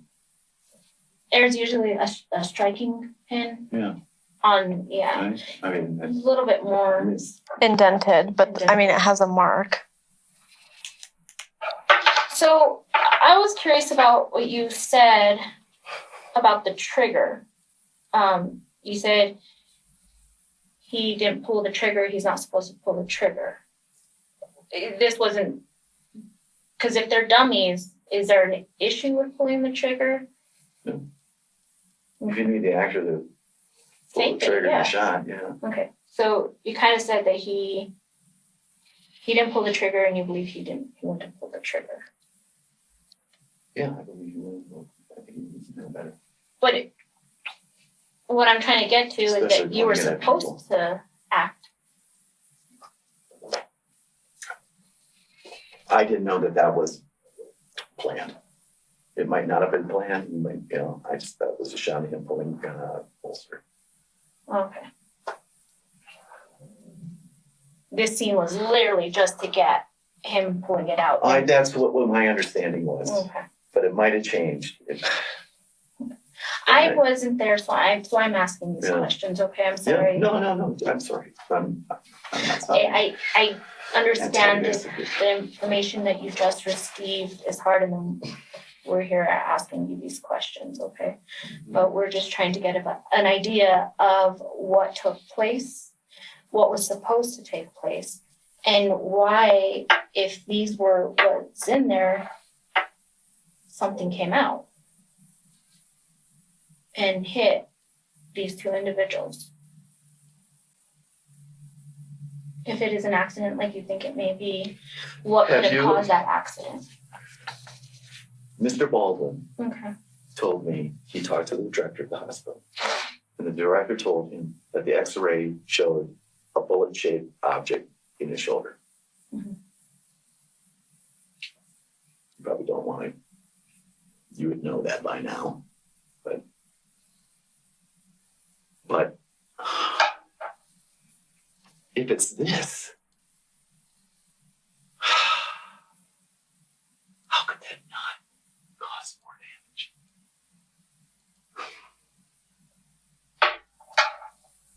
This guy is stuck on the damage every time.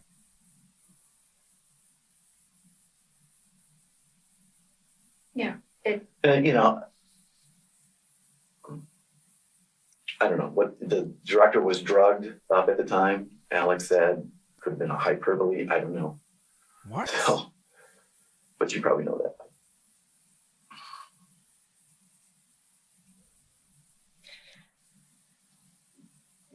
An object like this silver thing did come out of him. He did tell you that's what did happen. Yeah, you're right. We do know what was pulled out of him. But that's why we're trying to figure out, do you think a malfunction? God. I don't know. I don't know how this happened. I mean, if it was a full load, if it was a real 45 caliber bullet, it would be louder than hell. To me, based on my experience, it didn't sound like a quarter load. It sounded like a half load.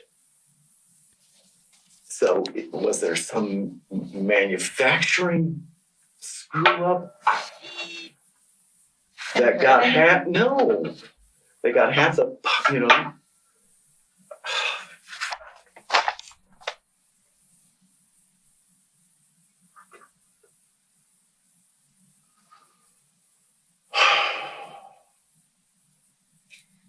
Has there been any issues on set between anybody?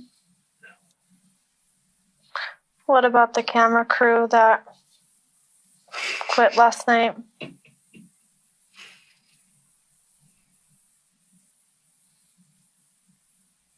What about it? If you want to think that there's any connection between that and this, no. And what makes you say that?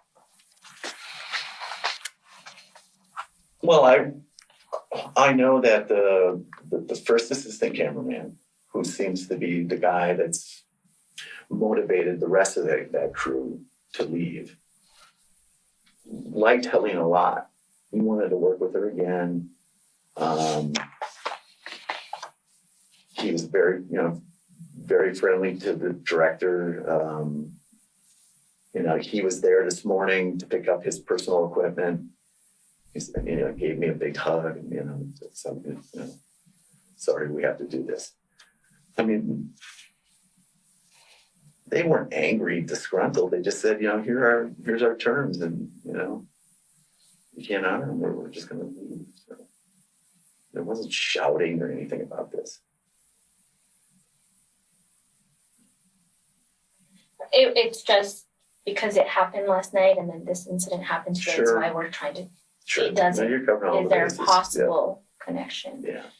You don't believe so? No. Okay. Absolutely not. And where was his equipment located when he came to pick it up this morning? At the camera truck. Which was where?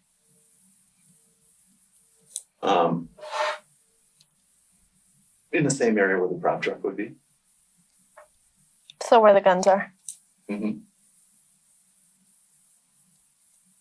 Did anybody? But, I respect you're trying to cover all the bases. I think you're picturing that somebody walked into the prop truck. This disgruntled camera guy walked into the prop truck in the morning and put a live bullet in the gun that Alec Baldwin was going to shoot, but I had already checked the gun. Right. Right? And we confirmed that it was an empty gun. But then, yeah, so there's that. But it was 5 minutes, and I guess there's just the question of, well, you checked it, it was empty, you were going to use it, right? But then 5 minutes later, you're checking it again because now it's loaded. So I think there's that why.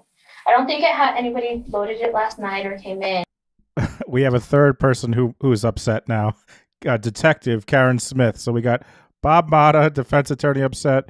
Got Lisa Statman upset about and then we got Karen Smith upset about the detectives. This is upsetting all around. And it's kind of, someone made a change after you've already checked it and it was empty. And now there's this incident.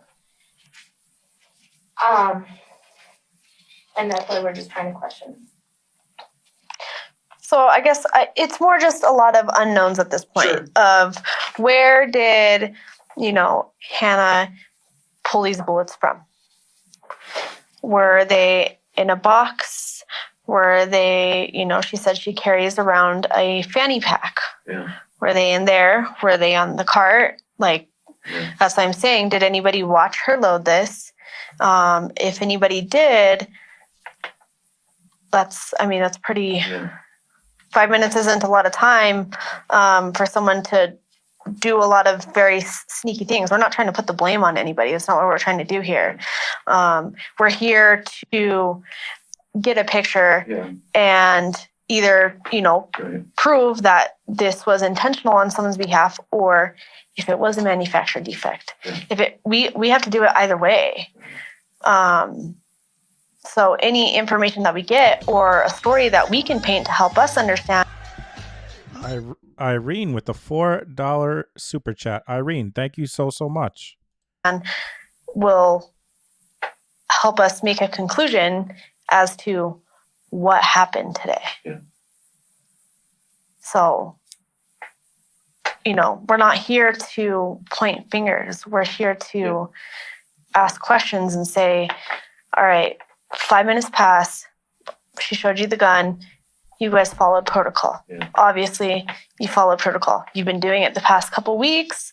There's been no incidents. And then all of a sudden today, this one round that was the loaded round in that gun. And it might be an accident. It might be a manufacturer defect. It's entirely possible.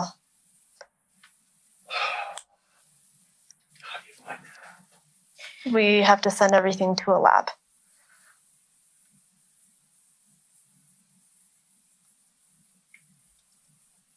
And that's why we just need to get these questions out, because once a lab lets us know manufacturer, intentional, we've already asked these questions. It's just putting everything together. Another question. From what we understand so far, there's only so many people allowed into the scene area, the church, during the rehearsal. Who were all those people?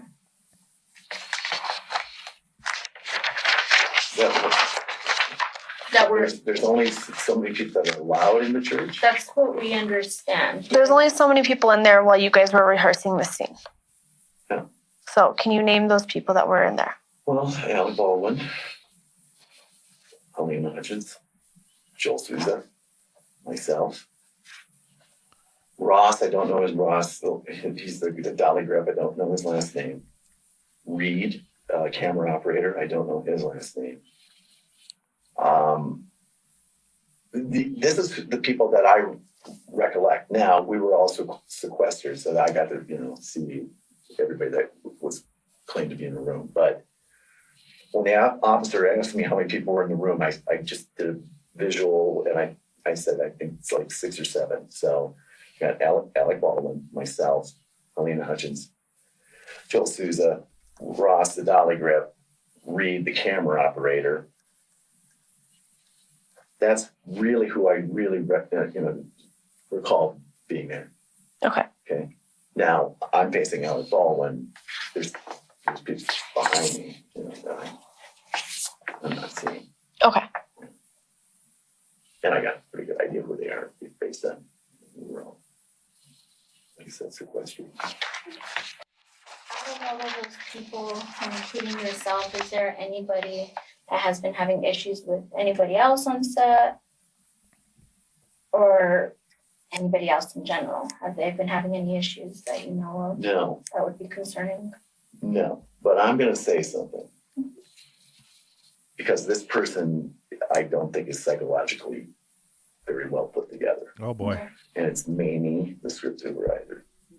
Script supervisor. Mamie, M-A-I-M-E. Oh boy. Her and I had an encounter. Uh-oh. At lunch. Today? Yeah, because I don't know, Mamie's, I don't know. I can see Mamie saying something. What do you mean by that? I don't know. She just, thought that the whole thing was just a shit show, and and she just talks and talks and talks and talks and talks. And she's an older woman. She's been in the business for 40 years, and she constantly reminds everybody. And she, So when the incident happened, she was like, very vocal about the producers. Why don't you go back to Georgia? And then, I don't know how she was feeling about me. She's a bit crazy. She's a script writer? Script supervisor. Script supervisor, okay. Yeah. And so she kind of was going off after the incident? Yeah. Where was she during the incident? She said she was in the room. So she was in there too? Yeah. Was she anywhere near Hannah or you when the gun was being... I don't know. I don't think she was anywhere near Hannah. Hannah was over on this side outside, and Amy was hanging out over here. Okay. This could be totally irrelevant, but I don't really trust her emotionally. And so nobody does on the crew. She's just that one, it's just. No, nothing. So, is relevant. what, yeah, Anything out of the I ordinary. could see her saying something. I don't know what she would say, but. Do you think that she would manipulate a gun? No.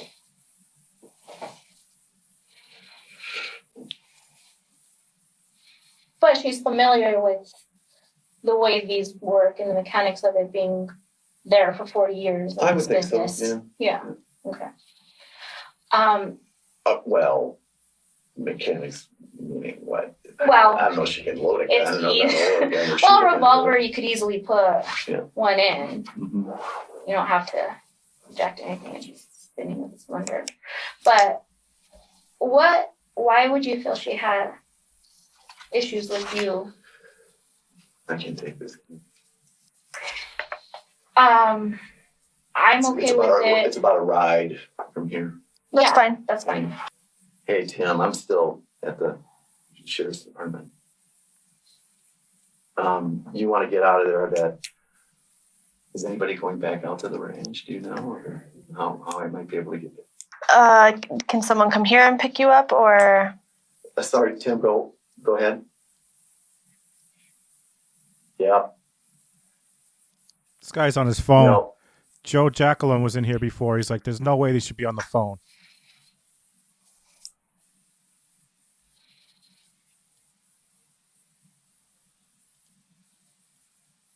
Yeah.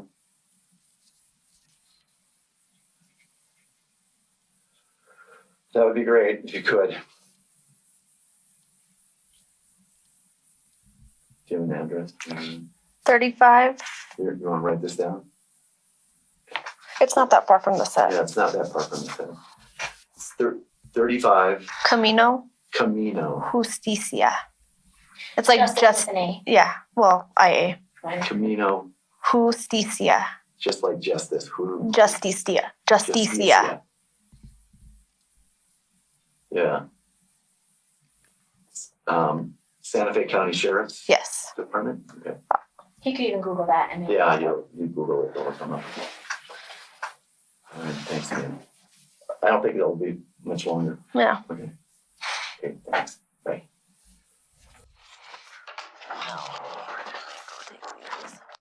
Oh, we can see something now. And we're leaving. She's got to go put the camera further up her nose. Oh.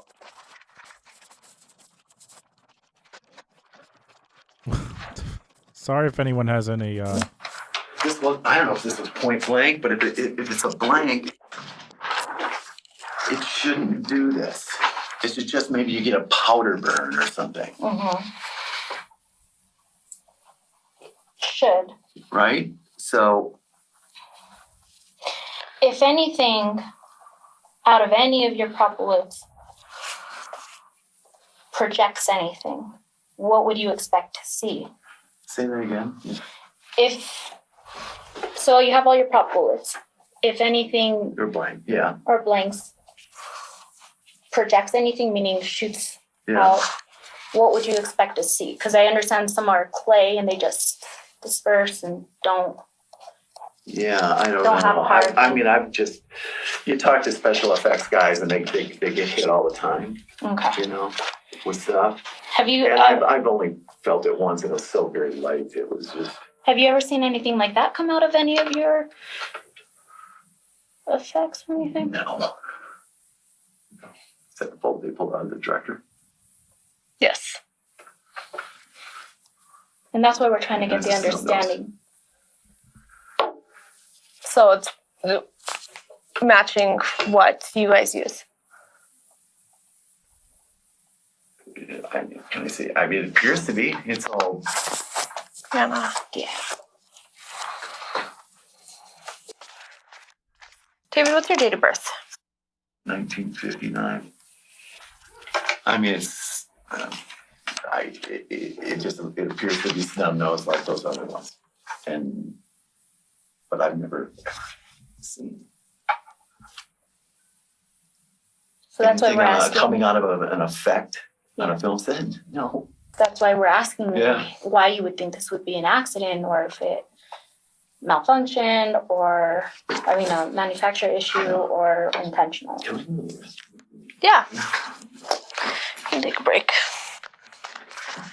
Did you need another water? No, I'm. Dude, I would have told him to sit it. No, sir. Hold it till we're done. That was an important question. Another one was said that he had done 4. One said that he had done 4 combat tours, and another one was I think he has a lot of expertise in guns. We all kind of felt that it was a half load. Okay. Given what, the sound? Just our experience with it. That wasn't a quarter load. It was a half load.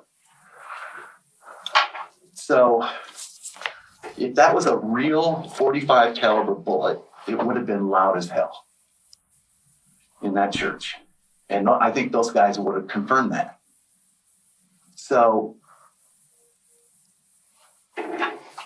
it's been loaded with half the load that you usually have, and then a bullet gets put back on top of it.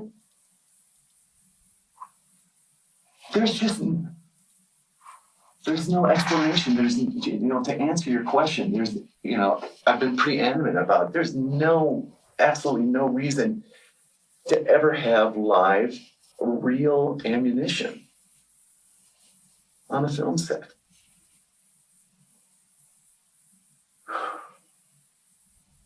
No, and I agree. That's what you guys have said, that you don't Why? keep live ammo on there.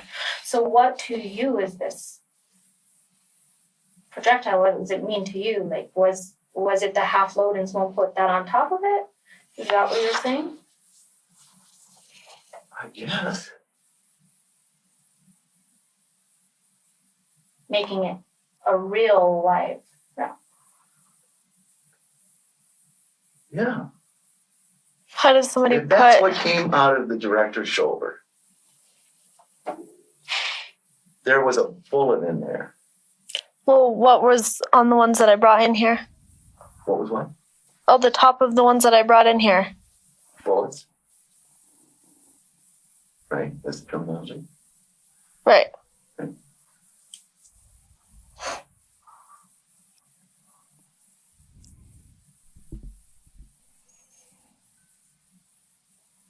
I mean, it's not like somebody can, I don't think he's, what are you meaning by putting it on top?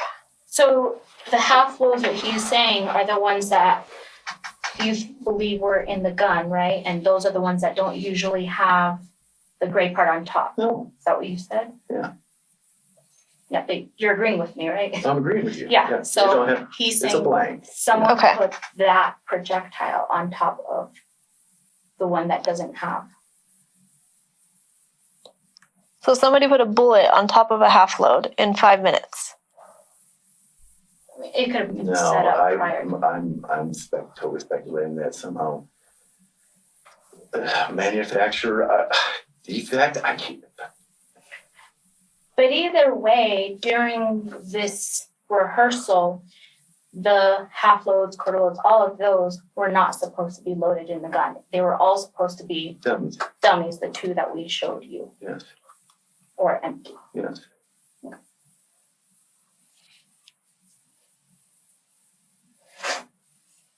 And this is why it's not adding up to us either. And that's why we're trying to get your experience in what it is with these guns. Like, is this something that can happen? It's the strangest thing. Just can't.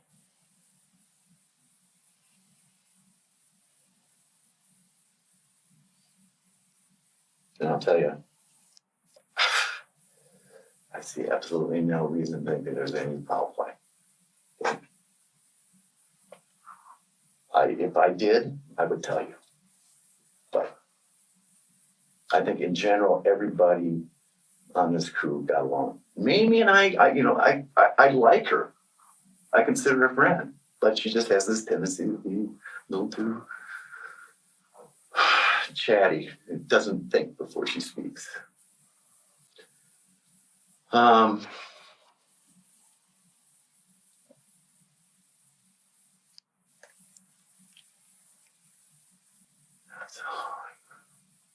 What would be a good way to get a hold of you if we have anything else to? 612-6056. And how long are you guys going to be out there? Oh, we're done. We should. This meeting's done. Never going to get finished. Okay. It's too scarred. The director of photography was killed. The director was injured.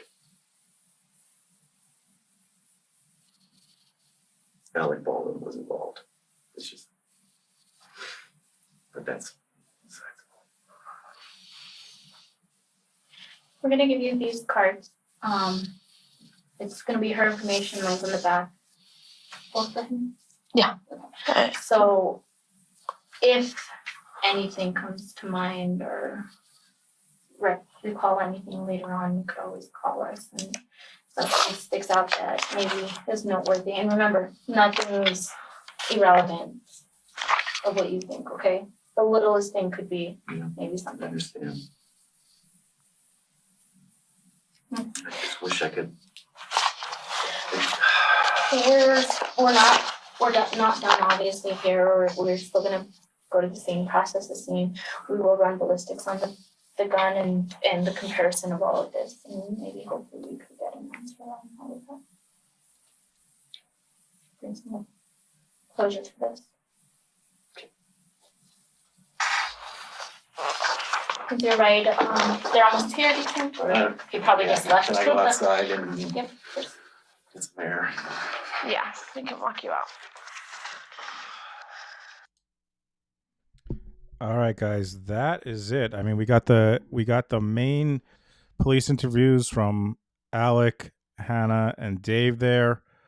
So let me give you a rundown of what's the plan going on. First of all, Lisa's been here. Thank you so much for providing all your insight, Lisa, and Karen, and Bob. And thanks everyone for being here and hitting that like button and sharing.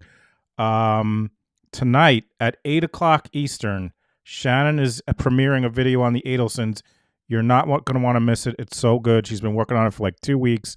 I have one at 7:45. It's a piece of garbage, but it's like 9 minutes. But Shannon's like a half hour long. It's so good. Then tomorrow at 2 Eastern is Alec Baldwin's next hearing. We're going to watch that tomorrow at 2 Eastern. Then, and also Steve is covering this case, so probably Tuesday night he's going to cover it. Wednesday is not only jury selection in Hannah's trial. Wednesday is, not your edits. Thank you for your help too. Wednesday is not only jury selection. Maybe the trial will start, but I doubt it. Trial will probably start on Thursday. Wednesday, 8 p.m.